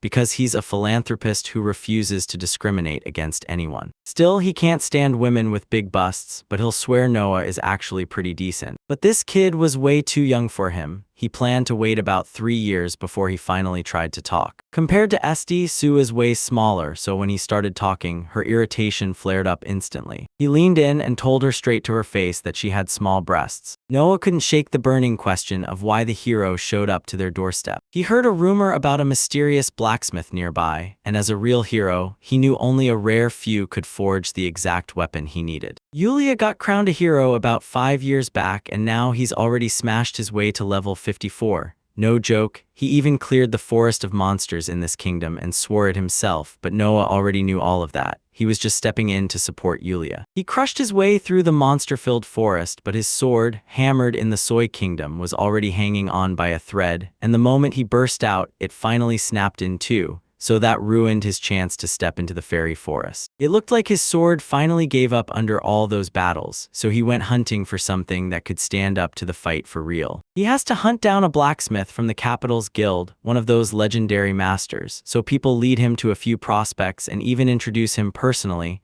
but every single one refuses, saying forging a sword for a hero is way too brutal a task. So Montbrisk, who used to be a blacksmith, popped the info to him, saying only a craftsman like Nomad, the kind who lives and breathes his work, could forge a weapon fit for a real hero. Yep, he really said that straight up. Noah was convinced every blacksmith in the capital despised Nomad, but it turns out Moan somehow sees him as a blacksmith. He asked what sword Julia wanted, and he shot back that he needed one with a huge attack boost, solid defense, and top-tier durability, because only then would it be the perfect sword. He needs a rare sword with 5,000 attack, 3,000 defense, 3,000 speed, and around 3,000 plus durability. Anything less won't cut it. Even Noah usually stops right here. That request was so tangled and brutal that every single person threw it back and said, nope. And honestly, that kind of thing just can't be real. A sword's speed and strength trade places. Go thick and it swings slower but lasts forever. Go thin and it snaps into action faster but cracks fast too, and those rules never bend. A seasoned blacksmith can crank one modifier up to a high level in no time, and it's way safer to forge an attack modifier at 8,000 instead of fretting over every other stat. That's the wild magic of a real blade. Only swords forged with the right clash of traits turn into true rare masterpieces, and it takes top-tier skill, pure passion, and the perfect conditions in the forge.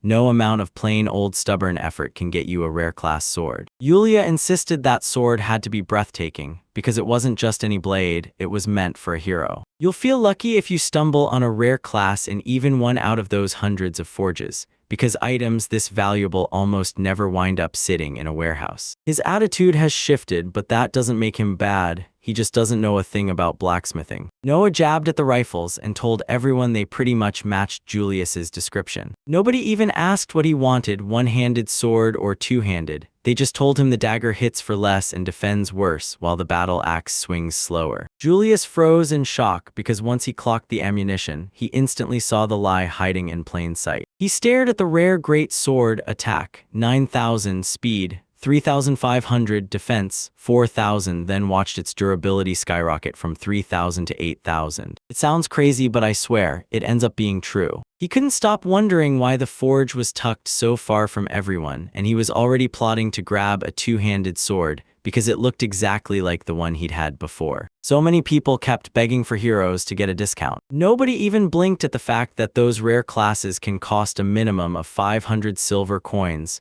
and if you snag the discount, they get even cheaper. Then he dangled an offer of 200 silver coins, a deal so good it felt unreal. Noah couldn't forget it. He didn't just rise as a hero, he finally showed up to them for the very first time. He said he could come back whenever he wanted, as long as he got that weapon, and Julius admitted it was pure luck to find a sword this perfect here. Then he praised Noah for knowing his stuff. So I swore I'd come back and see them again no matter when. It's been 2 whole days since that moment, and everything still feels like it just happened. Then Emerton and Emeton loomed by the kingdom's entrance, and the moment Noah showed up, they launched into excited waves like, "Noah, over here." He shot her an apology for the delay, then pointed out that Sue looked totally different. That's because she's usually super in shape, but today she slipped into this outfit so she could move with way more comfort. She was absolutely stunned when the hero showed up, already knowing everything, like he'd read her mind. If he grabs a brand new sword, he'll finally push toward the fairy tale forest, and who knows, they might collide with each other along the road. But NOAA warned it'd take at least 3 days to get everything ready, so they'd barely have time to cross paths. And he shot the question, why is Emerton coming with us? Emerton told Sue and the boy that they'd head into the forest to live among the animals, and even if the boy wasn't at rock bottom level, he still couldn't resist what was out there, so you'd better not brush it off. But Noah wasn't the only one losing sleep over her. The moment he said there was someone who could lead people into the enchanted forest, Sue's mind snapped straight to Emerton. So yeah, Emerton, a rank B adventurer, almost certainly trekked straight to the fairy forest, not some random no-name patch of woods. It was a half-day hike from here to there, and Noah swore he could sprint while holding Sue,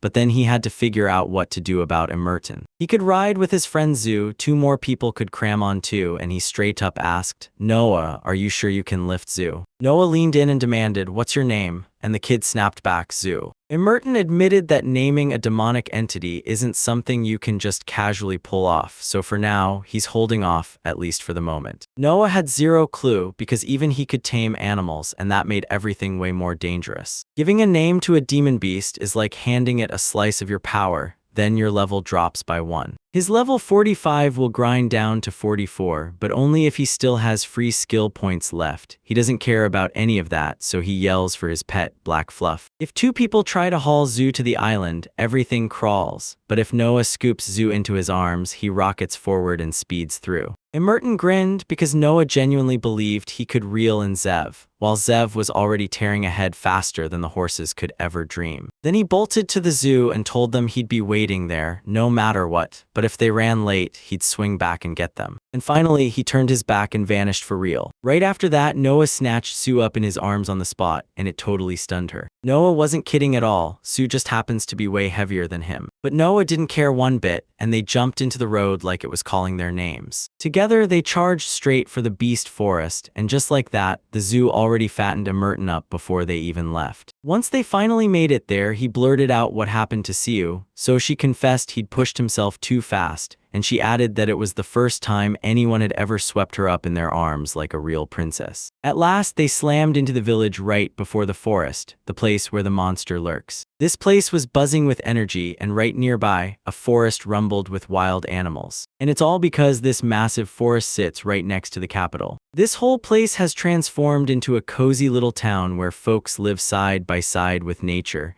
And yeah, it's got almost everything you'd need. Shops stocked with armor plus all kinds of guild branches. And somehow nobody even clocked it. This place was packed with stalls too. They stumbled on a dumpling stall, and that sweet, smoky soy sauce scent hit them like a punch in the face. Every time Noah ends up in a place like this, hunger hits him instantly, so he pushes for a snack, even when he sees how insanely expensive everything is. Merton still hasn't shown up, so Sue decides to buy him something instead. And while they dig in, they keep waiting for Merton to arrive because this is her way of saying thank you. But Noah didn't even expect gratitude. He'd never had money to splurge on sweet little treats, and honestly, what he had was more than enough to get by. When she looked at Noah, something in her snapped into place. She was ready to protect him at any cost. Then Merton finally showed up, snapped, "What is this, and where did you get that speed from?" Noah panicked and said he was late, but the truth hit hard. He'd just shown up way too early. If he cranks up the speed like that and slams into the monster, it's getting shoved back, no question. So once they set their sights on the monster forest, Merton refuses to bring Zua along. He leaves him behind here, even though his worry won't let him breathe. Roaming the monster forest, they'll rake in loads of materials and meat, and if he brings Zoo along, Zoo will muscle through and help carry the whole load. He wasn't sure he could shield him with monsters lurking everywhere, but the real fear sat in the back of his mind.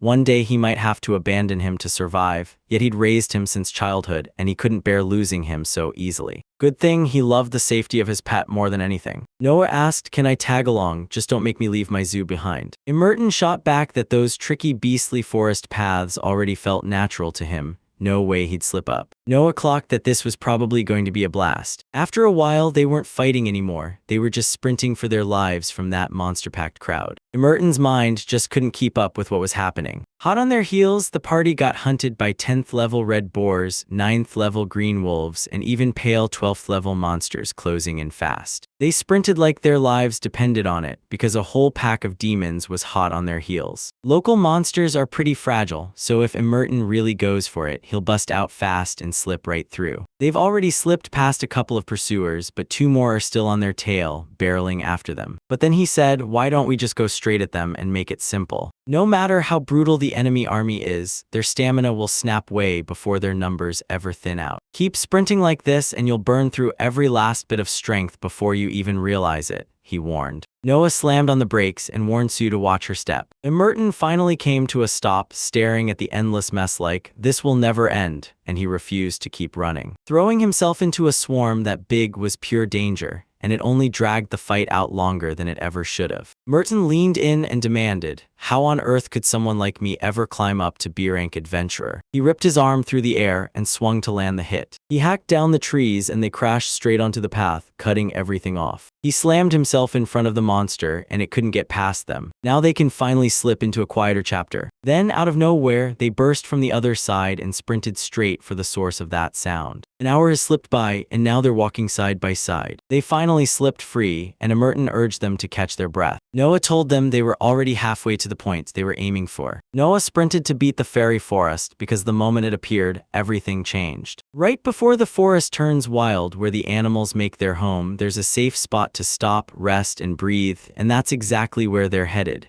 Merton shot a question like, "Where are you guys right now?" He'd stepped into the forest of beasts more than once, yet this time he stared at it like it was the first time it had ever existed. Right behind them, a massive stone creature suddenly erupted out of nowhere. He swung his massive hand like a boulder, crushing down with raw power. It was a golem and they didn't even plan it, they just stumbled right into it. When Noah asked Sue how she was doing, danger practically dripped off her and she snapped that everything was fine, because right then, it was really, really dangerous. A stone golem slammed itself in front of them, cutting off every escape route. So yeah, that's it, nothing's gonna fix this, we've got work to do. Emerton tried to speak up, but Noaa shut him down and refused to hear a word. You bet that if you smashed his joints, everything would finally click into place. With one brutal swing, he hacked the Galuma's arm clean off. Nobody thought stopping him would be this simple. He didn't even lift a hand to attack. But this wasn't over. Rocks shot up from the ground like they were yanked by invisible hands. The giant started to wake up again, but since it's nothing more than a pile of stones, it kept rebuilding itself piece by piece until it finally cracked the core. Most of the core sits inside the body, but galliums don't hit that hard. They're more of a nasty irritant, so most people ignore them. Zu pushed the idea of hunting down the golem core. Rabbit beasts have killer hearing, so sharp they can even pick up when someone's breathing. And then right there in the bushes, she caught a faint breath like someone was hiding just out of sight. When Noah cracked them open, a tiny creature scurried out inside. Yeah, that's probably the whole deal, because she really looked insanely cute. Fighting him felt straight up unsettling, like something bad was lurking in every move. Sue told him they wanted to pass but begged to take the golem away, only for the creature to shake its head and shut them down. Then she thrust a compotto his way, promising to make everything way easier. The moment he caught the scent of the compote, he nodded right away. The second he tasted it, his face lit up. He loved it. Right on cue, when the golem crashed down, the child somehow understood every word they said. Turns out her ears would be a total lifesaver here. Who knew those could come in so handy for adventurers? And yep, Sue's just as happy ruling things behind the scenes as she is out exploring. They marched down the trail and right up ahead, a colossal root jutted out like a living wall. Turns out this was only a stop, but man, it was eerily quiet here. Noah swore this spot was made for a picnic, and right there they dove into rice balls. Then they demanded answers. Why was Emerton completely frozen, like someone hit pause on his whole body? He said this is where the forest hermit lives. But Sue wasn't having any of it, not even a little. No safe moment existed, so he barked for them to run, but Sue just couldn't see why the panic was necessary. He tells you the beast forest's master lives right here, and this place looks safe at first, until you step into his territory and everything flips. Then he whipped around to Noah and demanded he call Sue and Lee. Noah refused to stay stuck doing nothing, so he pitched the idea, let's get out of here together. Suddenly, the road behind them started sliding like it had a mind of its own. Then he started to rise up, slow at first but unstoppable. Apparently he clocked them instantly, and Emerton snapped, get out now. Noah suddenly roared out loud and summoned the forest lord. Emerton and Sue were left completely stunned. The voice demanded that the children tell it why they'd shown up here. A colossal, ancient dragon towered over everything, like it had ruled the skies since the dawn of time. The ancient dragon leaned in, demanding to know why the little one had wandered here and what he planned to do next. Noah said he'd probably take a moment to catch his breath, then apologized to the dragon for waking it up. The dragon clocked it instantly. No blood on his scent meant he hadn't killed a single soul here. So yeah, if he snaps back with aggression here, it's just straight up not the right move. Nella marched up to Sue and Emerton and demanded her backpack back. And with confidence blazing in his voice, he told them everything would be okay and ordered them to step back. The dragon promised he'd battle in his own wild style, and Noah would be able to pull it off too. The second he wagged his tail, fear hit Sue and Emerton like a punch. She was terrified for him. But I lunged, twist, and dodged the hit by a hair. The old dragon rumbled, praising him for how fast he moved. Noah refused to back down. He charged straight at his scales and drove his sword into the fight. Those scales were rock solid, so he zeroed in and drove his aim straight between them. But even with everything he had, he couldn't so much as lift a sword. His skin was way thicker than everyone else's. The dragon spotted the sword hooked to its tail, then slammed it hard into the ground, roaring as it tried to shake it free. Here he comes, the earthly dragon, swaggering like no one can touch him with that insane protection. The dragon sized him up as interesting, then suddenly slammed down and declared it had won. But Noah refused to quit. He still had 2 swords left in his hands. He realized his speed sword was gone, so he grabbed a different blade, one built to catch and control instead. Sue screamed at him to run, but Noah snapped that nobody move. Emerton warned that they'd back up even farther, but Noah still had to creep in a little at a time. Noah grabbed him and demanded he look after the girl. But the dragon was already gripping its tail just above Noah, and the second it clocked he was still a rookie, it got distracted mid-fight. That snap decision was his fatal mistake. Noah stared at the tail and fear hit them both, like something was about to come for him. As the tail dropped straight toward him, Noah didn't blink. He clenched the sword tighter, steadied his grip, and drove the blade straight at the monster's tail. He snatched his tail and chopped it clean in half in an instant. The tip of the tail tore off and shot sideways. Everyone froze in shock, the dragon included, even Sue and Merton. He turned himself into bait, and then slammed the dragon's own power right back into it. The dragon couldn't get enough of what he was seeing. Those moves absolutely hooked him. After a bit, Noah pulled the meat off the fire when it was finally done, then dug in and started eating. That was straight up mouth-watering. Then he glanced over at Merton, standing right there, and asked if he wanted something to eat. But Merton couldn't stop staring at what was happening right now. The dragon swirled into the shape of an old man, then stared in horror. His tail hadn't been trimmed for centuries. Merton stared at him by the fire and demanded answers. Why the man Noah battled was suddenly right here, and just what kind of grandfather he even was. Why is nobody looking at that old man gnawing on his own tail like it's normal? Noah even swore it tasted good. But come on, that's not even the real issue. An old man leaned in and asked Noah what his name was, then Noah snapped, realizing he hadn't said it yet. He finally introduced himself, and the grandfather lit up like, "That name is perfect." Then Noah dove into his backpack and pulled out an alcoholic drink. Grandpa's eyes lit up right away because Dragon Drop was an alcoholic drink that fired his memories back instantly. This drink has always been, and still is, pure gold for dragons. When he promised he'd show up here, SD shoved this into his hands. The old man didn't see this sweetness coming from such a tiny dragon at all, so he shot a question. Were they already acquainted? Noah told her, "We're friends now," and admitted she's no longer just a little girl. Then Grandpa finally pieced it together. He knew exactly why the dragon's style looked so familiar. Merton had no clue where to start, so he went straight for it. "What's dragon style?" he demanded. Dragon style means you don't even bother saying hello. You charge straight into a fight. If a dragon recognizes you, it might let you befriend it, but the real shortcut is simple. Go for the tail. And at the end of it all, whoever claims the tail gets to be crowned. Then he decides, does he fry it up or boil it? There's a brutal tradition. As long as the dragon's tail won't regrow, the winner gets to call the shots, like a duel between humans, where whoever loses has to obey every demand the winner makes. Merton pressed him for the truth, and the old man nodded, confirming every word. Then Merton pushed the idea that they should rope him into coming along. Because if he's nearby, nobody dares lay a finger on them, and they can finally slip out safely and find their way home. So what else can you even say? Grandpa probably already knows exactly where the exit is. But Noah shoved the idea down hard, insisting it was impossible. He leaned in and demanded to know why Merton still hadn't been avenged. Right here on his turf, he's all smiles, kind as can be. Because he won't hurt a soul unless someone dares to invade his land, and that's exactly how this grandfather has guarded himself in this forest for centuries. If they drag him out of this area and nobody spins a legend to cover it, he'll instantly draw a crowd's eyes. After hearing all that, Merton froze for a second, then blurted out an apology for not knowing, because the truth is, he can turn into a human, and that alone screams how valuable he is. Oh, and Grandpa can regrow his tail in a blink. Turns out he's an earth dragon. They won't push Grandpa into doing a single thing, and honestly, the fact he's even talking to them is already a huge win. Then Noah begged for the rest of the story for himself, because he desperately needed those scales, while Grandpa didn't push back, just leaned in and asked if our kid was really a blacksmith. Noah nodded and said, "Yeah, I've got a long way to go," then charged into the forest of spirits to track down Mitro. Grandfather clocked everything instantly, and even told everyone that the spirits were absolutely going to love him. They kept teasing the travelers, so he snapped at them to watch their step and told them to hang back their tail for now, because hauling it themselves would be a nightmare. "You can grab it later."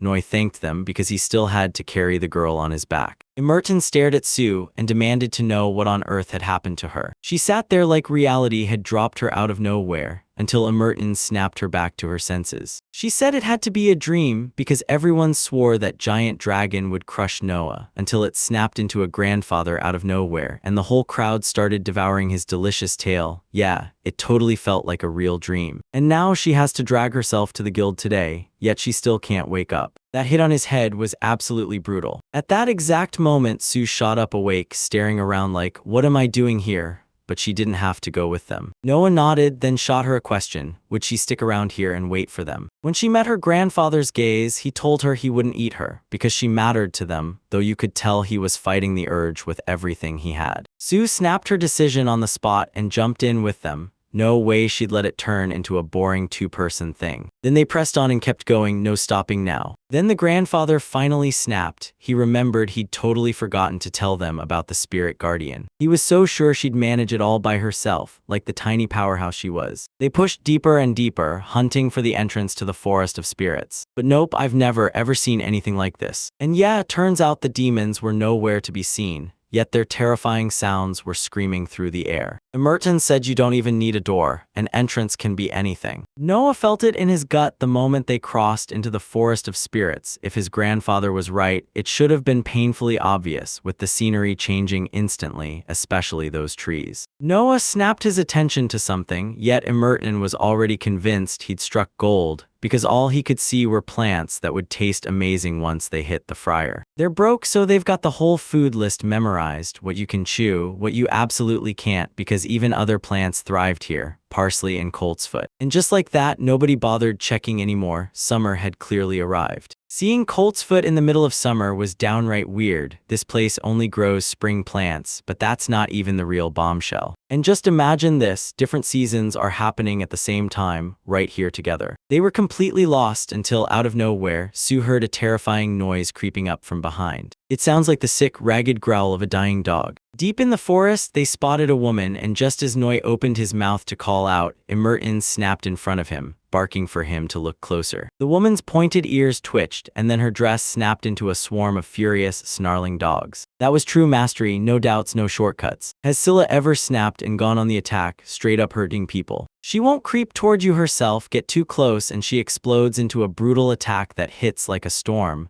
Merton even heard of an adventurer who escaped her wrath even after trading blows with her. And the moment you slip out of range, her chase dies instantly. He spoke like his whole life was detonating in real time, and that's when Merton finally laid eyes on Scylla with his own two right there for the first time. Sue figured she could keep that egg safe, like nothing could get past her. Based on what Merton says, it sounds like she's guarding something, and it's not just for show. Noah instantly understood exactly what it wanted. She stands guard over the teleport that drops you straight into the forest of spirits. Down in the dungeons, you'll sometimes run into demons. Yeah, it happens all the time, and honestly, it's even handy. Normally, guards swarm these circles, but this time he stumbles on an entrance smack in the middle, something that's almost always tucked away in the most remote spots. Emergent had pulled off circles like these before, but those were just for hopping between floors. Near Scylla, there was nothing like it. Noah is convinced the spirit forest is a rare, locked-off place, one he'd bet his life he's not getting into. The moment he stepped onto that circle, the world flipped and he got dropped straight into the ocean, face to face with a sea serpent. If they manage to beat her, they'll finally break through and get inside. Noah shot it down. This wasn't a dungeon, and he'd never been a guardian killer. He didn't even have every detail, but he couldn't shake the feeling that it didn't work like a dungeon game.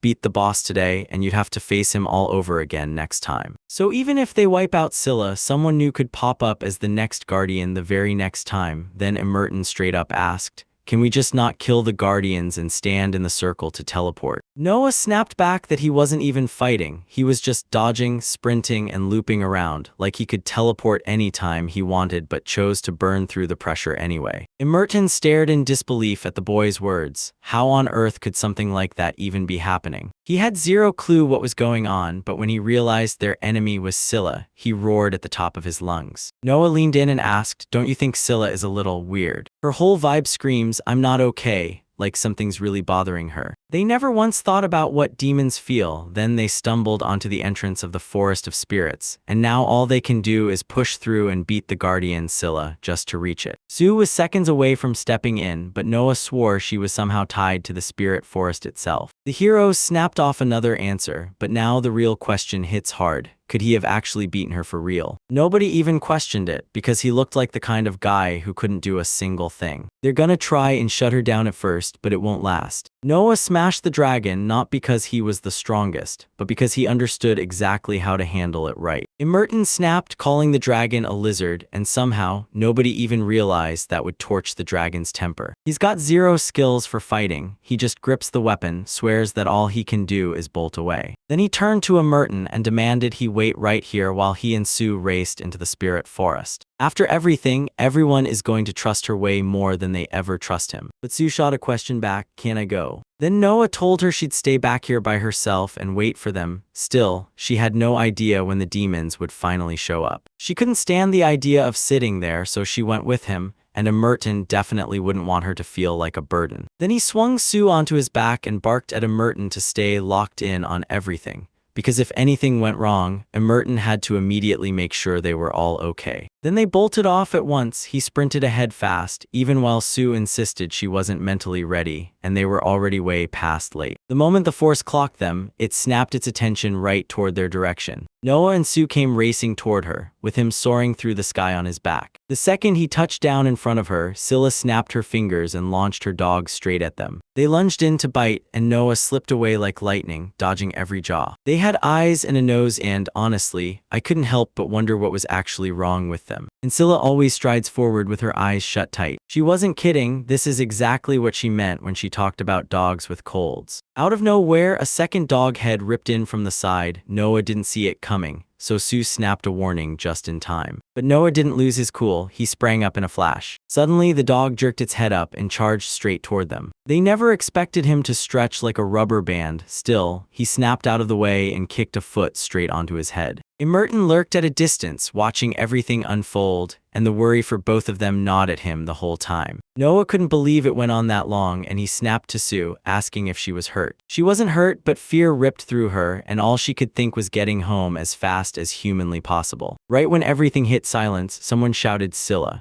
Merton was the one who started messing with her focus. The moment Merton spoke, every dog snapped its head toward him and stared. Noah demanded what Merton was up to, but Merton waved it off, telling him not to worry because he'd slip out and escape. And he's gotta leave it right now and go, because when they say that, it usually means the person is already basically on the edge of dying. Then Noah leaned in, told Sue to grip on tight, and tensed his legs like he was about to launch. Then he suddenly shot forward, lunging straight for Merton and Scylla. At blistering speed, Noah lunged and yanked Merton by the arm. As soon as his feet hit the branches, he paused for a heartbeat, then launched himself even farther ahead. Then he rocketed past Steel, already awake, eyes locked on him as she watched. Noah spotted a teleportation circle up ahead and bolted toward it. Sayla lunged to grab his tail, but she came up just a few centimeters short, and Noah was already stepping onto the circle. In the blink of an eye, they got yanked to a totally new place. Then Noah opened his eyes and saw the world had flipped completely upside down. Then out of nowhere, he heard a voice spill the story of a child who just arrived. Noah's instinct screamed that someone was in the room with him. Before them loomed gigantic trees, nothing like the ordinary ones you'd ever seen. This is exactly that spirit forest Merton warned about. He begged for better caution next time, and yeah, we're right here. Right then Sue shot awake, and Noah leaned in, asking if she was okay. She snapped into a sudden smile and burst out, "This is my home." Even though Noah didn't get what she was talking about, Sue's face lit up with raw nostalgia. Noah didn't spot anything special at all. He was too busy geeking out over the huge variety of plants. Sue suddenly jabbed at a massive mushroom and claimed it was a maple, then swore that's exactly where she played every day, where she cooked up her secret hiding spots. Noah couldn't figure out how she ever looked at that mushroom and thought it was a maple. Out of nowhere, Merton's eyes snapped to a puppy. It was the very same puppy he'd once scooped up and brought back to its mother. Turns out this little puppy wasn't a puppy at all, just another sneaky mushroom. Noah snapped to it, both of them were seeing the same illusion. Then he heard voices spill out, shouting that the illusion didn't mess with the person, meaning him. Noah leaned in and demanded, "Is anybody there?" The light started to drain away from the air, slowly but surely. Then out of nowhere, a tiny winged girl materialized right in front of him. Then right in midair, brand new spirits burst into existence around them. They weren't just floating in the air, no, they lurked everywhere, perched in the trees and peeking out from under mushrooms like tiny living secrets. Most folks never lay eyes on spirits, but Noah sees them crystal clear. Noah stepped up, introduced himself, and lit up as he said it was awesome to finally meet you. Then he brought Sue and Merton forward, made it clear they never meant to terrify anyone, and shot off a quick apology for any disturbance. The spirits stared at him with wide-eyed curiosity, and a thought hit him. Maybe he should offer them a little something. Then it hit him, he still had a few precious pieces of sugar left. He popped the bite into his mouth and proved it wasn't just edible, it was insanely tasty. Then he shoved a piece of sugar into Fluffy's paws too. Fluffy took one bite and his eyes lit up, he loved it instantly. They clocked it instantly, this wasn't just any creature, it was a demon. but they couldn't look away from the terrifying grace it carried. Noah scattered a few sugar cubes on the leaves, and one of the creatures snatched a piece, grinning as it called it nice. They snatched a bite too, tasted it for themselves, and instantly realized, oh wow, that stuff was insanely delicious. Then the spirits leaned in and demanded to know if he'd somehow hurt Scylla. The spirits labeled him an intriguing soul, and he'd toss out clever jokes about himself like it was second nature. They claimed that the guy who showed up earlier insulted Scylla, and she sobbed her heart out. But even then, she still stood her ground and kept the entrance to the spirit forest protected for them. A purple man hurled sand right at her, and it wasn't just sand, it was black grit and even red pepper, blasting straight into her face. Then Noah's eyes widened, and everything finally clicked into place. The purple-clad man slammed down on the circle, bolting away from her. But even with that circle's magic blazing, it still refused to work. Then Noah finally clocked it. He wasn't just seeing someone brave, he was staring straight at a real hero. He told the spirits straight up that the purple man is a hero, God guards him, and that's why none of it could touch him. Did the spirits get so furious that they couldn't stand the fact that this one man became the hero? Noah is certain Julius will come back, because there's no way he stumbled on this passage for nothing. Suddenly, one of the spirits shot upward and came flying straight at Noah. She swore he reeked of dragon blood, and the moment those words hit, every other spirit drained of color, turning deathly pale. Noah didn't stand a chance. Those two bolted in separate directions, vanishing fast into the distance. Noah sniffed his clothes, then checked again. Sure enough, the smell hadn't vanished yet. But even when it cuts deep, the illusion still can't touch him,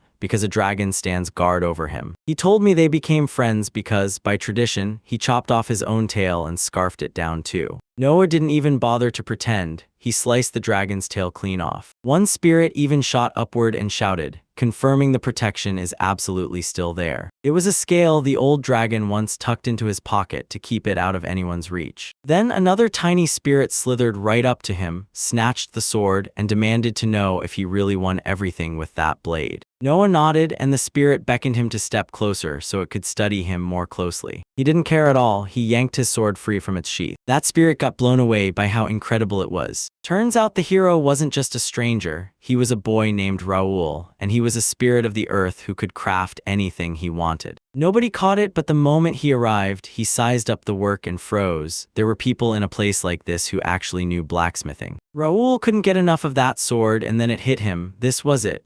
He poured every ounce of strength into a single, devastating attack, putting his whole future on the line. Noah stared at his own reflection like he couldn't look away. So he urged him to hand this sword to Raoul, and it totally stunned him because by human standards, that blade should have been outrageously expensive. But Noah swore he forged this blade with his own hands and admitted he's still learning, so he made it sound like this sword wasn't some big deal at all. So he shot Noah a huge thank you for that incredible gift. The spirits just couldn't wrap their heads around why this man felt so wildly wrong. Then Noah snapped back to something and peppered Raoul with a question. Could he do exactly what she'd asked for, since he clearly knew his stuff? He crouched down and started sketching his idea in the dirt with a stick, drawing out exactly what he planned to do. He mapped out exactly where the glass should stay crystal clear, where it should feel alive and pliable, and that's how he forged those glasses. If you've ever tried to stare at the world when wind is blasting or you're dropping from a huge height, you know it. Your eyes won't stay open without protection, because flying debris can slam right into them, and that's exactly why glasses help shield your eyes in the middle of all that chaos. Then he leaned in and said, you need it. It's the only way to build real strength. And yeah, he'll need a nose guard, so ask if he can stitch together a mask. Raoul breezes through it, and then leans in to tell Noah he's truly an interesting guy. If he helps Silly, the hero won't make it here, and he'll lose the strength he needs to face her head-on and defeat her fairly. The spirits admitted Scylla was insanely strong, but they couldn't help feeling crushed by the disaster that had struck her. That's why Noah stepped in to help her, because if nobody acts, Silly won't just stay bad, it'll spiral and get worse fast. She's drop-dead gorgeous, and it's crushing how he ruined her sight, because now she can't see a thing, all because of him. The spirits all nodded and said Scylla was stunningly beautiful, and for the first time, they met someone who would actually say it to their faces. Even though Noah wrestled with the choice between Scylla and the hero, he finally made up his mind. He picked Scylla. Then the spirits leaned in and demanded to know what he wanted as a token of gratitude,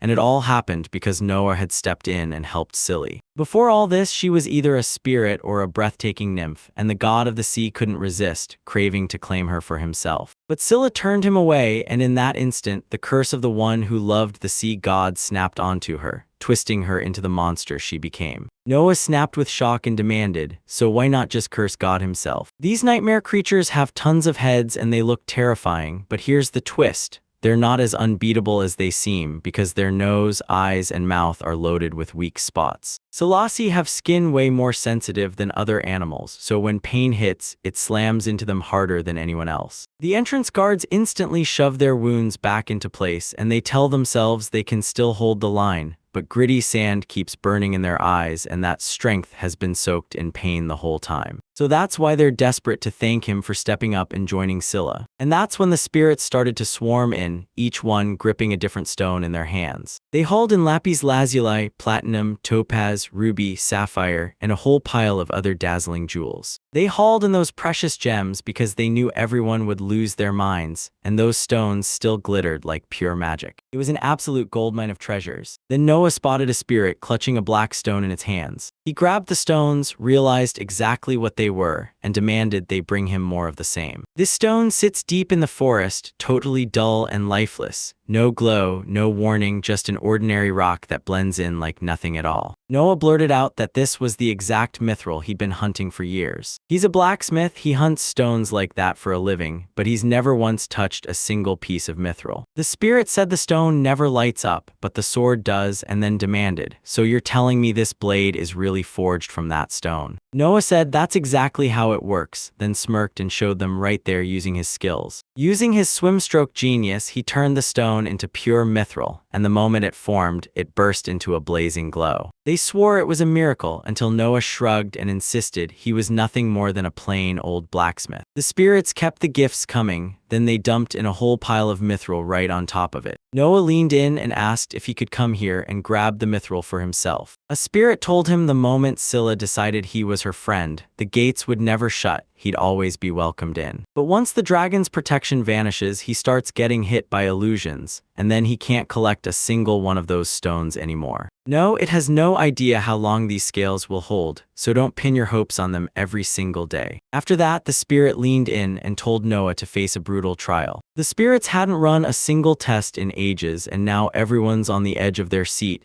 desperate to find out what happens next. Suddenly, the spirit shot upward, and a key snapped into her hands. Noah's key opened the compartment, and he didn't even realize when she slipped it away from him. She told him his whole mission was simple and brutal: steal that key from her. And they had to yank the spirit pearls out of her. Then those stolen pearls started getting passed hand to hand from spirit to spirit. "We're sure we can snag the key, but what about the pearl?" No key means he's screwed, and no pearl means his eyes will start betraying him with illusions. So basically, it was a wild game of tag, and Noah dove in with zero hesitation, totally loving it. The spirits flip the hourglass and the countdown keeps roaring, no stopping till the last grain falls. If that sand hits zero, Noah is done. Then the spirit started counting, and the instant he shouted, "March," the whole world kicked into motion. It shot straight at them like a bullet, instantly tearing through the distance at full speed. The spirits never saw it coming. Noah hit the tree and in a blink snatched the key from his reach. Then a wicked grin snapped onto his face and he sprinted straight at the spirit, who clutched the pearl of the spirit in his hands. She was absolutely terrified because she never saw it coming at all. They couldn't wrap their heads around it. He was insanely strong and unbreakable, and somehow he managed to keep pace with the spirit, and even they couldn't believe it either. And finally, Noah stood there, clutching a pearl in one fist and a key in the other. They cornered him and demanded, "How in the world did you track down that hidden spirit?" He couldn't keep his eyes on her for a second, yet somehow he still ended up getting the key and the pearl. She dyed her hair a whole new color, and even her wings followed suit. Noah said he instantly knew it from the smell alone. They swore he was tracking the trail, hunting for a key or a pearl. They weren't totally wrong. The key reeked of iron, but that pearl, it smelled just like that same cursed alcohol. So he just chased the perfume's trail, and that's how he finally tracked her down. The ghost shot back at once, swearing it didn't smell like anything at all. But Noah swore it was there, and when he said it, that sweet scent hit like a freshly bloomed flower. The spirit just huffed, spun away from Noah, and Noah leaned in like, "So, can I grab mithril anytime I need it now?" The spirit promised him, "Keep the pearl on you and the illusion won't snag you." Scylla is fine with that too, so now he can leave it behind. Noah couldn't stop smiling. This event had him absolutely over the moon. Mrs. Popple herself spotted him, then boom, he was suddenly welcomed as a friend by the spirits. They told him, always keep pearls on you, whether you're deep in the forest or right where spirits decide to show up. Pupel said pearls are earned through trials, so this wasn't some casual thank you, it was a real reward. On top of that, he helped Silly and she leaned in like, so, what else do you want? Noah snapped back that he wanted nothing, just the mitral, while Pap just stood there, mind racing. After a little wait, she finally showed up with a flask packed with something that looked exactly like sand. Spirit sand? Yeah, the stuff. Sprinkle it on yourself and whoosh, you lift off and soar through the air for a few wild minutes. They ripped the magical sand right out of their wings, because regular people are just too heavy to soar, but sprinkle a tiny bit on them and they suddenly lift off into the sky, with the hourglass handing out exactly the same amount of sand it holds. Noah bowed and thanked the spirit for this gift. But she demanded, don't call me a spirit, I've got a name, Popple. Noah heard her name spoken for the very first time. I didn't waste a second, I blurted out a nickname for her on the spot. Popshin. She got that gut-wrenching unease, and it felt like she was straight up not telling herself the truth. She hissed at the spirits to go silent, then snapped back to the human child and told him to come again. They demanded more of the same candies, just a sweet little piece of sugar. But Noah couldn't pull it off, he just didn't have the money to grab those sweets every single day. Then the spirits handed him a shiny jewel, and he sold it for cash so he could finally buy sugar with what he earned. Noah understood it all and promised right back, clasping his fingers with theirs and crossing them together like it meant everything. Then he demanded to know what would happen to the two and when they'd finally break free of the illusions, and they told him, once we're out of the forest, every single illusion vanishes. After what felt like forever, Sue finally jolted awake in Noah's arms,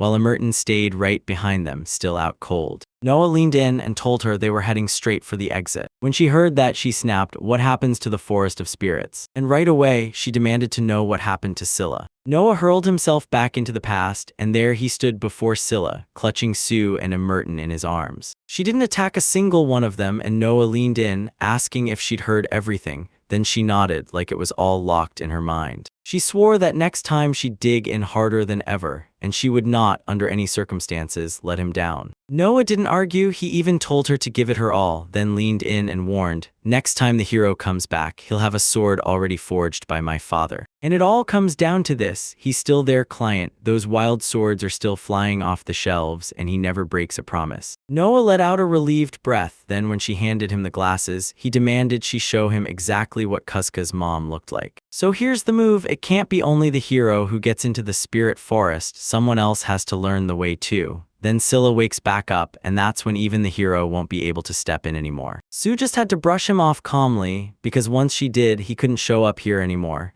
She didn't fully get what he was talking about, so she pushed him to explain exactly what happened. Then she finally clocked it, Noah was only partly right. The guild wouldn't get a thing out of this, but her salary stayed the same, and honestly, she didn't care about the rest. In the end, they finally had a road leading straight to Scylla's home, and she'd gladly gone there 100 more times, until they remembered the entrance the hero had uncovered. Noah said this entrance is called the Circle of Scylla. Once people step into the spirit world, an illusion hits them hard, but Noah didn't get caught because his grandfather's protection had him covered, and God's power carried him straight through. So it all comes down to just two getting inside, Noah and the hero. It was amazing because if the hero couldn't reach that place in the future, she'd already be labeled free. Noah couldn't help but smile for her. Suddenly she snapped her eyes to Noah, then just as fast she looked away. At last they burst through the exit. So I just dropped Sue on the ground and went straight for Emerton, waking him up. Suddenly, Sue clamped her hand around Noah's neck and refused to let go. She had no idea what was happening to her, and her cheeks flushed with a sudden, helpless pink. Maybe it's because for the first time he's cradling her like she's a real princess, or maybe that's the whole point. Noah demanded she leave, she apologized on the spot and hurried out. Sure, you can trust him, but Noah is still just a kid, and he's completely swept up by the blacksmithing craft. Then Sue shrugged it off and figured it was nothing more than the sway of that suspension bridge messing with her. And she kept believing it, right up until the final moment. Noah finally stumbled back home after disappearing for ages. By then, the sky had swallowed the light completely, and he couldn't stop wondering, would his dad snap at him? Right when he reached for the door handle, the nomad beat him to it, flashing a sly, knowing smile as he swung it open. He demanded to know where I'd been all this time, and whether I'd even bothered to check the clock. Now I'm about to tell you how he handled everything, until the nomad lunged in and forced him to dump his entire backpack right there. Then boom, the backpack burst open and sent a whole avalanche of stones and jewels tumbling out. Everything spiraled way past what anyone expected, because for 6 whole months he had banned him from collecting stones. Right then, he spotted the mithril, lunged for it, and gasped. Noah had already found it. He said it's finally usable now, because Nomad had wanted this for forever. Noah apologized again for coming home late, then bolted straight to the shower, completely brushing off Nomad's furious shouting. But when the Nomad stared at the mithril, he figured nothing truly disastrous had even happened. After a bit, Noah stepped out of the shower, towel draped over his shoulders, and spotted something chilling out in the distance. Noah couldn't stop feeling a little scared of that cat. And seriously, he never expected to stumble on a cat in a place like that. He grabbed it and decided right then to name it Tanuki because it fits him perfectly, since this cat isn't like the others at all. Clutching Tanuki in his arms, Noah marched up to his father and pleaded, "Please, let the cat live with us." Right then, Lim slid up to Noah, greeted him, and hit him with, "So, have you been on a date?" Noah shook his head and admitted, "No, I haven't." Linda spotted the cat, and pure fear hit it like a lightning bolt. And just like that, when he started handing it back to Noah, he didn't even see it coming. Linda shot him an apology and confessed that he's acting this way because of him. Tanuki slipped free from Noah's embrace and bolted straight for the exit. But then someone stepped right in front of him, and he snapped his eyes up to the person standing there. "This is the tale of the SD, Queen of Dragons, and you're about to hear it unfold." She leaned in and demanded, "So what animal is it exactly?" Then it hit her Noi hadn't been home all day. She pressed him, asking if he really went out on a date with that girl, and told him it would take serious guts.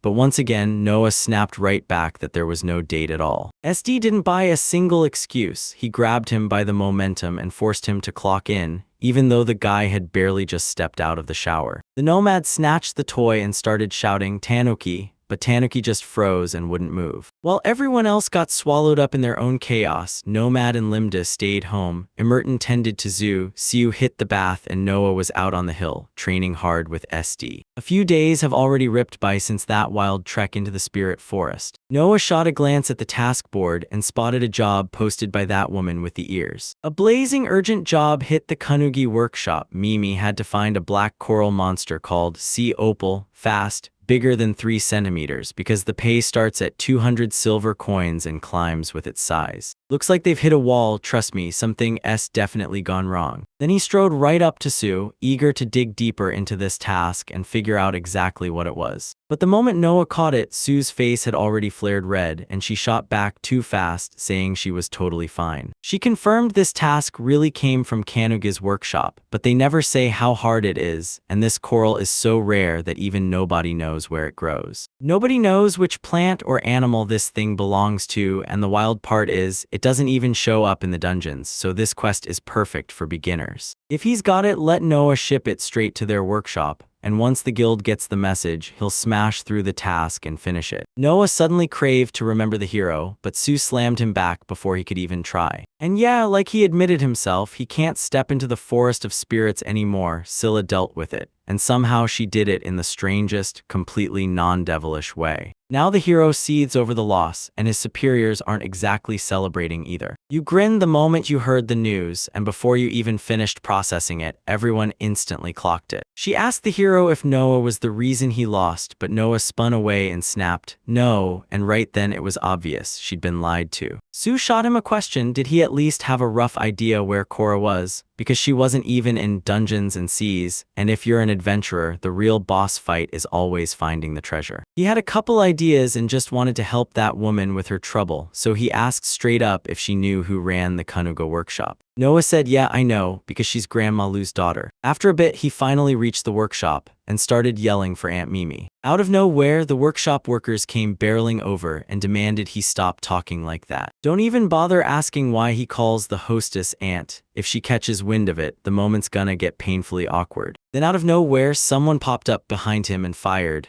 "What are you doing here?" She fumed. All week had gone down the drain, profits were tumbling, and clients were nowhere to be found. One of the workers grabbed Noah's attention and shouted for him to run, like the danger was already breathing down his neck. The woman snapped, "Who in the world called me Aunt?" Aunt Minnie burst in, glaring at first, then Noah caught her eye, and instantly a warm, gentle smile lit up her face. He greeted her like a long-lost friend, because it had been ages since they last saw each other. It had been ages since they'd seen each other, and when he finally showed up, she couldn't stop smiling. She pulled Noah inside for tea, then barked at the workers to get moving again, because they were still stuck there, frozen like statues. They couldn't believe it. Mimi had finally calmed down, and her mood didn't even get worse. Mimi stepped inside, poured the tea, and right through it, still pressed Noah on why he came to see her. Grab a spot at the table, set the package down, then crack it open to reveal the black coral inside. She stared in pure awe and blurted, "Where did you get it?"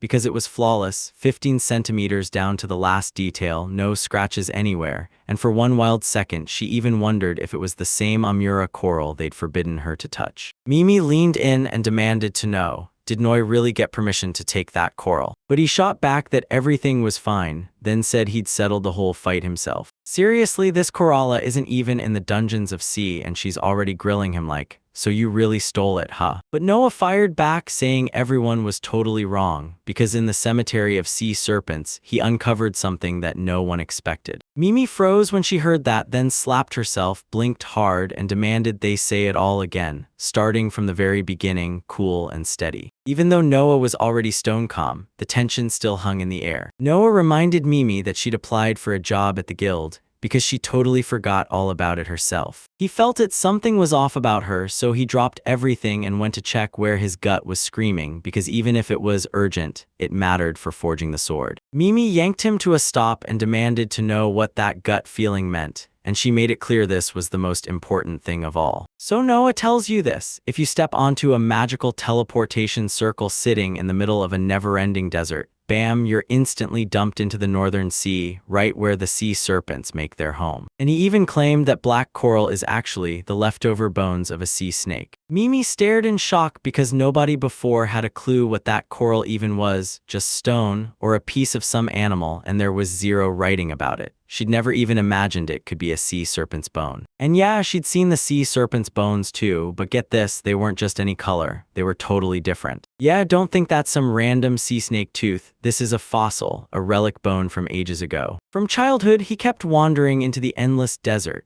until one day he accidentally stepped onto a glowing teleportation circle and got blasted straight into the North Sea, where sea serpents lurk, and he dove down to the bottom and spotted a scattered pile of bones. And wow, everything blazed so bright and beautiful that it felt like the whole world lit up. Eventually, he snatched one and tucked it away, convinced it might save his life later. Minnie couldn't stop staring because these coincidences were stacking way too neatly. First, the endless desert from his childhood, then that teleportation circle, and now, somehow, he just grabbed this coral too. Yeah, and then his stupidity caught up to him, and he crumbled into dust. In the end, he finally got it. Hammering that sword wouldn't change a thing. So this time, he did the exact same move because the truth was, he'd gone back there again just for Mimi. She knew Noah was different, but she had no idea just how wild that difference really was. Noah is just the sweetest. Watch how grown up he's become, like a real man now. After that long talk, Mimi finally got the whole story, and it smashed her right back into her own dream of becoming an adventurer too. Still, her powers didn't match her mother's, so she stayed behind and kept working there. Still, she can't help but admire the people who throw their lives on the line for adventure. Noah corrected her and snapped that he was only a blacksmith, not an adventurer, yet Mimi couldn't help feeling his life still looked like a full-blown adventure. Then she snapped her gaze to Noah. She only had one tiny request, and it was about to change everything. Before long, Aunt Mimi was shrieking in pure terror, because right in front of her, a monster had appeared. Noah was right there with her. She clung to his back and shrieked in pure terror, and Noah snapped that she better stop laughing so hard or she'd accidentally bite her own tongue. But Mimi didn't crack a single smile, because even Lala couldn't bring that monster down. She demanded to know why he was there, and Noah said he was posted to guard the exit. Turns out the monster wasn't hunting at all, he was guarding everything, and Noah swore he was one whole level stronger than every other creature. But it looks like Mimi never even caught a word of it. We jump right back to the question Mimi's been dying to ask Noah. She leaned in and asked, "Do you know Cotton Shed, the Denkin Kingdom's second capital, all the way out in the west?" Noah knew this city like the back of his hand. On foot, it would take about half a month. but by cart he could reach it in roughly 10 days. Mimi begged Noah to take her there the day after tomorrow, even though plenty of other teleportation circles were right there. She told him her business partner had been dealing with problems there because her store has a branch nearby, and she wanted to hand the whole mess to someone responsible. Yet she insisted it'd get fixed way faster if she went herself. Nobody even saw it coming. Under that cover, Mimi was just aching to chase some real adventure. He got what she meant right away, but one hard truth sat underneath her request. She wasn't just talking. She was asking if he'd take her there, and yeah, there was no way he was walking off without thanking her first. No, I told you, getting there won't be a walk in the park. But once they made that call, Noah couldn't shake the feeling that maybe, just maybe, they were about to pull it off. Nobody could promise the level would stay easy or that the danger wouldn't spike fast, but Mimi didn't care one bit. Noah looked at her and told her to grab 2 pairs of glasses, then added, right there, that he'd carry her on his back. Mimi pressed him, asking, is this really possible, and would you feel okay with it? Noah told me how he once hauled a boy and a girl on his back, and the girl started whining because every time he ran, she couldn't keep her eyes open. Mimi grabs the first pair of glasses and Noah gets the second one, because he was dying to try them on too. Mimi snagged a magical item for herself, fresh off the line. It was a brand new model of glasses that didn't look anything like the normal kind. Noah slipped the glasses on, and for the first time his dream was within reach, clear lenses, the kind he'd always wanted but could never afford. Mimi's eyes widened because these weren't just good, they were even better than the ones Noah had been raving about. Noah was raring to go right this second. But before he could race off, Mimi pulled him aside and told him to swing by their place first, so he could warn Nomad. Roar also found out they had a ton of dragon bones, and she was ready to snatch them up for herself. Noah didn't argue, he leaned in and asked her straight up if she'd take them with her to Cottonhead. Mimi shot back that she wanted to show them to someone, and Noah pushed for simpler ones instead. And now, right here, right now, multiple hydras came crashing down on Noah and Mimi. Noah sprinted ahead and yanked my attention toward him, warning me to grip tighter, because he was already about to step onto the magical teleportation circle. The moment they stepped on it, the world flipped, sending them bursting into a whole new place. This cursed stretch is called the Bird Swamp. To get to Katashida, they'll have to step onto another circle and pray nobody chases them there. Noah said, hold up, there's a guard here too. Suddenly, a gigantic hand burst out from behind the tree behind them. A monstrous cyclops loomed there, absolutely massive. Mimi panicked, grabbed Noah, shook him hard, and screamed for him to run, yet he couldn't because her frantic grip kept shaking him too. A cyclops lunged and swung for the kill. Noah caught it instantly and sprang aside to dodge. With those powerful legs, he sprang onto the enemy's head, then launched again straight onto the rock. The cyclops shot forward like he'd snap, furious that Noah had used him as a stepping stone for the jump. Noah didn't stop, he pushed on, and Mimi stepped in to address him. She blurted, how much longer? And he snapped back that it was still a long way off, while only 2 whole hours had gone by since they'd set off. But Mimi swore barely 2 hours had gone by, when it felt like half a day, and she begged them to stop so she could rest. Then Noah leaned in and told us about a nearby village called Hanicap. Everything there costs a fortune, but hey, you can still try the dango and wash it down with tea. Mimi said yes to everything and then pushed harder, insisting on going there herself, even promising she'd cover every single thing with her own money. When they finally arrived, they grabbed a roomy, comfy suite to stay in, while she was still crushing it as a top-tier trader. Mimi leaned in and asked, so what kind of village is Honey 100?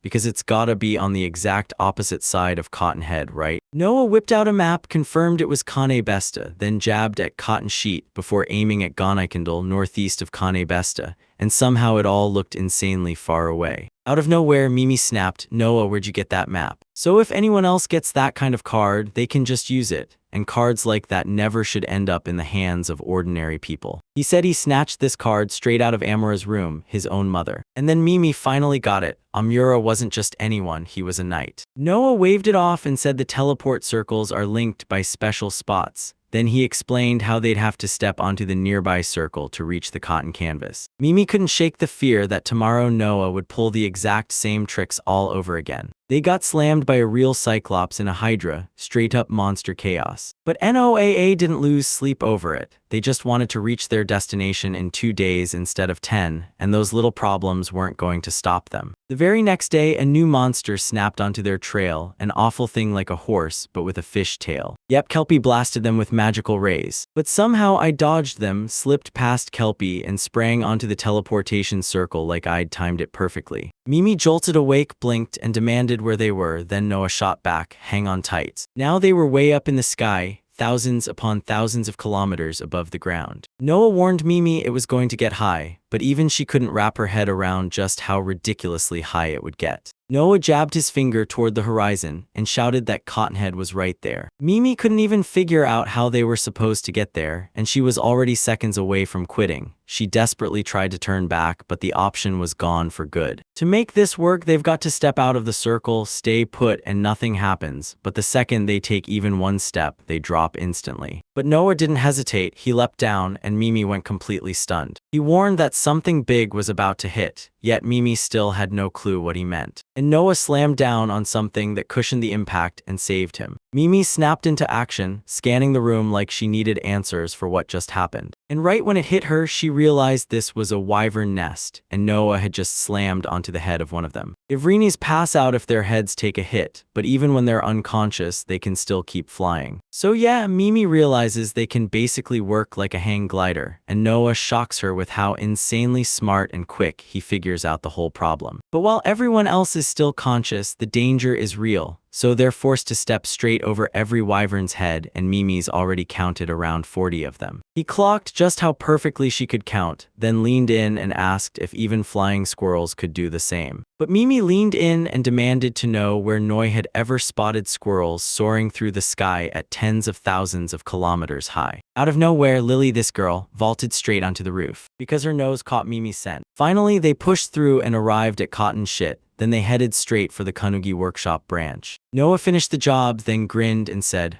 "All right, let's hit the road right now." But Mimi snapped that she couldn't be that reckless. Night had already swallowed the sky, and she needed to find somewhere safe to crash for the night. Noah panicked that nobody would ever take care of him, but Mimi leaned in and told him he could say the real truth, then ordered him to take her to a specific place. She begged Noah to escort her straight to the legendary partner from the Kanugi workshop. It was the Kishu store, and the employees froze when Mimi suddenly popped in, no warning at all, because they all knew those were her kids. Mimi shot back that it was a tough question, then admitted it had happened to her before because she'd already arrived out of nowhere. Even the kids admitted it right then, it just wasn't the right time. Because the truth was, there was something she was better off never learning. Noah couldn't wrap his head around why everyone was calling Mimi Mom, because this was the first time he'd even heard that Aunt Mimi had kids. Then Mimi stepped up and decided to introduce him to everyone. On the right, there's Kaka, a boy. On the left, Coco, a girl, and both of them are the biggest mistake of their lives because they're born badgers. If they were squirrels, they'd fit Kanuki's store like a glove, ready to replace whatever's missing. Kaka snapped, "No matter how much you rant, it won't change. Badgers can't touch magical items." Coco said digging holes was way more exciting than working in a store, where even the tools were totally dull. Then they slid up to Noah and demanded, "Who's this baby?" Because they'd never laid eyes on him before, and they were convinced their mother had used her power to pull this off. They started firing questions at him, and soon they learned he'd come from the capital and worked as a blacksmith.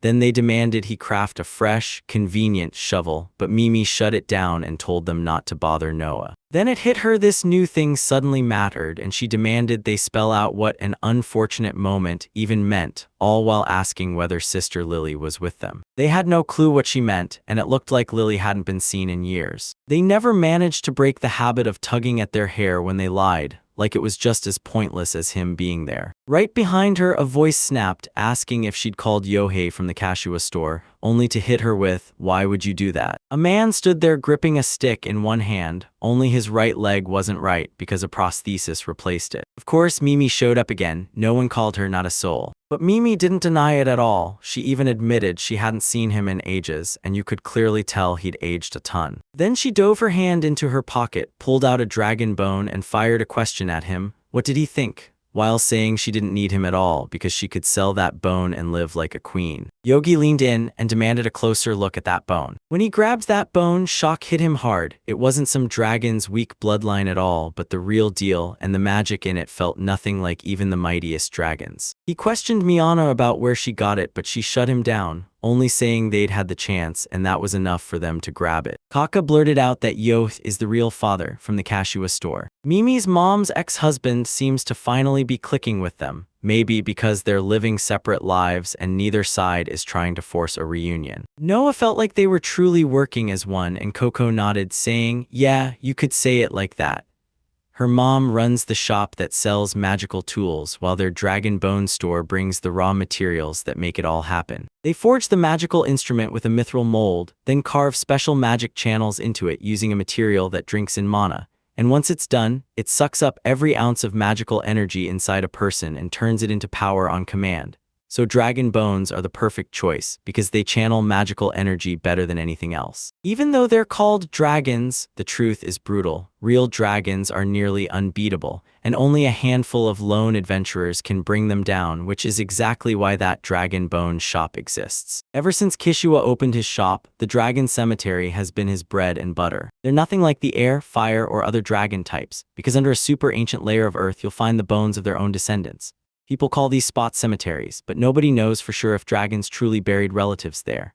Chances are this is where dragons went to die, or where a whole bunch vanished in the same deadly moment for reasons that still don't make sense, yet the bones prove they happened right here. Noah finally got why they needed the shovel. Coco even explained that dragon descendants don't conduct magic very well, but real dragons are near 100%, so it all clicked. That's why Mom is beaming. And they really forged the magical tools she's always dreamed of, using the bones of a top-tier dragon? Or will the whole plan have to twist? Because can you even pull that off with the bones of a dragon descendant?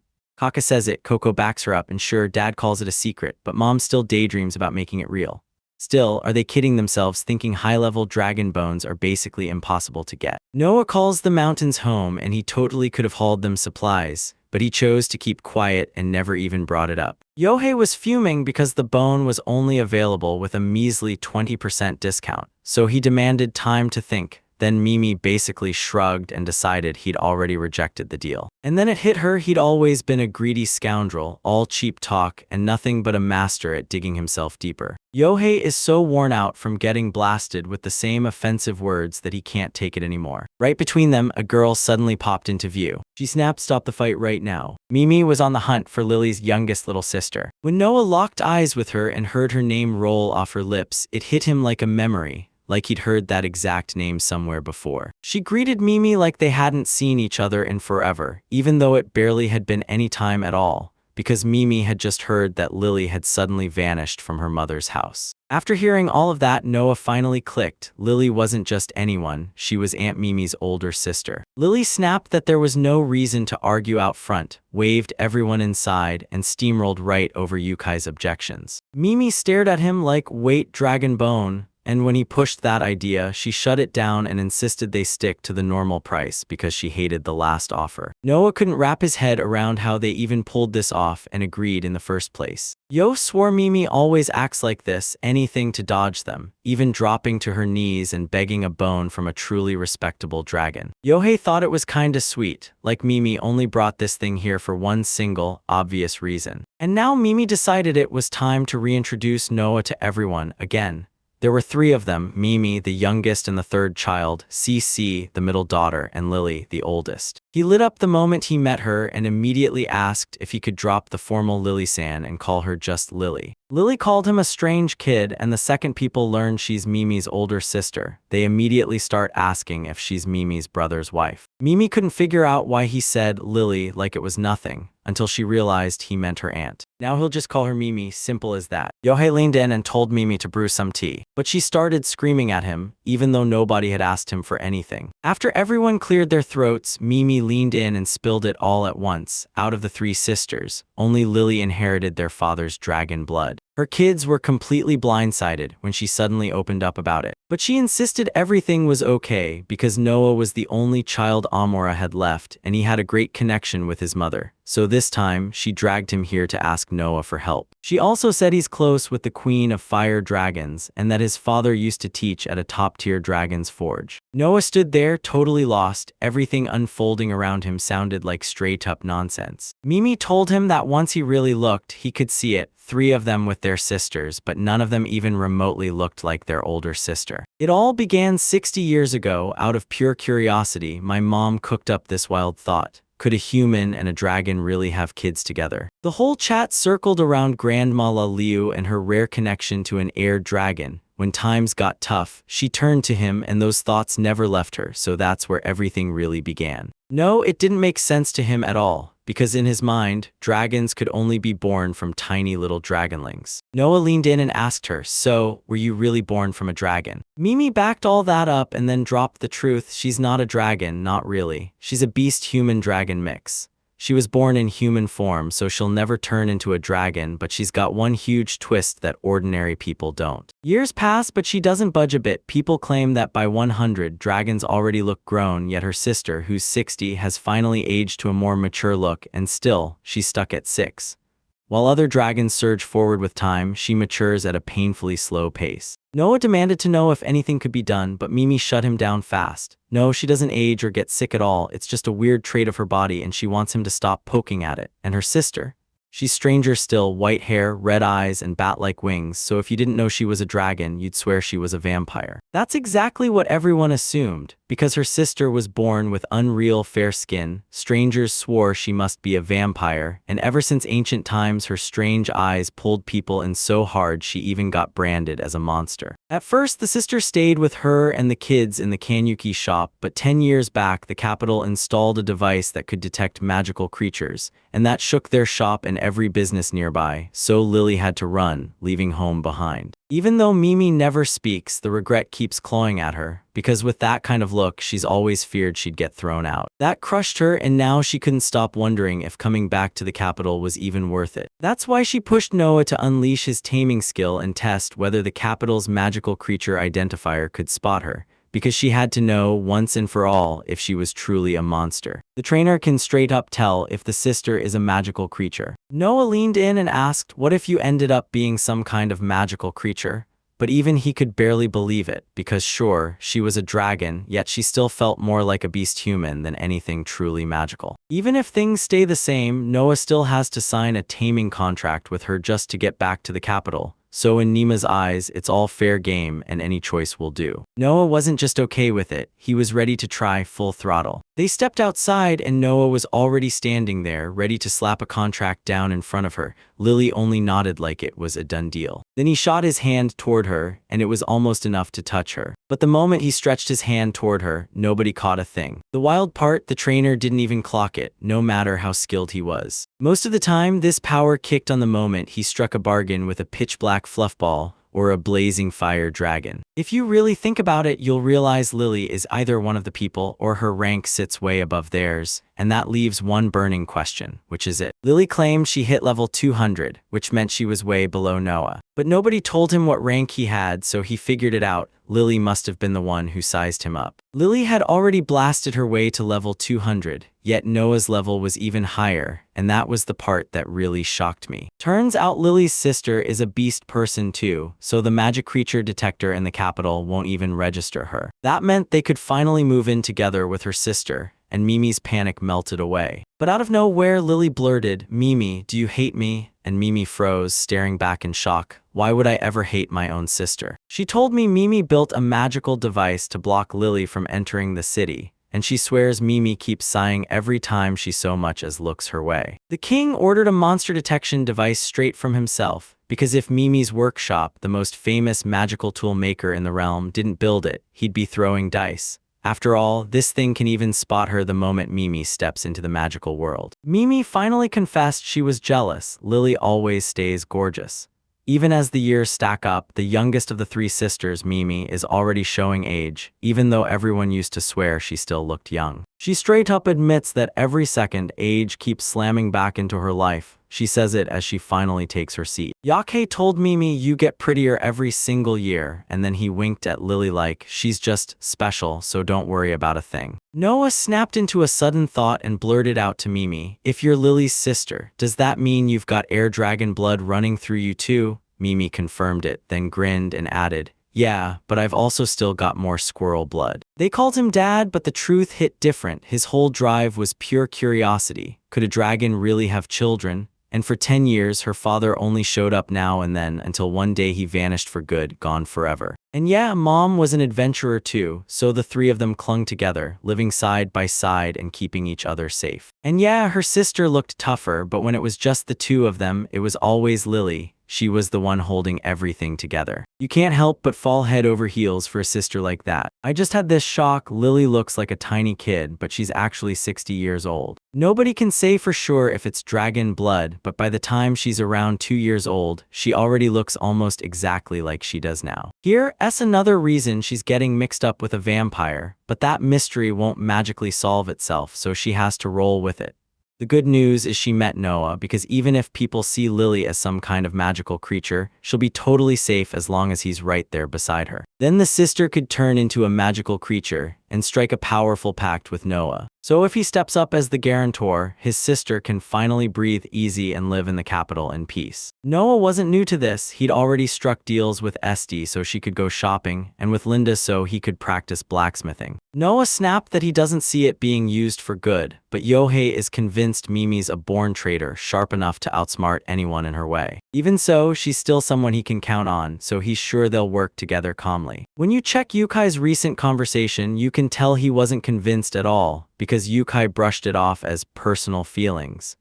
And honestly, it was kinda sweet how she said it only to him and kept it away from everyone else. Alright, if Noah can help, then don't cage Lily into just being a tamer. Let her take on more than that. Mimi then decided to push her luck. She asked for one final favor. She wanted to meet the queen of the fire dragons. So she's really pushing him to spill where the cemetery of fire dragons is, or what? No, I asked. SD would snap in pure rage if this got brushed aside, but Mimi cut him off. This wasn't about work at all. It was about her sister Lily, because their father has been gone for years and nobody can count on him. Lily and her mom are terrified. What if something happens to them and her sister has to fend for herself?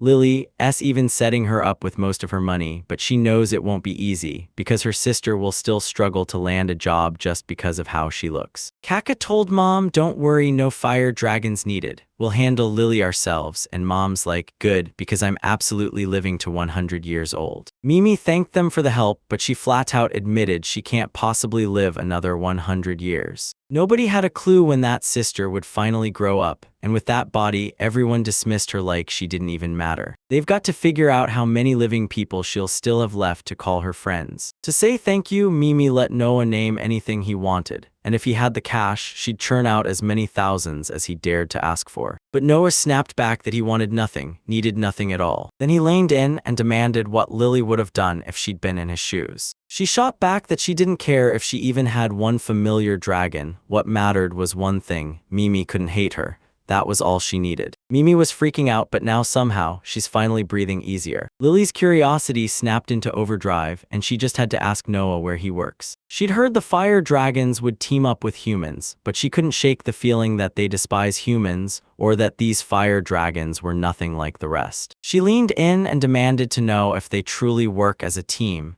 and if it's really true that Lily's got work coming too. Mimi told Lily she doesn't have to drag herself into work. She's already done more than enough, raising Kaka and Coco single-handed, so they'll still cover her food money even if she never asks. Kaka and Coco also insisted he didn't have to go back with his mom. She could stay right there and live with them. Lily just shook her head and admitted she saw herself as a burden, both to the Kanugi store and the Kashua store. Since Kaka and Coco are finally grown and don't need her, she jumps in to help Lala's mom with the daily grind and supports Lulu's mom with her research. but with all those assistants and students around, they keep everything running smoothly without her. Lily knew she had to be where she mattered most, so Noah leaned in and asked how she could jump in and help. She wants in on their team, so she's gotta figure out exactly what skills she brings to the table. Lily's first words were, "I'm amazing with kids," but when we stepped into Noah's place, there wasn't a single child in sight. Then she said, "I know how to clean for real," like anyone else could never quite match it. The third on the right was there to cook the food, but it turned out they didn't even need it. They handled everything without it. She felt a little crushed, but she pushed on anyway. Her fourth skill let her fly, yet the forge had 0 jobs that would ever need that. Then she lifted her last finger, only to find tears already spilling in her eyes. Her fifth ability let her command the wind itself. Noah heard it and instantly snatched her by the shoulders, swearing that this was exactly what they needed. Lily couldn't believe his blazing reaction.